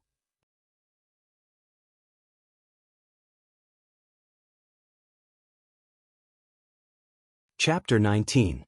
The conference hall was a large hall with many chairs. It was usually the place where the higher-ups of the sect came to discuss affairs. Today, there were very few people in the conference hall, but the atmosphere was particularly serious. Peng originally sent off his wife with a smile, but as soon as he entered the conference hall, he immediately changed his face and became very serious. The few people who followed behind also looked solemn. Although Wen Wenhai and Xueqing were Peng's personal disciples and direct subordinates, they rarely came to the discussion hall. After entering, they naturally followed the rules and stood not far from the entrance, not daring to move recklessly. The fourth and sixth of the 6 Misty Tigers and Peng's chief disciple Zhang Chengyue stood in front of their seats according to the usual rules and waited for Peng to sit down first. Peng walked to the innermost part of the hall, where there was a large chair. He turned and sat down, facing the crowd. When they saw him sit down, they also carefully sat down in their own seats. Peng looked at the crowd, and then said to Wen Wenhai and Xueqing, "Come over and find a seat." Wen Wenhai and Xueqing said in unison, "Thank you, master." Then they found 2 chairs and sat down. Peng said, "You can tell me what happened?" Wen Wenhai and Xueqing looked at each other, and Wen Wenhai said, "Yes, master, this is what happened." Later, Wen Wenhai told Peng everything that happened after he and his junior sister left the Misty School and met the 2 martial uncles, no matter how big or small, including saving Zhang Kai's family. Xueqing didn't say anything about the token he gave to Zhang Kai and the 3 herbs they collected in the medicine garden in the secret plane, but then he added, "There are 2 more things that need to be explained. Please allow me to report later." After thinking about it, Peng nodded in agreement. Then, when Wenhai and Xueqing put a brocade box and a small flat box in their arms, as well as the herbs collected from the secret plane on the square table next to Peng. Peng did not open the box. Instead, he said to Lao Si, "You take care of the matter first. We will wait for you." Lao Si said, "Yes." Then he got up and left in a hurry. Amongst the people present, only Wen Wenhai and Xueqing revealed a puzzled expression while the others remained silent. Not long after, Old Fourth came back. He nodded at Peng and sat down again. At this moment, Peng said, "Everyone has worked hard. After such a long time of hard work, there is finally a reward. Let us see what treasures there are here." At the end of his words, a smile actually appeared on his face. When Wenhai and Xueqing didn't know that sect leader Peng was usually amiable and had a warm smile on his face. However, he was always very serious in the conference hall. No one had ever seen him smile before. However, he was behaving like this today. This made the few people who knew the situation feel itchy in their hearts. Their eyes were also filled with eagerness. A treasure that could make the sect leader smile was, of course, a great treasure. Peng first took the box and carefully opened it. He saw a small booklet placed inside. He took the booklet out. It was soft to the touch, neither paper nor silk. He didn't know what material this booklet was made of. On the cover, there was a large character, sword. The way it was written was actually similar to Misty. However, this character revealed a swift and fierce killing intent. Peng looked at this character and casually opened the booklet. He flipped through the contents and placed it to one side. He narrowed his eyes and pondered. He didn't say anything and neither did he express any opinion. After a long time, Peng once again looked at the box and carefully observed it. Suddenly, his eyes flashed. He reached into the box and took out the compartment under the booklet, revealing 3 small bottles arranged side by side. This brocade box actually had 2 layers. The compartment for the booklet only took up a third of the box's height. Peng was even more careful as he took out a bottle. This bottle was actually carved out of jade. The bottle's mouth was sealed with an unknown object. On the bottle's surface, there were 3 words, Qi-generating pill. Peng's heart burst with ecstasy. This Qi-generating pill was something that only existed a few hundred years ago. It was used to increase one's internal force. Its formula had long been lost. According to the sect's ancient records, taking a Qi-generating pill could increase one's power by 30 years. If he took one, then his power. Peng thought about it, and his hand unexpectedly trembled a little. He carefully put the bottle back into the box and took out another bottle. This bottle was exactly the same as the previous one, but on top of it was written, Bone Strengthening Pill. Peng frowned a little. What was the use of this? Bone strengthening? There was no record of it in the sect's ancient records. However, to be able to be placed together with the Qi-generating pill, it was certainly an extraordinary treasure. When there was time, he would ask the other 3 sections. Perhaps there would be records in their ancient records. He carefully put the bottle back. Soon after, Peng took out the last bottle. When he saw the 3 words on the bottle, Peng couldn't help but stand up. His eyes were wide open. Everyone in the discussion hall also immediately stood up. They didn't know what inconceivable thing the gang master had seen. Peng calmed his thoughts. Resisting his excitement, he sat back in his chair and waved his hand for everyone to sit back down. At this time, he was a little regretful. He regretted that he shouldn't have let Wen Wenhai and Xue Qing enter the secret room alone. These things were now placed in front of everyone. They could not let them know. However, these things were too precious. It wasn't that he didn't trust everyone, but once the news was leaked out, it would bring about a sect annihilation disaster. Peng couldn't help but close his eyes and ponder. Everyone looked at the gang master's reaction strangely. He was startled, which was quite abnormal. When Peng finally made up his mind, he opened his eyes and immediately restored his original expression. He put the bottle back into the box and picked up the booklet again. He handed it to Zhang Qingyue and said, "Let your martial uncles take a look. You guys should also take a look." The booklet was passed around in everyone's hands. Peng said, "Qingyue, make a copy of this sword manual and give it to your 6th martial uncle. This sword manual will be placed in our sect's library pavilion and carefully preserved." Zhang Qingyue nodded in agreement. Then Peng said to Old Six, "Old Six, you are in charge of training the disciples. Find a few of them with good aptitude to cultivate this sword manual. In the future, our Misty School will have another sword manual."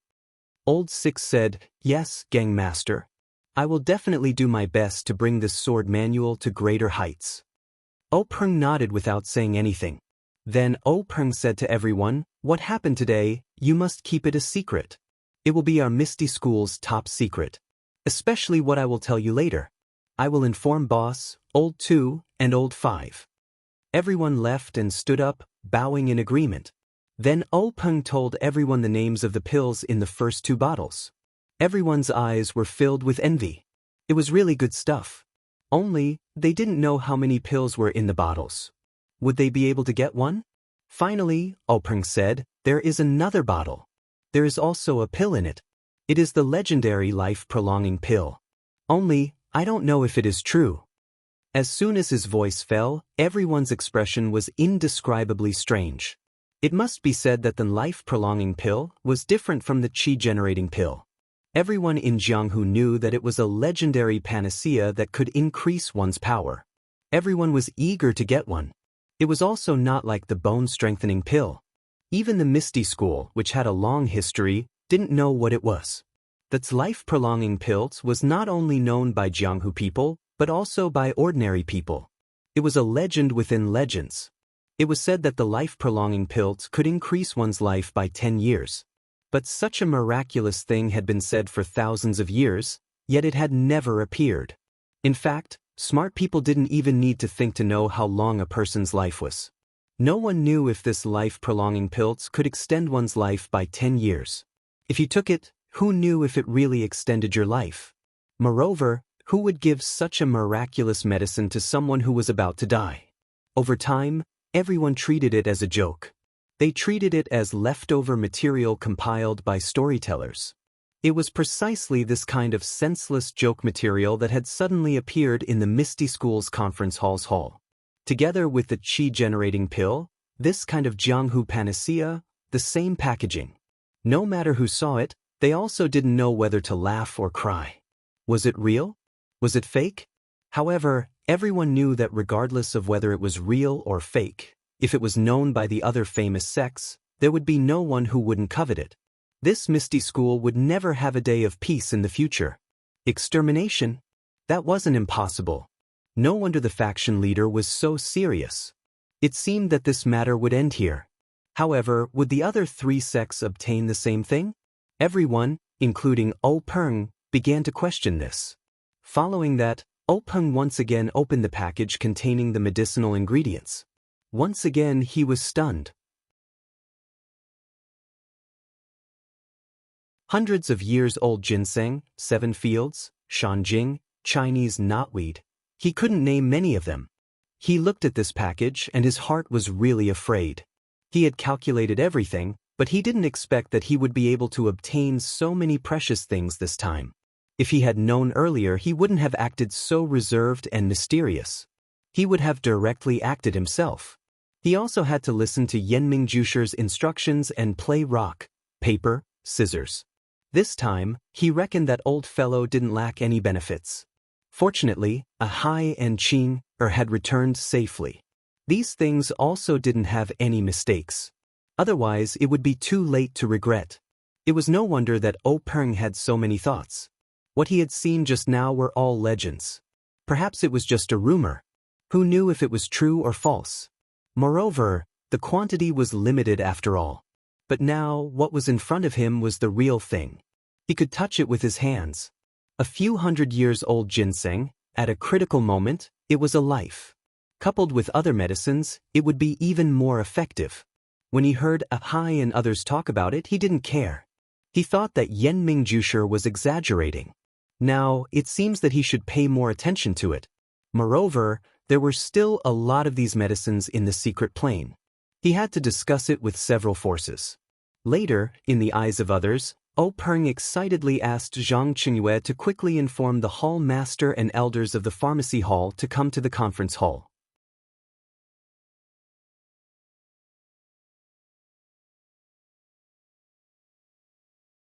Chapter 20. While waiting for the pharmacy, O Peng helplessly picked up the last seemingly ordinary small box.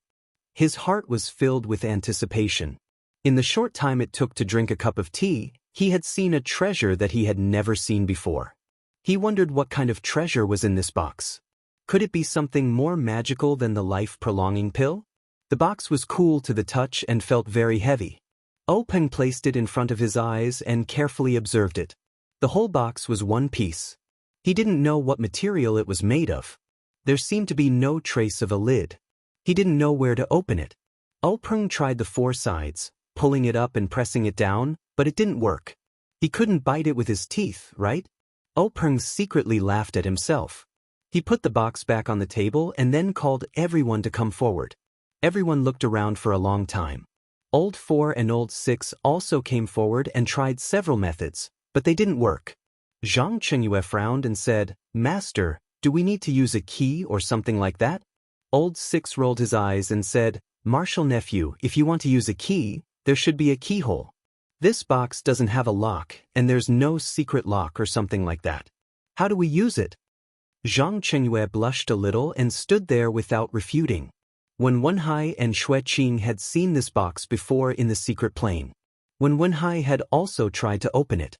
At this time, seeing that his master and martial uncle couldn't open it, he didn't dare to propose a new idea. Instead, Xueqing looked at the box that he won with scissors, paper, scissors, and was very interested.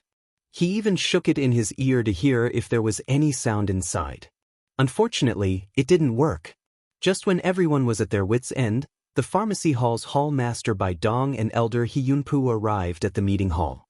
After greeting the sect master and everyone else, Zhang Qingyue led them to the square table where the medicine was placed. The reaction of these two people was even more unexpected. It wasn't that they were not surprised, but that they were too surprised. From the moment the two of them saw the items in the package, their eyes didn't seem to move at all. Their feet seemed to be rooted to the ground, unable to move even half a step.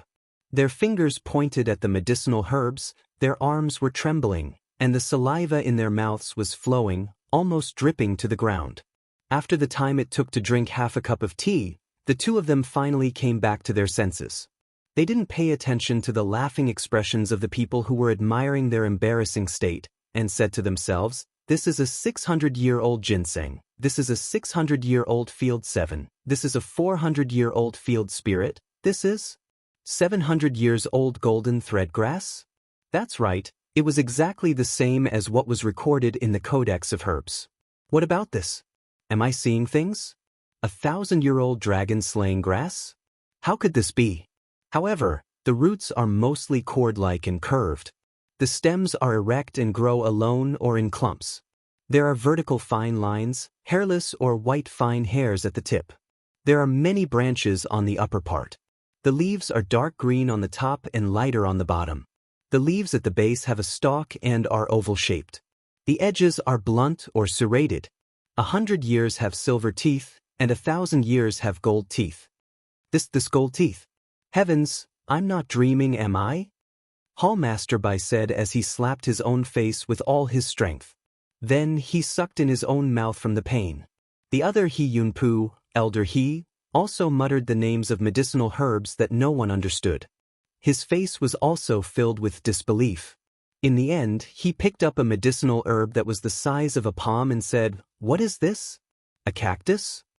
Hallmaster Bai said, "Nonsense."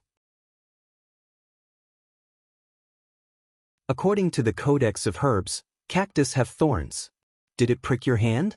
That's fish hand grass. Elder He was also unhappy and said, "The Codex of Herbs says that fish hand grass is in the shape of 3 fingers. This one clearly has 4. Hallmaster Bai looked carefully and also shook his head, saying, I don't know. And the remaining 4th and 5th grade medicinal herbs, I don't think I've seen them before. I just don't know if the Codex of Herbs has any records of them." Elder He also narrowed his eyes and thought carefully. He nodded in agreement. "I don't know. I've learned too little. Peng interrupted in time. Hallmaster Bai, Elder He. This sentence woke the two of them up. Only then did they realize that they were in the discussion hall and not the medicine hall where they usually discussed knowledge. They hurriedly cupped their hands to everyone. "Seeing so many good medicinal herbs, I'm secretly delighted. I couldn't control myself. Please forgive me, sect master and everyone." Everyone returned the greeting and said it was fine. Peng said, "Two sirs, what are the value and effects of these medicinal herbs?" Elder He said, "I wonder where sect master obtained these rare medicinal herbs? This ginseng, tianqi, tianjing, Polygonum multiflorum, and other herbs are all common. It's just that the age of these medicinal herbs is truly shocking. 100-year-old is already extremely rare. Unexpectedly, the worst of these herbs are 300 years old. As for the golden thread grass, snake gall grass, and other herbs, they are good for treating external injuries. This snakebite grass, coral grass, and stone wind medicine are panaceas for treating internal injuries. The rest are all rare medicinal herbs. With the addition of other medicinal herbs, using the principle of a ruler and minister, and the principle of yin and yang to concoct medicine, it's certainly a rarely seen good thing. At this time, Hall Master Bai sobered up and hurriedly said, "Sect Master, the place where these things were discovered must be kept strictly confidential. Among them, the dragon beheading grass and peacock grass can be used to concoct medicine similar to the qi-generating pill. It's recorded in our Misty Sect's ancient records." These words caused everyone's ears to perk up. Openg said, "Does the ancient records record how to concoct the qi-generating pill?" Hall Master Bai said, "No, the formula for the qi-generating pill has long been lost. What's recorded in the ancient records are only a few similar pills. The effects are limited, and the required herbs are extremely rare." Openg said, "Hall Master Bai, take these medicinal herbs to the pharmacy hall to study and see what effects they have. Also, take a detailed look at the formula for those pills similar to the qi-generating pill. Be prepared, perhaps." Openg hadn't finished speaking when Hall Master Bai had already understood tacitly. He immediately said, "I'll follow Sect Master's instructions." Then, together with Elder He carefully carried the package and left the conference hall. Openg also instructed Zhang Qingyue to deploy more people to the pharmacy hall to protect it. After Hall Master Bai and Elder He left, Openg sat back in his chair. His gaze fell on the small box on the table that he couldn't open no matter how hard he tried. After thinking about it, he still instructed Zhang Qingyue to call Hall Master Shi of the Divine Engineering Hall. The Divine Engineering Hall was the place where the Misty Sect refined weapons and concealed weapons. Hall Master Shi was the master of forging weapons in Pingyang City. Not long after, Shi Yukuan arrived at the conference hall. He observed the small box for a long time and used various methods, but he was similarly at a loss. However, he hesitated for a moment and asked Openg in a probing tone, "Sect Master, why don't we let Shi Niu come over and try?" Shi Niu was a boorish fellow from the Misty Sect who practiced the strong King Kong hand. His martial arts weren't very good, but his strength was top-notch. In addition, he specialized in the strong King Kong hand. In terms of strength alone, he was the best in the sect. Shi Yukuan's words enlightened him. The box was only a container to store things. In order to obtain the things in the box, it was good to keep the box intact. If they couldn't keep the box and open it skillfully, then they could only use brute force to crack it. In the end, obtaining the things was the most important thing. Shi Niu also arrived at the conference hall. He was a rather tall and muscular man.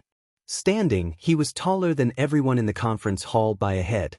His entire body was filled with strong muscles.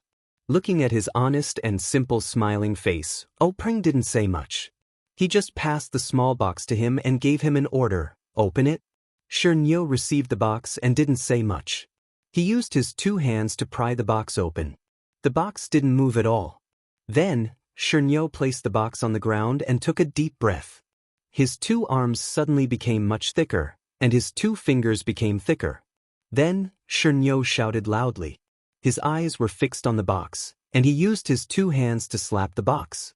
There was a muffled sound as his 2 palm leaf fan-like hands slapped the box.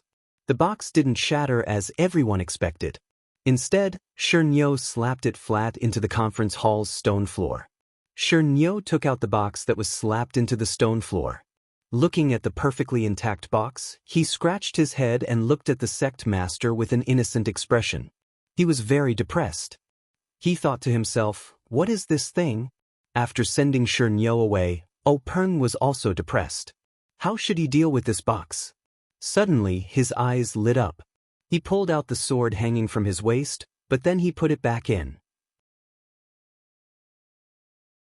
The eyes of the remaining people in the conference hall also lit up. They knew that the sect master had thought of a good way to open the box. Zhang Qingyue didn't wait for Openg's orders. He said to Shi Yukuan, "Doesn't Hall Master Shi have a broken water? Why don't you give it a try?" Shi Yukuan glanced at Openg. Seeing that the sect master didn't have any objections, he said, "Sect master and everyone, please wait a moment. I'll be back soon." Not long after, Shi Yukuan came back with a simple scabbard.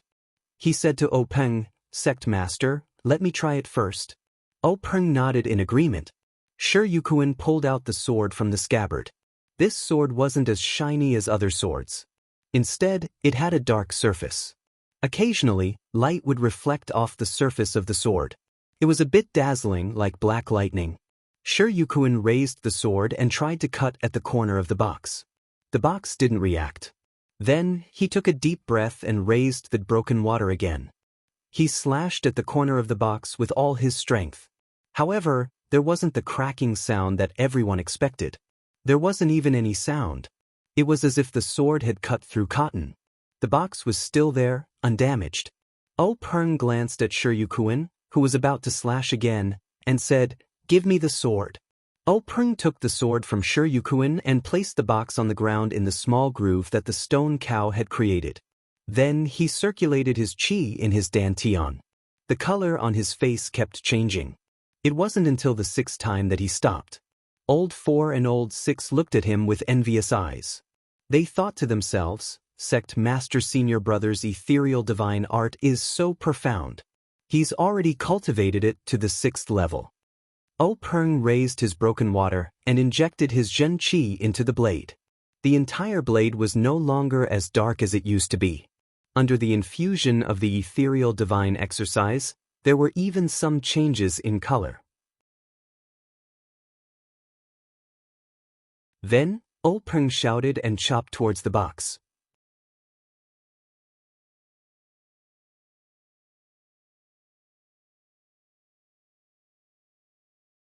Chapter 21. The saber in Peng's hand was like a bolt of black lightning, carrying the colors of the ethereal divine art as it shot towards the corner of the mysterious box. It was a pity that this bolt of lightning didn't come from the heavens. Broken water landed on the corner of the small box, and just like before, there was no sound. However, it was different this time. The box actually emitted a layer of light that no one could detect. It overflowed slightly, and the saber in Peng's hand actually bounced back. That saber actually shot towards Peng's face like before. The back of broken water was about to chop Peng's face. Although it wasn't the tip of the saber, Peng had no doubt that his head would be chopped in half if he was hit. Peng was indeed worthy of being called one of the top experts in the pugilistic world. As the head of the Misty School, at this critical moment, he crossed his legs and immediately used the secret technique of the Misty School, ethereal steps. The 5-colored bolt of black lightning flashed past Peng's forehead, and broken water shot into the stone pillar in the meeting hall. There was no loud sound, and broken water was deeply inserted, as if it was a piece of tofu. From the moment Peng raised the saber to the moment it left his hand and entered the stone pillar, it happened in the blink of an eye. No one seemed to be able to react. Looking at broken water in the stone pillar, they all had the same thought, what a fast saber. Unfortunately, Peng didn't think so at this time. He looked at the few strands of hair in front of him, which were cut off by broken water from his forehead. His body broke out in cold sweat. After roaming the pugilistic world for so many years, it wasn't that he hadn't encountered any thrilling situations, but there was no time as dangerous as this. Thank you to the founder of the Misty School, thank you to his master, thank you to the ethereal steps. Without them, he wouldn't be standing here now. When the rest of the people came to their senses and looked at their sect leader, Peng's ashen face had recovered a little of its color. He looked at the box on the ground with lingering fear. It was an ordinary box that had fallen to pieces. He said to Zhang Qingyue, "Qingyue, keep this small box and put it in the library later. Since we can't open it, let's leave it for fate." Then he waved his hand and asked Zhang Qingyue to pick up the small box from the ground. It must be said that Peng was indeed an ambitious and ruthless person in Jianghu. This person had a breadth of mind and stratagem that others could not compare to. If it were someone else, they might not have placed this box in the sect. They would have definitely kept it in a secret chamber and secretly pondered over the treasures inside to themselves. But as soon as he saw that things weren't going his way, he immediately let go and gave the opportunity to someone else in the gang. This kind of behavior immediately won everyone's praise. In fact, it was precisely this kind of demeanor or method that allowed him to stand out from his 6 fellow disciples. allowing him to be promoted to the position of gang leader by his master. He was also admired by his fellow disciples. In fact, everyone present knew very well that they had no way of opening the box. Perhaps the thousands of people in the gang did not have the ability to open it either. However, the gang leader's actions were very open and aboveboard. If he went back and thought about it carefully, there might be hope. Afterwards, Peng and the others discussed the matter of the next gathering that Yanming Jusher had mentioned. Everyone agreed that with such great benefits, the next gathering would definitely not be as simple as the first one. They should wait for the boss and the second brother to return to the gang before discussing it together. Peng thought for a moment and agreed. Since the matter had been settled, Peng waved his hand and dismissed everyone, leaving only Wen Wenhai and Xueqing behind. Everyone filed out. When they passed by the two, they looked at them with gratification and nodded at them. They knew that the gang leader had asked them to stay behind alone to prepare a reward for them. With such great gains this time, it seemed that the two juniors would also receive a good reward. Everyone left the meeting hall. Zhang Qingyue and Old Four went to the library together. The sword manual was naturally placed on the bookshelf. Zhang Qingyue was troubled as to where to place the small box. There was no doubt that the box was very precious, but if it was of little value, it might not be able to achieve the gang leader's goal. In the end, Old Four pointed to the square table next to the bookshelf and said, "Martial nephew, why don't you put it there first? We'll ask your master later." Zhang Qingyue felt that this was the only way for now. He casually placed the box on the table. In any case, there was a record of everything that went in and out of the library, so there was no need to worry about losing it. Even if he lost it, how many people in the world would be able to open it? Zhang Qingyue and Old Four left with peace of mind. The mysterious box settled down in the Misty School's library, quietly waiting for the fated person. In the assembly hall, Peng waited for everyone to leave before he opened his mouth.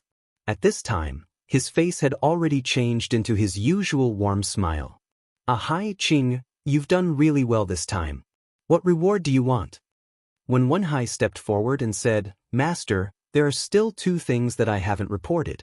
I'll tell you about them now." Peng nodded in agreement. Then, when Wenhai told Peng about what Yanming Jusher had said in the secret plane, the treasures obtained by the disciples who carried out the task should belong to them.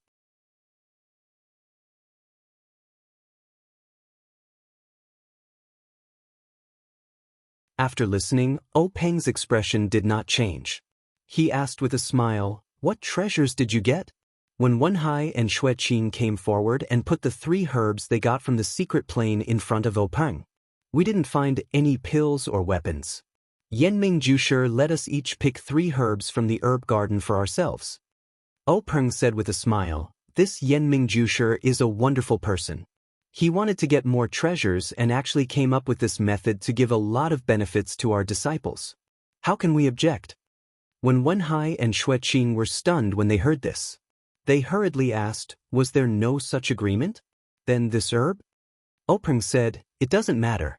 Since Yanming Jusher said so and gave the benefits to you, as a master, I can't help but do you a favor. You can take these things. There are still many things in the secret plane. You just have to go first." When Wenhai and Xueqing were relieved. Although there were many herbs in the secret plane, how many could be distributed to disciples like them? Moreover, they immediately understood the idea of Yanming Jusher. Although the treasures in the secret plane had been distributed in advance, if other treasures were to be obtained by the disciples by chance, with Yanming Jusher's martial arts and experience, he would have much more opportunities than the disciples of the various sections. Immediately, Peng said, "You take these herbs to the pharmacy hall and ask Hall Master Bai to refine more pills for you. It's better than taking these herbs alone. Otherwise, if there is a problem, wouldn't it be a waste of a good opportunity?"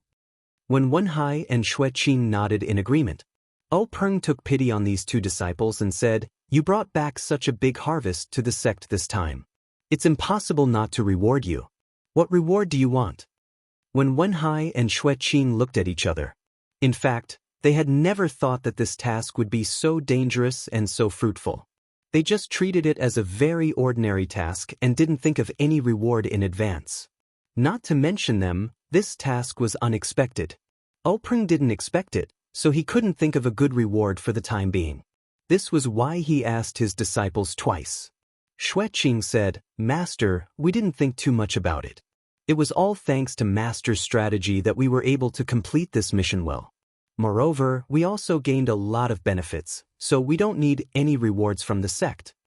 Openg looked at his two disciples with gratification and said, "Very good. Let's do it this way. This reward will be recorded for the time being. When Master or you have a good idea, it won't be too late to reward." When Wenhai and Xueqing both agreed with a smile. Openg asked again, "There's one more thing?"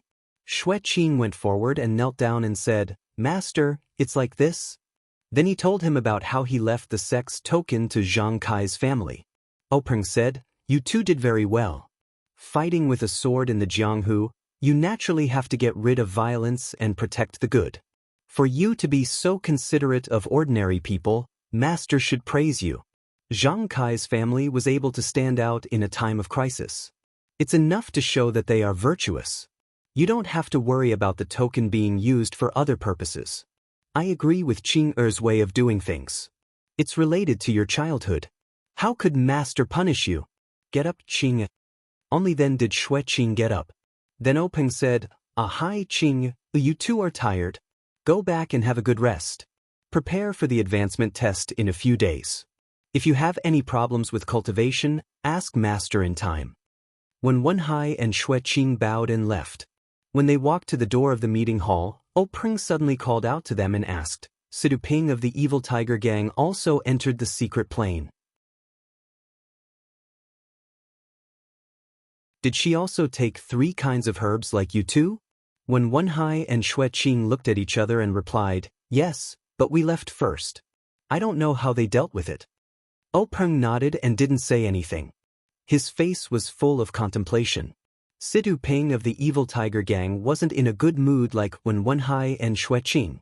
She was sitting in the meeting hall of Wan Jianpeak and looked at Wan Jianpeak's sword master Wan Qingjiu with an expression of disbelief. She asked again unwillingly, "Is there really no such agreement?"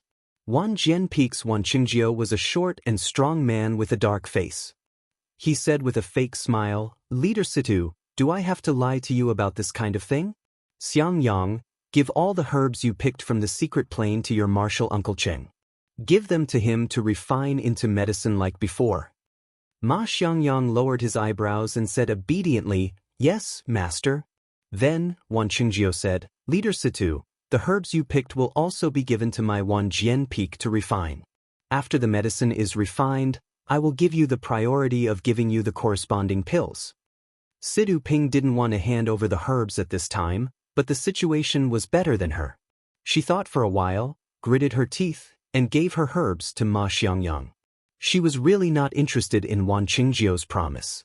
How could sharing pills with others be better than monopolizing them? Ma Xiangyang was Wan Qingjiu's disciple. Who knew if the herbs he handed over would be taken back by him in a while? Forget it, forget it. Situ Ping shook her head and tried to expel the thoughts she shouldn't think about from her mind. At this time, Wan Qingjiu said, "Leader Situ, you've done such a big thing for my sect. My sect should also repay you. What do you think of my Wan Jianpeak's power?"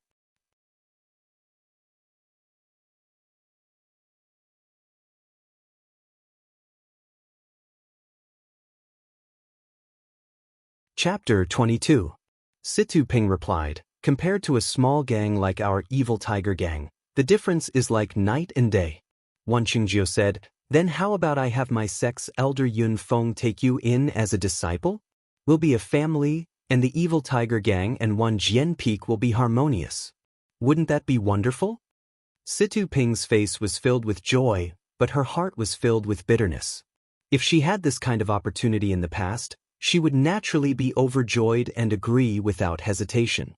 But now, she was thinking even more. She had gotten involved in the extremely confidential affairs of the Myriad Sword Peak, so the Myriad Sword Peak naturally could not allow her to easily leak the news. However, Wan Qingjiu had brazenly snatched away the treasure in her hands, causing her to be extremely disheartened. And if she was accepted into the sect, then the Evil Tiger Gang would naturally belong to Wan Jianpeak. Although the evil tiger gang was not big, it was still something that belonged to her. Now that it was given to someone else, it was inevitable that she would feel resentful. However, Wan Qingjiu's following words made her feel much more at ease. Clan leader Situ, if you join my sect and make a great contribution this time, you can find a suitable high-level cultivation method from my sect's ancient records to cultivate. You will definitely be able to reach a higher level of enlightenment and squeeze into the ranks of Jianghu's experts. Situ Ping weighed the pros and cons in her heart for a moment before kneeling down gracefully and kowtowing to Wan Qingjiu. Greetings to sect leader, sword master martial uncle. Wan Qingjiu chuckled as he helped her up. Good martial nephew, get up for now. In a few days, we'll pick an auspicious day for you to officially become Elder Yun's disciple. Come over, Xiangyang, greet your senior sister Situ. Ma Xiangyang obeyed and stepped forward, bowing. Greetings to senior sister. Situ Ping also returned the greeting. Greetings to junior brother. In Wan Jian Peak's meeting hall, the atmosphere was harmonious and everything was calm. Not to mention the foul winds and bloody rain of Jianghu, the Zhang family's small courtyard in the Guizhuang house was filled with endless warmth. The afternoon sun was so bright that even though it was winter, it made the sun even warmer. In the small courtyard of the Zhang clan, Zhang Kai led the group to bask in the sun. The slack days in winter were the favorite days of farmers. They didn't have to get up early to work. The women around the stove could also chat with their men. Looking at the lazy look of the family, Guosufei was extremely satisfied, especially when there was Lu Qian, who was doing needlework beside her. Lu Qian came to the Zhang family a few days ago. Guosufei didn't expect Lu Qian to come so soon. She thought that she would wait until the spring plowing season was over. Yesterday afternoon, when Lu Qian came, Guosufei was busy preparing food for the injured people in the house. Once Lu Qian entered the house, she greeted Butcher Lu and helped Guosufei. She left Butcher Lu, who had sent her here, to talk to Zhang Kai. This made Guosufei feel a lot more relaxed. Many of the household chores became orderly. Lu Qian also brought pork belly for Zhang Xiaohua and a lot of snacks for her grandmother. Both of them were full of smiles. Although her grandmother couldn't see, she held Lu Qian's hand and praised her. Lu Qian's face turned red. Lu Yeye didn't come. Butcher Lu awkwardly explained that he was busy at home, and since Lu Qian came, Lu Qian needed someone to take care of her. Of course, Zhang Kai and Guosufei didn't mind. They comforted Butcher Lu and said, "The family is busy, and we can't do without anyone. The child has her own things to do. It's good that you're considerate." Only then did Butcher Lu's awkwardness disappear. However, Butcher Lu's awkwardness stopped at lunch. When Zhang Xiaohua came back from getting wine, Butcher Lu pulled Zhang Kai to drink and put the matter at the back of his mind. When Butcher Lu left after eating and drinking, he kept reminding Lu Qian and asking Guosufei's family to take care of Lu Qian. Guosufei thought, "Do I need you to tell me that? If we don't take good care of her, how can we let her stay?" After Lu Qian came, not only did Guosufei feel relaxed and not in a hurry, the other family members also felt the changes in the house. Not to mention the small changes in the house and courtyard, not to mention the different cooking methods in the morning and evening, which increased their appetite. Just the addition of such a beautiful girl to the big family was enough to make them happy. Although a day didn't mean much, this beginning let the Zhang family smell the sweet taste of life. The Misty School's secret medicine was indeed effective. In just a few days, Zhang Xiaohu's bones and internal organs still hurt a little. His external injuries had basically scabbed. Zhang Kai still needed crutches, but his external injuries were the same as little tigers. Needless to say, Zhang Xiaohua was already running around energetically. Every day, she would hold a wooden stick and dance around. She seemed to be practicing martial arts, but looking at her unorganized appearance, it was just wild fox zen. The most miserable Zhang Xiaolong was now the happiest. His internal and external injuries were more serious than the others. At this moment, there was only a little improvement. Needless to say, his arm was fixed for only a few days. There was still a long time before the next change of dressing. What made Zhang Xiaohu and Zhang Xiaohua envious was that every time Zhang Xiaolong had something to do, such as eating, Lu Qian would feed him. Although Guosufei and Zhang Xiaohua used to feed him, since Lu Qian came, the two of them stood aside.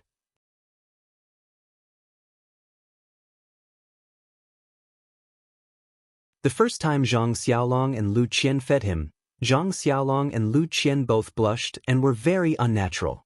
When they finished eating, the food was cold.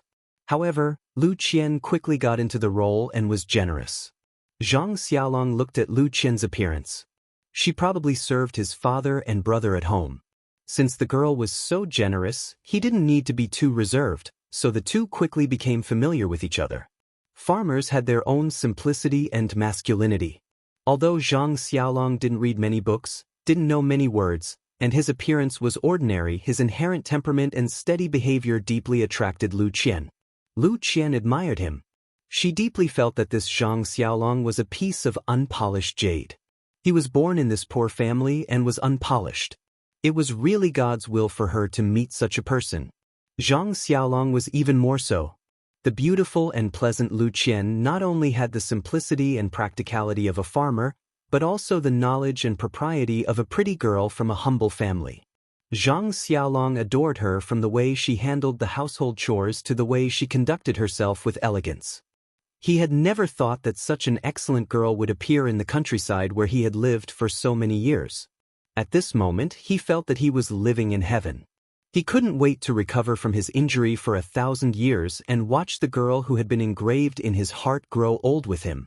In short, Zhang Xiaolong and Lu Qian were a couple in love. They were attracted together like magnets. Zhang Kai and Guosufei saw it in their eyes and thought about it in their hearts. Although his son had the physique, Lu Qian was from a scholarly family after all. Her vision was naturally different from that of ordinary farmers. His son was illiterate, so how could he compare with the thousands of books in Lu Qian's heart? Moreover, although Mr. Lu's family lived in the countryside, his family was also well off. According to Zhang Xiaohua's description, the life of his family was far from what their family could compare. Even if the girl was willing, her father and brother at home wouldn't agree to it. This was really difficult. How could they probe the girl's mind? As a matter of fact, although the afternoon sun made people sleepy, Guosufei muttered in her heart while doing needlework. How could she beat around the bush to find out the girl's mind without leaving any traces? At this moment, Grandma said, "Sufei, I remember that Xiaolong is 19 years old this year, right?" Guosufei replied, "Yes, mother. After the new year, he will be 20 years old." Grandma asked again, "Some time ago, I heard that you were looking for a wife for Xiaolong. Why haven't there been any news recently?" When Guosufei heard this, her heart was happy. She was just about to doze off when someone sent her a pillow. Her own mother's eyes were really blind, but her heart was very clear. She quickly continued, "It's like this, mother. Before the new year, Zhang Kai and I had this idea. We searched through all the girls in the neighboring villages. In the end, we were willing, but they weren't willing. They were willing, but we didn't think they were suitable. Before we could find a suitable one for Xiaolong, this happened during the new year. We were no longer in the mood. When the weather is hot and Xiaolong's injury is healed, we will look for a good wife that can satisfy our family." After saying this, she didn't look at Zhang Xiaolong's sad eyes. She pretended not to care and said, "While Qian Qian, this female scholar, is still in our family, help us take a look and check. What kind of person was Lu Qian?" Lu Qian's exquisite heart acupoint had already heard Guosufei's words. Her face turned red, but she didn't know how to respond. She lowered her head and didn't say anything. Grandma didn't intend to let it go and said, "Then you have to hurry up and look for a wife based on Qian's appearance." These few days, Qian took care of Xiaolong and even this old woman benefited from it. This child has a good heart and is careful. It's just that I can't see it. Sufei, if you find me a wife who is not as good as Qian, I won't be willing. Sigh, these words were too blunt. Lu Qian's face was hot. She couldn't help but get up and ran into the house. On the other side, Zhang Xiaolong was anxious. His face was red as he said, "Grandma, mother, look at what you are saying, you made her run away." His eyes looked into the house and showed his worry. If it wasn't for his injuries, he would have chased after them. Only Zhang Xiaohua was sitting on her small stool.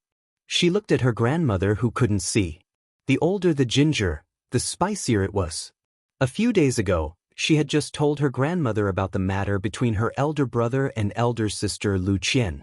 Now, her grandmother cleverly said it. It seemed that this sister-in-law had a chance. In fact, Guosufei was also very strange at this time. Her mother was very calm. Today, she mentioned this matter. Although she could find out what the girl's mind was, after all, it was too rash. It wasn't like her mother's usual style. According to her original plan, she would wait for 10 days to half a month before taking a good look.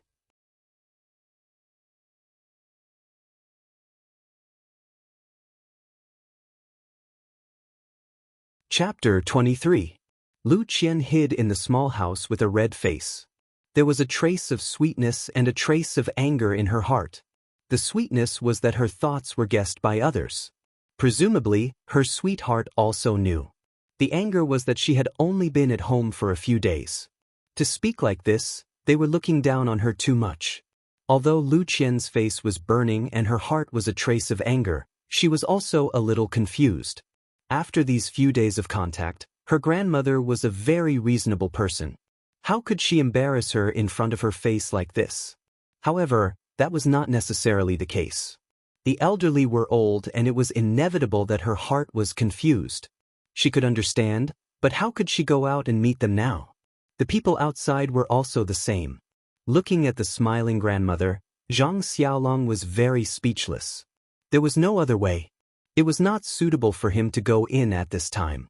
Guosufei thought about it and pinched Zhang Xiaohua's ear and said, "It's all because of you. Go and call Lu Qian out." Zhang Xiaohua rubbed her ear and scratched her head. She muttered, "What does it have to do with me?" Guosufei smiled and pushed her and said, "If you didn't tell your grandmother about your brother and Lu Qian, how would your grandmother know?" Zhang Xiaohua said, "So you know." After that, she had to get up and walk into the house. As she walked, she thought about what to do. Lu Qian was in the house with a burning face. Seeing Zhang Xiaohua come in, Zhang Xiaohua happily ran in front of Lu Qian. She held Lu Qian's hand and said, "Sister Lu, it's boring to stay at home. Come with me to see my farmland and the well we dug." Lu Qian said, "Okay, I heard from your brother that you opened the land yourself. I've always wanted to see it. We'll go today." After that, Lu Qian took Zhang Xiaohua's hand and walked out of the house. Zhang Xiaohua followed behind Lu Qian. As soon as she walked out of the house, she shouted, "Father, Mother, I'll take Sister Lu to see my land on the hillside. We'll be back in a while." Guosufei said, "Then you guys go and come back early. You're in a hurry to come back for dinner. Xiaohua, protect your sister well." Zhang Xiaohua giggled and said, "No problem, Nyangqin." Lu Qian walked in front of Guosufei and said in a low voice, "Auntie, I'll go out then." Guosufei smiled and said, "Come back early." Thus, Lu Qian and Zhang Xiaohua walked out of the Zhang family's small courtyard. Walking on the path of the Guozhuang house, from time to time, there were familiar villagers who came to greet them. The village was not big. If there was a small matter in any family, they would immediately know. Moreover, the Zhang family, which had always been low-key, suddenly had a beautiful girl. The neighbor who went to Balago with Zhang Xiaohua had already been told by Zhang Kai not to say anything about Lu Qian.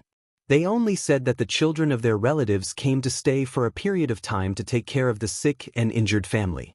Of course, Zhang Kai was sick. Xiaolong and Xiaohu were naughty and injured. Although they were past the naughty season, it was common for people in the mountains to be injured. Everyone did not suspect anything else. It was no wonder that Zhang Kai was so careful. The lesson in the neighboring village was an example. It was better not to be too ostentatious. Although it was reasonable to say that she was a relative, in the eyes of the villagers, it was very thought-provoking. A girl who was prettier than all the other girls in the village came to serve Zhang Xiaolong. All of this could only mean that everyone knew a secret. It was just that no one said it out loud. Looking at Lu Qian, the way they greeted Lu Qian was ambiguous. Originally, Lu Qian came out to escape the awkwardness. In the end, the small path in the village was even more awkward. Fortunately, the path was not too long. Soon they reached the small bridge. Lu Qian liked the stream very much. She liked the stream to flow further and further away. She asked Zhang Xiaohua, "Xiaohua, when you went to Balagu, did you see the stream in our village?" Zhang Xiaohua scratched her head and said, "I didn't pay attention. At that time, I was thinking about how to find your house. I didn't have the heart to look at anything else." Lu Qian smiled and said, "The river in Balagu is much bigger than the one in your village. There is also a lot of land by the river.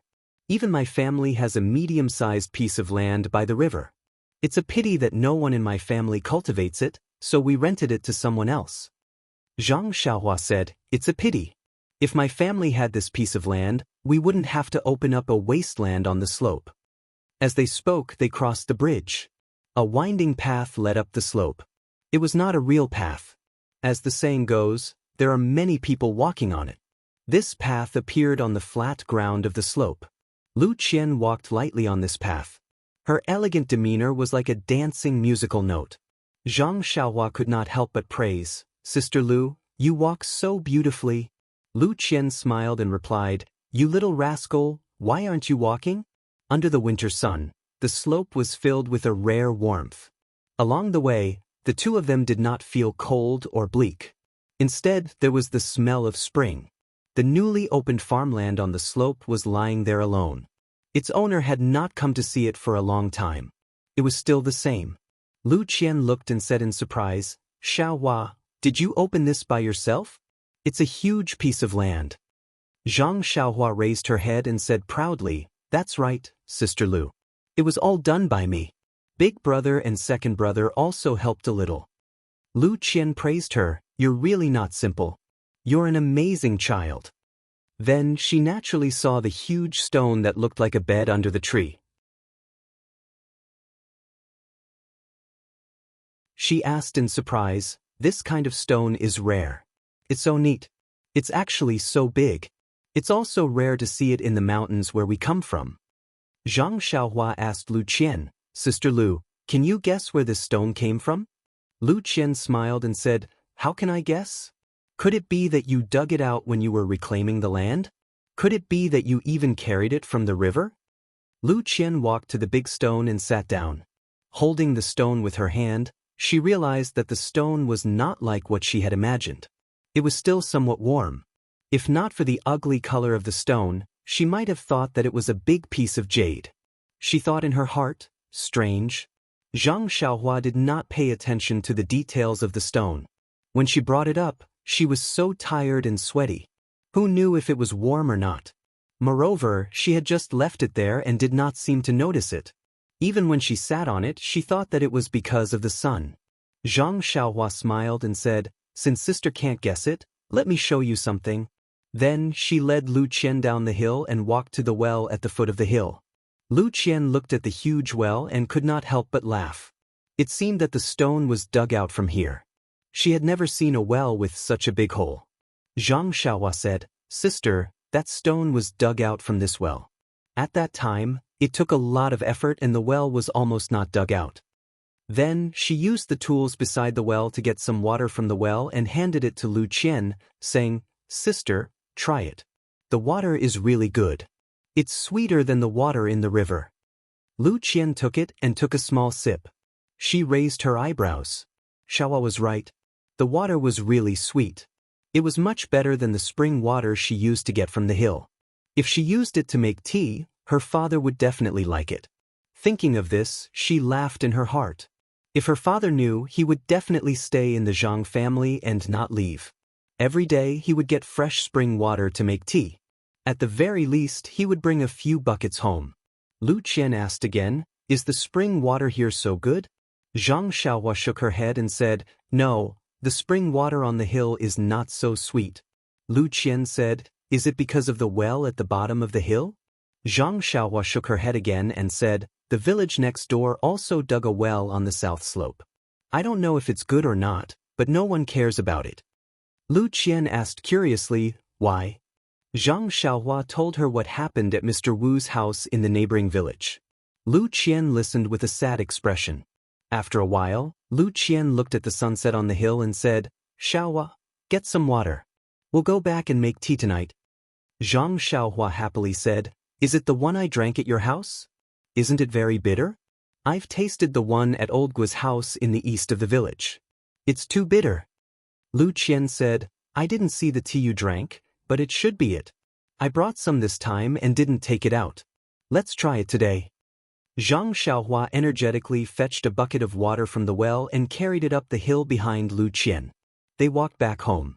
As they walked, Lu Qian asked, Xiaohua, why do you think that Mr. Wu from the neighboring village had such good luck? Zhang Xiaohua thought for a while and said, he got something good and bad people found out. He didn't have the ability to hold on to it. Lu Qian seriously said to Zhang Xiaohua, yes, Xiaohua. You have to remember, an ordinary man is innocent, but treasuring a jade ring is a crime. Zhang Xiaohua didn't understand and said, Sister, what does this mean? Lu Qian said, the meaning of this sentence is that if a person is living a good life and has beautiful jade or good things in his possession, he will attract disaster. Xiaohua, you're still young and maybe you don't understand. In fact, the most unpredictable thing in the world is human nature. It's hard to guarantee that someone won't covet your jade. Mr. Wu's mistake is that although he dug out the treasure, if other people found out, those covetous people would come to snatch it. If no one saw when he dug it out, others wouldn't know that he had a treasure and naturally wouldn't come to snatch it. Then, Lu Qian jokingly said, in the future, if Xiaohua has any rare treasures, you have to keep it a secret. Don't let others know. Only in this way can it be your own treasure. Zhang Xiaohua smiled and said, I will, sister. In the future, if I have a treasure, I won't tell anyone but you, okay? Lu Qian said, no, you tell me a secret and you think it's okay if I'm the only one who knows. But I might inadvertently tell another person. I also think it's okay to tell one person, and if another person also thinks so, don't you think that many people will know? Zhang Xiaohua nodded and said, yes, sister, you're right. People will know if it's passed on. Zhang Xiaohua said again, then, sister, what if the one who dug out the treasure is Hero One? Will it be okay? Lu Qian said, then the situation will be different. Zhang Xiaohua asked curiously, what's the difference? You're tuning into the Wang Lin's Journey YouTube channel. Don't forget to subscribe and join us on this journey to catch the most captivating stories.